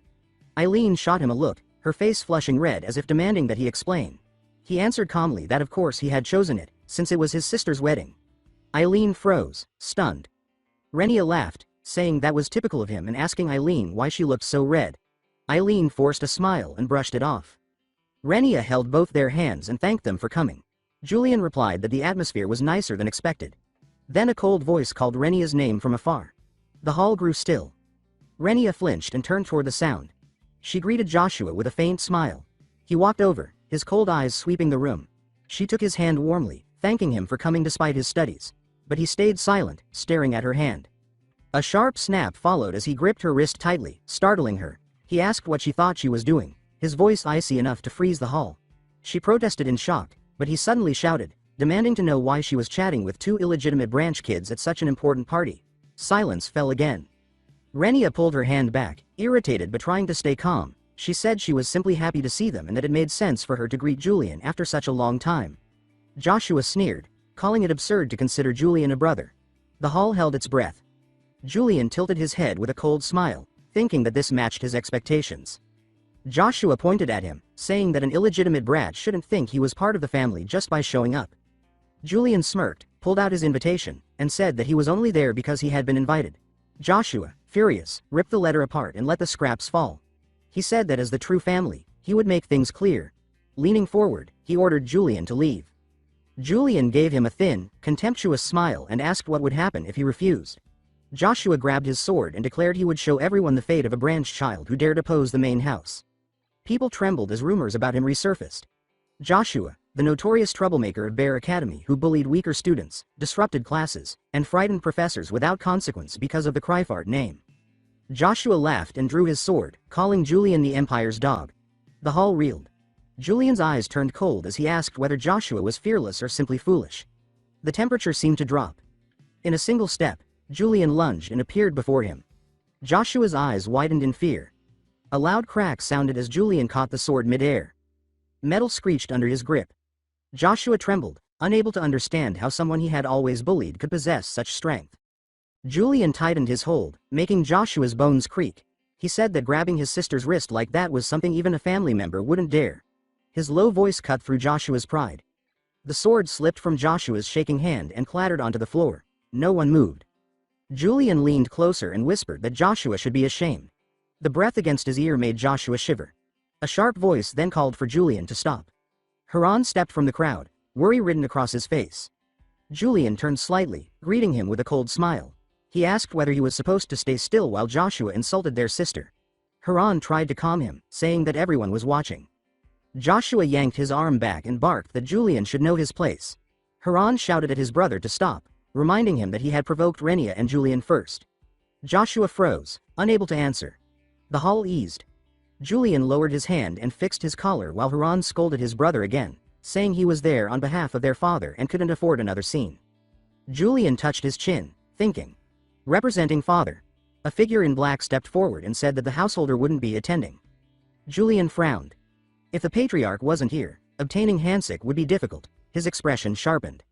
He turned to Renia and asked if she was all right, apologizing for the trouble. She smiled gently and said she was fine, and that she had done it for him.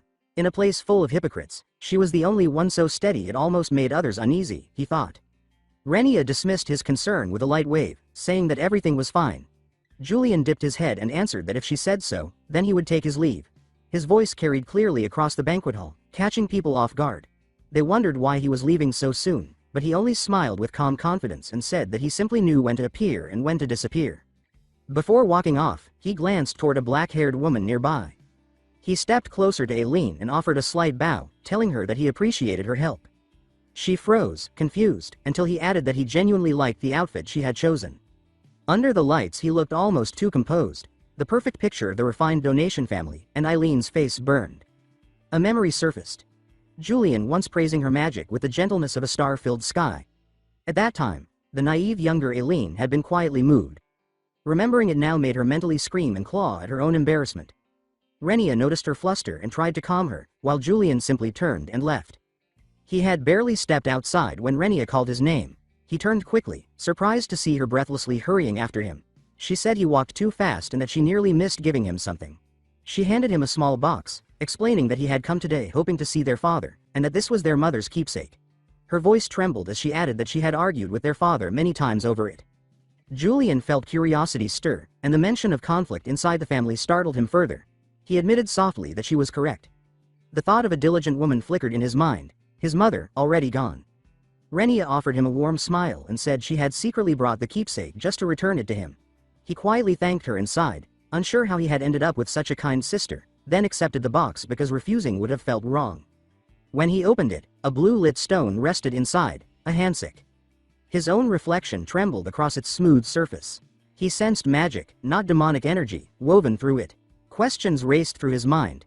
How could his mother's keepsake be this? What hidden meaning was he missing? He muttered that he hadn't expected to receive it so easily, which made Renia ask what he meant.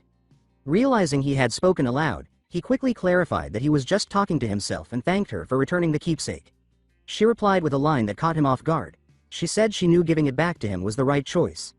Noticing the faint happiness on his face, she added that she had never seen him look like that. He answered lightly that she must be mistaken, and she laughed softly, saying perhaps she was. After a brief exchange, he finally departed. Renia waved and reminded him to be careful on his way home and to visit their house again sometime. He bowed in acknowledgement and left. Soon he stood alone, staring at the stone. So the handshake the Kryfart family guarded for years was actually his mother's memento. Pain struck his chest. Though Julian was known as the coldest man in the empire, tears still slid down his face. He wondered if those emotions belonged to Julian or to himself. A luxurious carriage carried him away. He wiped another tear and questioned whether a fragment of Julian's humanity still lingered, deepening the struggle between who he was and the villain he had to play. But he quickly forced those thoughts aside. He had achieved his objective. He had obtained the handshake, a relic with terrifying power. Smirking, he admired his prize. Returning to his mansion, he considered what to do next. Giving it to the Dawn Society or to the Sword Saints felt like a loss. While he debated, a sudden thought struck him, and a faint blue shimmer flashed in one eye.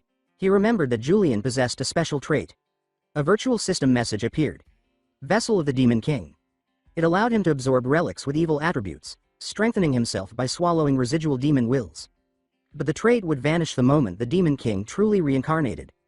That also meant he could absorb the handshake itself, and possibly become the next Demon King. The idea tempted him. Becoming the ultimate evil god would drastically increase his chances of survival. Yet the thought also sickened him. He reminded himself why he had resisted playing Julian's role in the first place. That hypocrisy, the betrayal, the creeping loss of identity, all of it pushed back. Today's moment of crying made him feel more fragile than Julian ever had been. He forced himself to wake up, telling himself that he no longer craved power so desperately. For now, he decided to hide the handshake. He placed it inside a large box, locked it tightly, and sealed it away. Even then, unease lingered. He wondered if he should learn a sealing spell before the Dawn Society came looking. Dropping into a chair, he tried to relax, noting how unusually silent the mansion felt. He hoped trouble would stay away a little longer. But fate ignored him. A sudden burst of purple magic flared. Julian snapped to full alert, his extraordinary intuition signaling danger. He sensed unfamiliar mana drifting through the halls. It carried no killing intent, but he still moved carefully, avoiding using his own mana to stay hidden. He tracked the energy back to his own room, and found a beautiful woman with aquamarine hair sitting calmly inside, drinking tea. Eleanor looked over with amused surprise and greeted him casually. Julian stopped in his tracks and blurted her name. She lifted her teacup and said she had waited so long that she asked his servants for tea. He said nothing at first, trying to figure out how she had entered. The faint purple mana around her made him suspect charm magic used on the servants. He finally sat, exhaled, and asked why the bishop had come. Her reflection in the teacup answered that she was here for a bit of friendly mingling between allies. He simmered at the thought of someone trespassing for such a reason, but she quickly added that she had another purpose and needed to ask him something. She set down the cup and asked whether he had subdued a demon during the slum mission. He replied that he had. She then asked if that demon had taken human form. Watching her closely, he guessed she was probing how much he understood about demonification, so he answered plainly that a person had transformed into a demon. Eleanor seemed intrigued. He added that the demon's horn differed from the one Lord Tenerin had shown them, appearing more like a replica shaped after Tenerin's crafted horn. Eleanor questioned him again, disbelief in her voice, wanting to know exactly how much he knew about demon horns and the demonification phenomenon. Julian kept his tone even and said that he didn't know as much as she imagined. Eleanor rose with a hand over her heart and admitted there was no point beating around the truth anymore. She said it seemed he knew nearly everything. Julian lifted a hand playfully, asking if her curiosity was satisfied. Turning away, Eleanor struck the floor lightly with her heel and said that if that was the case, she had no need to test him any further. Eleanor turned to leave and added in a casual tone that he seemed very well informed about the Dawn Society's internal affairs. Then her voice sharpened as she said that he surely understood which choice was wiser, and that it would be best if their blades never had to face each other, because she was not someone easy to handle. The veiled threat unsettled Julian, and sweat prickled at his neck. When she was gone, he finally exhaled and thought that Hayes was basically warning him to either give the Dawn Society absolute loyalty or step aside. He also noted that she had appeared right when he was holding the handsick. That was enough for him to decide that this mansion was not a safe place to keep it. Later, Huron arrived carrying the box with the handsick inside and asked if Julian truly meant to hand it over. Julian, sitting in his chair, answered that he did. Huron seemed taken aback and admitted that he had expected Julian to demand punishment for Joshua instead. Julian simply replied that Joshua was not worth the trouble. Still confused, Huron asked what exactly Julian was giving him. Julian calmly stated that it was his mother's keepsake. The words made Huron go pale. He stammered in shock and hurried over, asking if this was really Lady Melena's memento and reminding Julian that it should be a precious treasure to him. Julian told him to relax and answered brightly that yes, it was. Inwardly, though, Julian reasoned that Huron was probably the one person who would never act recklessly with the handsick, and likely did not even know its true nature. Huron did not strike him as the type to resurrect a demon god, so entrusting it to him felt safe. Huron lifted the box and asked again if Julian was sure about handing over something so important. Julian, smiling with his familiar narrowed eyes, said that he could not keep it with him for now and was entrusting it to Huron. In Huron's mind, images flooded in. Young Julian in Lady Melena's arms, the boy who became meek in front of her alone. Huron thought that Lady Melena symbolized the last scrap of humanity inside this notorious man. For Julian to hand over her keepsake to someone else felt to Huron like a declaration that he would now live fully as the Empire's hunting dog, a monster with no path back. He stared at Julian in frightened disbelief, wondering how he could be so cruel. Julian saw his expression and recognized yet another misunderstanding, but he decided that, regardless, the handsick would be safe with him. Elsewhere, Joshua sat seething on his bed, jaw clenched and eyes burning with humiliation. Bruises darkened his wrist as he pressed a white cloth to the injury. A maid with short black hair entered, timidly announcing that she had come to change the bandage. Joshua lifted his gaze with visible displeasure. He then exploded, shouting at her so violently that she recoiled in terror. His rage boiled as he thought that he, a direct heir, had actually been hurt by someone from a mere branch family. The image of Julian's taunting, confident smile flashed in his mind, enraging him further. He considered Julian an insufferably arrogant bastard. He remembered the moment Julian struck. Everything had happened so quickly that he barely sensed the attack, only the crushing pressure pouring from Julian. Joshua grudgingly admitted to himself that he had lost right then. He could not understand how a man as contemptible as Julian had drawn the attention and favor of the higher ranks. In frustration, he lashed out and knocked over the basin, water splashing across the floor. The maid turned shock white and collapsed to her knees, shaking and begging for forgiveness. Joshua sat above her, staring coldly, filling the room with suffocating tension. Unable to calm down, he suddenly stood and spun around, fury still boiling. Gritting his teeth, he called out hoarsely for someone named Alphys. Soon a tall man with black hair and a composed expression entered. Alphys Mayend, Joshua's bodyguard and former deputy captain of the Azure Lion Squad. Joshua flicked his hand to dismiss the maid, who fled in relief. Once they were alone, Joshua called Alphys over and thrust his bruised wrist at him. Alphys answered calmly that he saw the wound, which only fueled Joshua's anger. Joshua began shouting at him, demanding to know where he had been when the injury happened. When Alphys tried to explain that he had followed the Lord's orders, Joshua cut him off, insisting that this was not what he wanted to hear. He reminded Alphys that his primary duty was to protect the Krippik direct line and asked if anything could possibly be more important than his safety. Joshua continued berating him, dragging up Alphys's stained past and declaring that everything the man possessed now was thanks to him. Alphys fell silent for a moment, thinking wearily that this old refrain had returned yet again, then apologized. Joshua sneered, saying that Alphys was useless anyway and would probably freeze from fear. He snatched the wet cloth from the bucket and flung it straight into Alphys's face. Alphys took the humiliation without protest. Joshua growled that he did not want an apology from Trash. What he wanted was an apology from Julian himself. After a tense pause, Alphys quietly asked if Joshua wanted revenge. The question startled Joshua, but Alphys continued, saying firmly that he would help Joshua get his revenge by any means necessary. Joshua snapped back, demanding to know if such a method even existed. Alphys began analyzing the situation. He said that Julian was currently very strong, able to channel mana into each movement and wield a quantity of mana far beyond that of ordinary knights. He added that Julian's Moonblade, infused with this mana, was as terrifying as its owner, and that it was a sword capable of regulating its own aura, the kind of weapon every knight dreamed of. Joshua, however, grew impatient hearing his adversary described in such terms and shouted for Alphys to get to the point. Alphys's expression shifted as he proposed a bold idea. He suggested creating an environment where Julian could not use his aura. Joshua was stunned. Before he could fully react, Alphys pulled something from his coat. He revealed a flawed resonance stone. Joshua stared, confused as to why Alphys would possess such an item. Alphys explained that a normal resonance stone suppressed demonic energy within a demon, preventing access to that power. This defective one, however, functioned differently. It emitted a strange purple glow, and as it drew near, Joshua felt invisible pressure crush down on him, forcing him to bend. Alphys continued his explanation. Instead of suppressing demonic energy, this stone suppressed the mana inside people. He said that if they erected a barrier with it and trapped Julian inside, they could neutralize his aura. Joshua immediately pointed out the obvious flaw, shouting that he too would be unable to use his aura within that barrier. Alphys replied calmly that Joshua would not need his aura. He then produced something else, leaving Joshua stunned where he sat. What Alphys revealed was a demon horn, pulsing with dark energy. Joshua stared in shock, recognizing it for what it was. Meanwhile, under the sunlight, Julian was peacefully tending a pot of orchids. He smiled to himself, thinking that this recent quiet life, caring for delicate plants, made inhabiting Julian's body feel almost tolerable. That peace shattered when Razlet, his assistant, came rushing in, clearly panicked. Razlet reported breathlessly that some members of the Dawn Society were planning an ambush. Julian thought that he would have to retract his earlier words about enjoying a calm life. He frowned, fingers tightening around an orchid leaf, annoyed that Razlet's panic could damage the plant. He told Razlet that next time he should not come running in like that, because at this rate someone might discover his secret. Razlet quickly agreed. Once he had settled, Julian asked for details about the ambush, especially whether any bishops were involved. When Razlet answered that there were none, Julian scoffed, finding their scheme foolish.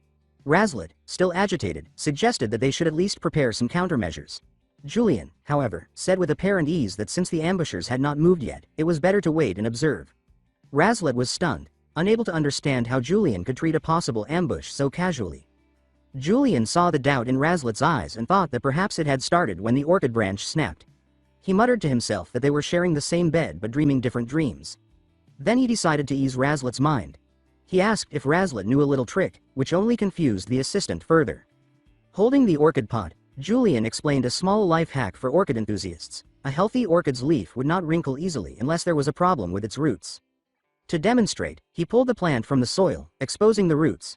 He grinned, saying that as he suspected, the roots were rotting, though only the outer ones. He went on to explain that the orchid had formed its own clever defense. The outer roots acted as bait, sacrificing themselves to stop the rot from reaching the core. The word bait made Razlet shiver as he tried to understand the implication. Julian then dropped the subject of orchids and asked if there was any other news. Razlet reported that the Secretariat was requesting personnel for the upcoming victory commemoration mission, a duty Julian would also have to take on as the Academy's swordsmanship instructor. Julian reasoned that if it was a victory celebration, then Saint Sword Hayden would almost certainly attend. He disliked that idea, remembering how the sharp-eyed Holy Knight had once questioned him about Hansik. When Razlet asked if he would accept the victory assignment, Julian answered that he would not, and that this time he preferred something simpler, a mission tied to the Academy instead. Razlet was stunned. To him, Julian had always seemed obsessed with prestige, yet here he was turning down a high-profile task. In that moment Razlet realized that Julian was deliberately using himself as bait to draw out the Dawn Society. Razlet's mind raced. During the celebration, the Academy's guards would be dispatched to the palace, leaving the Academy thinly protected. If Julian stayed behind, the Dawn Society's spies would see it as the perfect opening to strike, while Julian, already aware of the ambush, could wipe them out on his own terms. Razlet finally understood that Julian's earlier story about bait had been a hint. Julian was turning himself into the lure, folding the enemy's ambush into his own stage play. Razlet shivered, convinced a bloodstorm was about to descend on the Academy, while Julian still smiled peacefully, seemingly unaware that he was acting like a true strategist. At Ville Academy, an elderly professor stood sweating nervously, forcing a smile. In contrast, Julian, the prominent figure from Shut Eyes, looked utterly at ease, wearing a faintly enigmatic smile. The professor hurried over to greet him, saying that he had not expected Julian to come in person. He explained that with the victory celebration approaching, he had assumed Julian would be too busy. Realizing he might have spoken out of turn, the professor quickly backtracked and announced how delighted he was to see him there. Julian quietly watched his flustered fear and enjoyed it.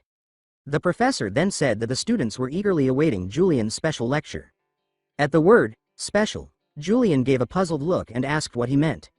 Stammering, the professor clarified that it was a lecture for students about to take their practical exam, and nervously asked if Julian had not been informed. Julian narrowed his eyes, a thin line of sweat at his temple as he processed this. He then laughed and reassured the professor that he knew. He claimed he had only been asking because he was looking forward to it. Inside, he did not expect to be teaching anyone at all. Meanwhile, in lecture hall number 1, students were chattering as they waited. A girl with ash-gray hair noticed her friend Rena arriving and commented that the guest lecturer had not shown up yet. Rena sighed in relief that she was not late. She was not very interested in theory and felt drained after overtraining, having pushed herself harder than usual because she planned to rest through the lecture. Her friend noticed her fatigue, and Rena admitted she was tired but pointed out that today was just a guest lecture, so she only needed to sit and listen. At that moment, the professor and Julian reached the classroom door. Inside, students speculated that the guest lecturer would probably come from Shut Eyes, but this time the rumor suggested a civilian. The professor entered first, called for attention, and announced the guest lecturer's arrival, asking everyone to welcome him. When Julian stepped inside, the room erupted. Students whispered in shock. One of them exclaimed that the lecturer was indeed from Shut Eyes. Rena, hearing that name, stiffened, confused and unsettled. She looked up at the podium, saw Julian standing there with the professor, and froze completely. Julian introduced himself as Julian Kreifart from Shut Eyes and said that he was pleased to serve as their guest lecturer. Rena stared in disbelief, wondering why that man of all people was here. While the whispers continued, Julian told everyone not to be too tense. He placed a hand calmly on the desk and stated that he was there to give a brief lecture as one of the examiners for their upcoming practical test. With a sly smile, he added that what he intended to teach was nothing special. This only deepened the students' confusion. He surveyed the room and remarked that they seemed puzzled. Then he posed a question. He asked why they practiced swordsmanship. The hall fell silent. Julian smiled and said that it was just to break the ice, then suddenly pointed toward one student, choosing Rena. He said that he would ask Miss Rena to answer. Startled, Rena flinched. Her friend beside her was equally stunned. Rena almost blurted out a complaint about why he had picked her, but she caught herself and covered her mouth, realizing she had nearly spoken rudely. She forced herself to settle, reminded herself that he was the lecturer, and decided instead to return the question to him, saying that everyone probably wanted to hear his answer more than hers. Julian looked taken aback for a moment by the reversal, then laughed and replied bluntly that his own reason was to gain fame and status. Rena and her friend were stunned. Her friend thought that a proper answer should have been something noble, such as serving the royal family. Without giving them time to recover, Julian repeated the question to Rena. This time Rena answered steadily, saying that swordsmanship trained both mind and body so one could achieve one's goals, though inside she knew her own true goal was revenge. Julian acknowledged that her answer was thoughtful and said that the question was not only for atmosphere. He explained that no matter how well he taught swordsmanship, He could not surpass the foundation they had already built for themselves, and there was no way to make them dramatically stronger in such a short time. So, instead of talking about sword forms, he announced that he would speak about aura. He raised his hand as a stream of energy gathered around it. The students, including Rina and her friend, broke into excited murmurs. They had not expected a real lesson on aura. Julian explained that everyone possessed mana channels and that using those channels to reinforce the body or weapons was the essence of aura. He emphasized that aura was a clear gauge of the difference in skill between people. Below, the students watched in awe as the aura around him flared, sharp and distinct. Julian smiled and asked whether they could see its color. Rina twisted her lips into a wry smile, now understanding what he meant by aura reflecting the gap in ability. One student raised a hand and suggested that the color was gray, like moonlight. Another speculated that it might be silver. While opinions clashed, a decisive voice rang out. Rina spoke up, asserting that the aura color was silver. She did not stop there. Confidence flickered in her eyes as she added that she saw a second color as well, a pale cobalt blue. Rina explained that Julian was using two separate auras at once, specifying that he wrapped the silver aura around the sword's sheath while channeling the pale cobalt aura through his hand. Julian smiled and confirmed that her answer was completely right. Rina thought quietly that the ability to perceive aura was the key to recognizing the disparity between two fighters. She remembered noticing Julian's aura traces at the forge and had worked desperately since then to close the gap. She had convinced herself that by now the distance between them would not be too great.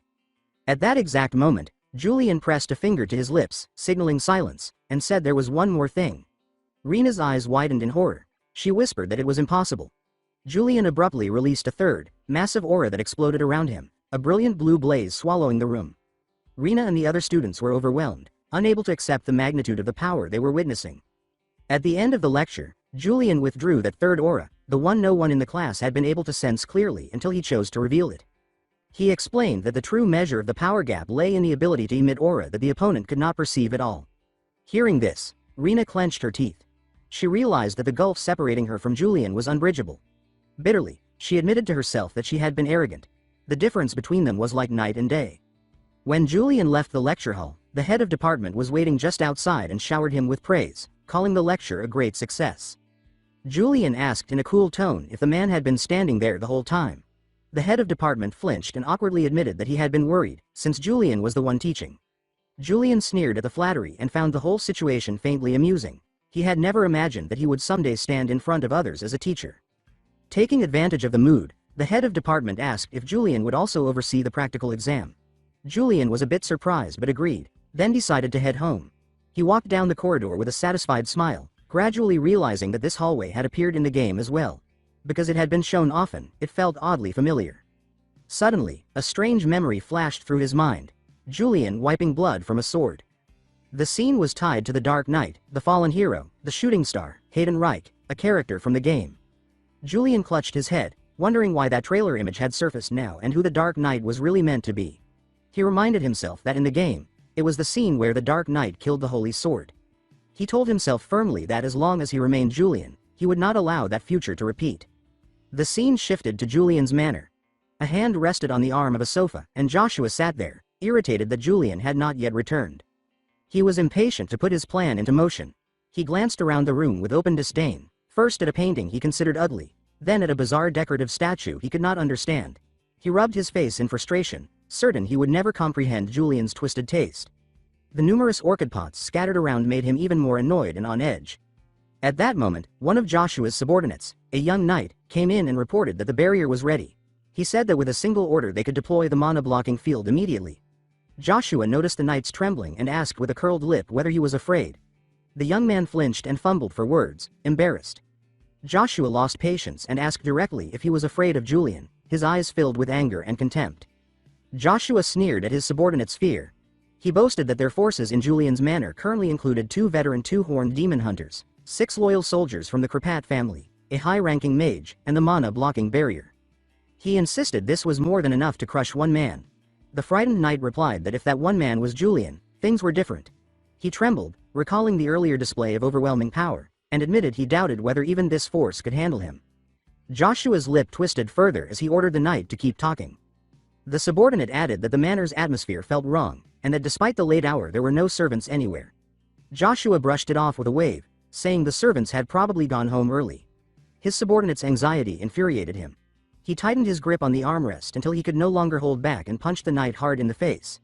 He shouted curses at him, calling him a coward and questioning whether he deserved to be a knight of the Krapat family at all. Reeling from the blow, the knight could only bow his head and apologize. Joshua ordered his men not to engage in direct combat, but only to activate the barrier at the right moment. He muttered that they were all gutless, yet once the barrier was in place, Julian would not even be able to use his aura properly. The thought made him laugh with an evil, confident smile. He was certain that once Julian's power was neutralized, he could easily dominate him. Just then, another soldier ran in, reporting that someone was approaching.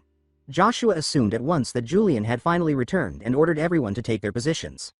At the same time, outside the manor, a different group was approaching under cover of night. Hidden in the bushes, they prepared for a raid. One of them remarked that Julian was probably settling down to sleep by now. Their leader, William Highlands of the Dawn Order, clenched his teeth and stated that he wanted to storm in and eliminate Julian immediately. The others agreed, venting their resentment about Julian's disregard for rules and complaining that his appointment as bishop had been outrageous from the start. Every one of them was a member of the Dawn Order, and all shared a deep hatred for Julian. Tonight, under William's command, they intended to carry out their own brand of justice by taking his life. William declared bitterly that, as someone from the Highlands family ruined by Julian, he had come to enforce that justice himself. Another member noticed William's shaking hand and teased him for looking nervous. William cleared his throat to steady himself and thought that he had almost lost his composure. He drew his wand and ordered everyone to advance into the manor. As they moved, William cast a spell that created a barrier of silence around them. The spell, Enduring Silence, formed a membrane that wrapped the group and masked their presence. The others muttered in admiration. William confidently stated that the barrier would muffle most sound and conceal them, making it unlikely that Julian would wake. He ordered them forward, fully convinced their plan would succeed. Investigations had shown that all the servants had left before sunset, so they believed Julian was completely alone. However, as they crept through the grounds, William's wand flickered strangely. He stopped abruptly. One of his companions, anxious, asked what was wrong. William said that something was off about the flow of mana here, that it felt as if someone had deliberately blocked or twisted it. At that same moment, on Joshua's side, the young knight came rushing back in panic and reported that Julian was not alone in the manor. He said there were multiple other presences inside besides their own. Joshua fell silent at his knight's report. The man added in a shaking voice that the extra presences in the manor were not servants but trained fighters. Joshua began to grasp that his operation might have been discovered. He clenched his jaw, furious, and wondered whether someone had leaked their plan. On William's side, his Dawn Order members were also growing restless. William felt the mana flow twist unnaturally around them and realized with horror that Julian might have anticipated the ambush and erected some kind of barrier in advance. At almost the same moment, both Joshua and William reached the same chilling conclusion.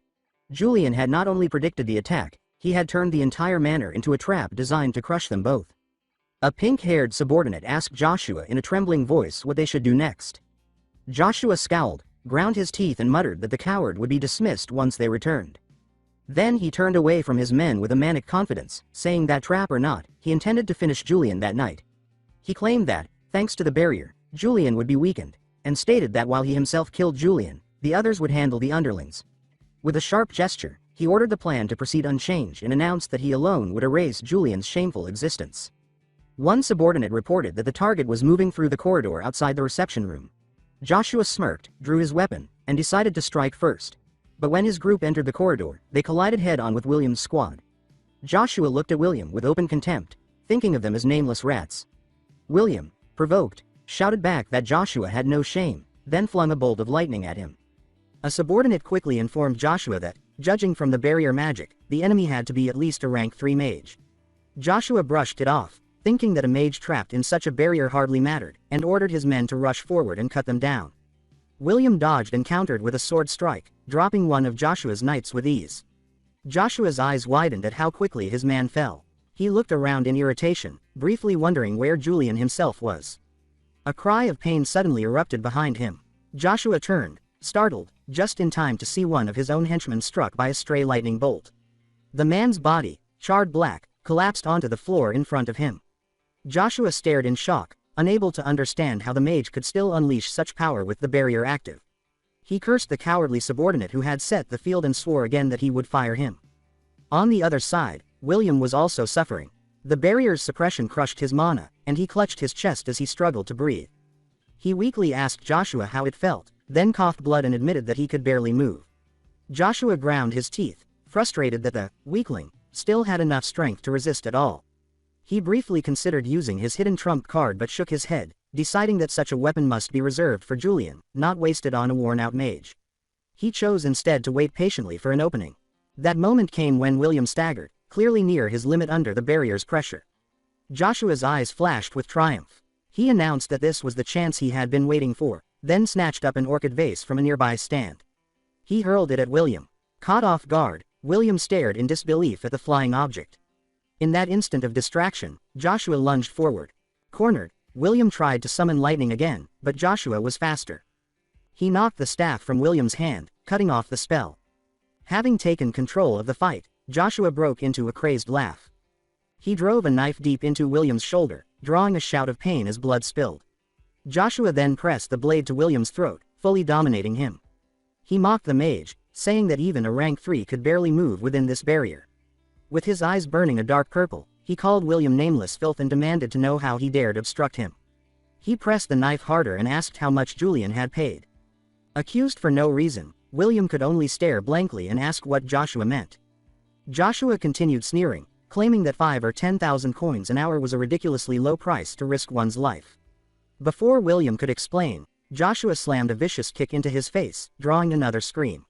William raised his hands desperately, insisting that he was not Julian's hireling.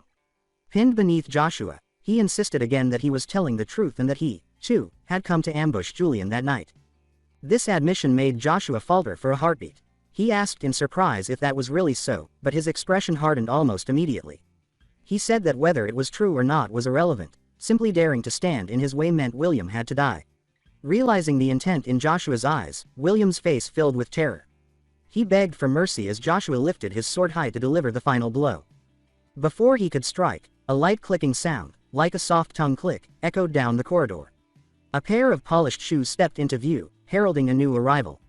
Julian appeared calmly, remarking that the manor had gained quite a number of uninvited guests that night. Joshua turned, stunned, unable to comprehend when Julian had arrived or how he had sensed nothing. Julian stood there with a half-smile, collected and composed.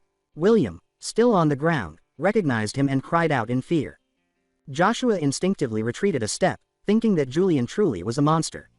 Yet Julian seemed more interested in something else. His gaze moved to the shattered orchid pot on the floor. He crouched, picked up a shard, and murmured that it had been broken, his tone strangely regretful. He lifted a handful of spilled soil from the floor, saying almost casually that he had liked that pot. The action stirred the persona of Lee Suwu beneath his borrowed skin. Joshua and his men watched in confusion, baffled by Julian's fixation on a broken plant. For a moment Joshua even wondered whether the oppressive aura he sensed was real. The doubt ended as a massive blue aura burst from Julian, swallowing the corridor in its glow. Julian remarked evenly that the barrier was definitely active, implying that this was still not his full strength. With a cold, amused smile, he added that it seemed he needed to finish the etiquette lesson he had once skipped. Joshua could only stare in horror, asking himself how any aura could be so vast. Earlier, as Julian had been returning to the manor, he had already sensed that something was wrong. The air outside felt heavy, and the flow of mana around the estate was disturbed and unstable. He smiled faintly, recognizing that what he had been waiting for had finally arrived. The ambush he had been warned about was unfolding. He knew there were many who resented the villain named Julian, and of course some would eventually come to settle old scores. But he was not the same as before. He now held the completed Moonlight Sword. As he approached, he debated whether to confront them openly or observe first.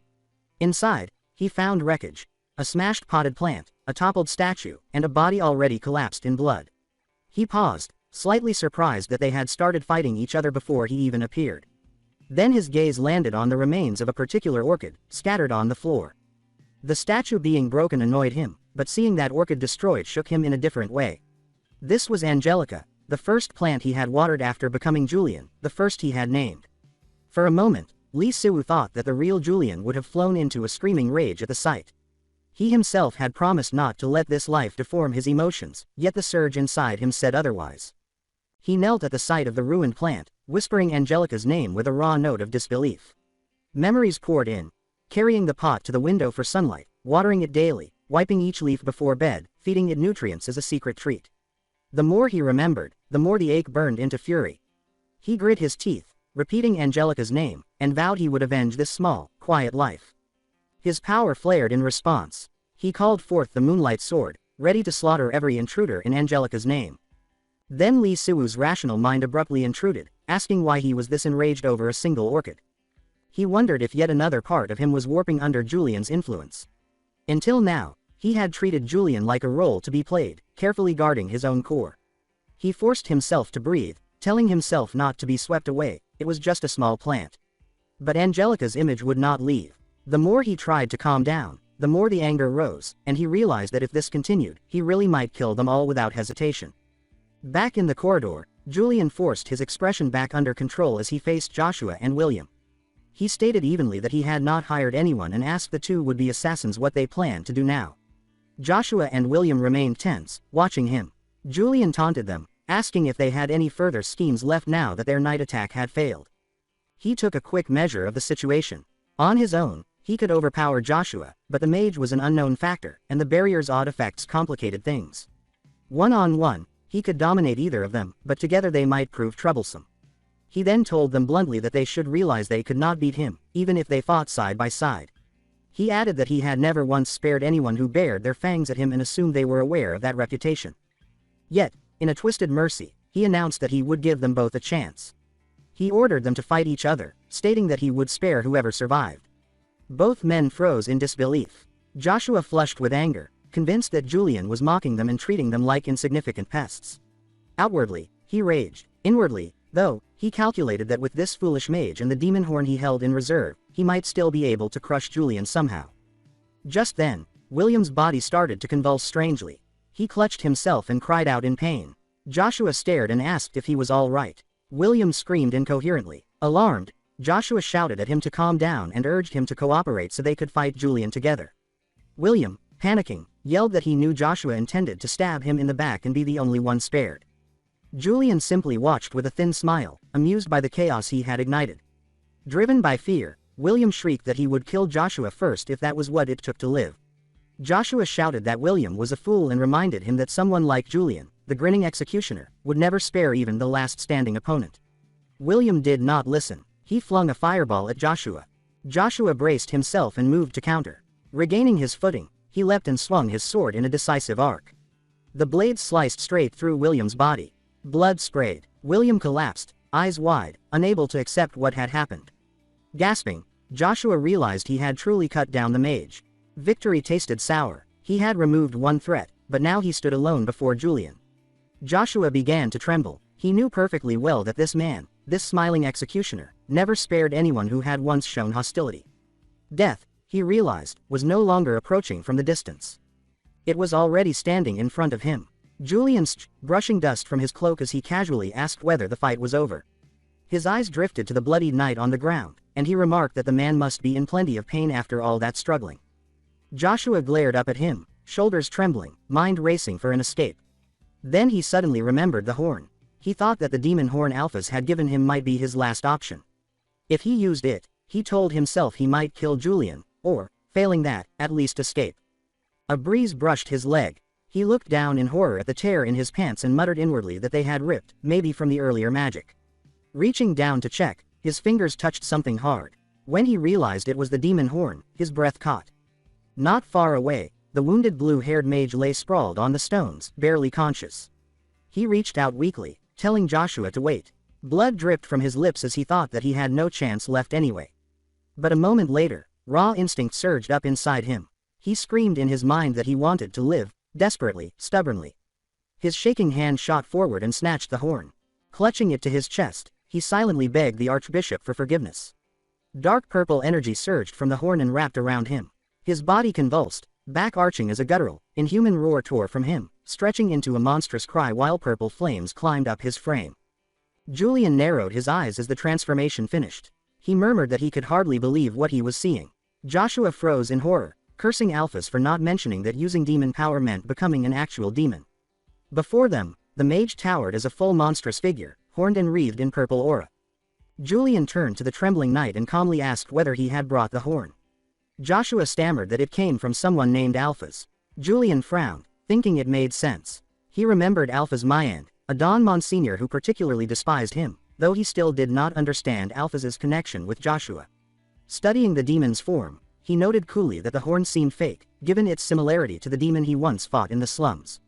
He thought back to Eleanor's earlier request about demon anomalies and judged this incident clearly connected. Compared to relic-forged horns, this one's energy output was weaker. The demon howled again, its aura swelling. Joshua shrieked with fear and called out to Julian.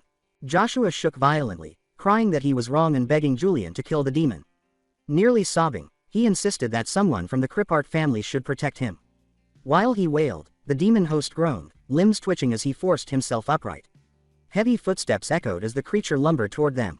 A blast of murderous red aura erupted from the demon as it struck Joshua, ripping through his chest.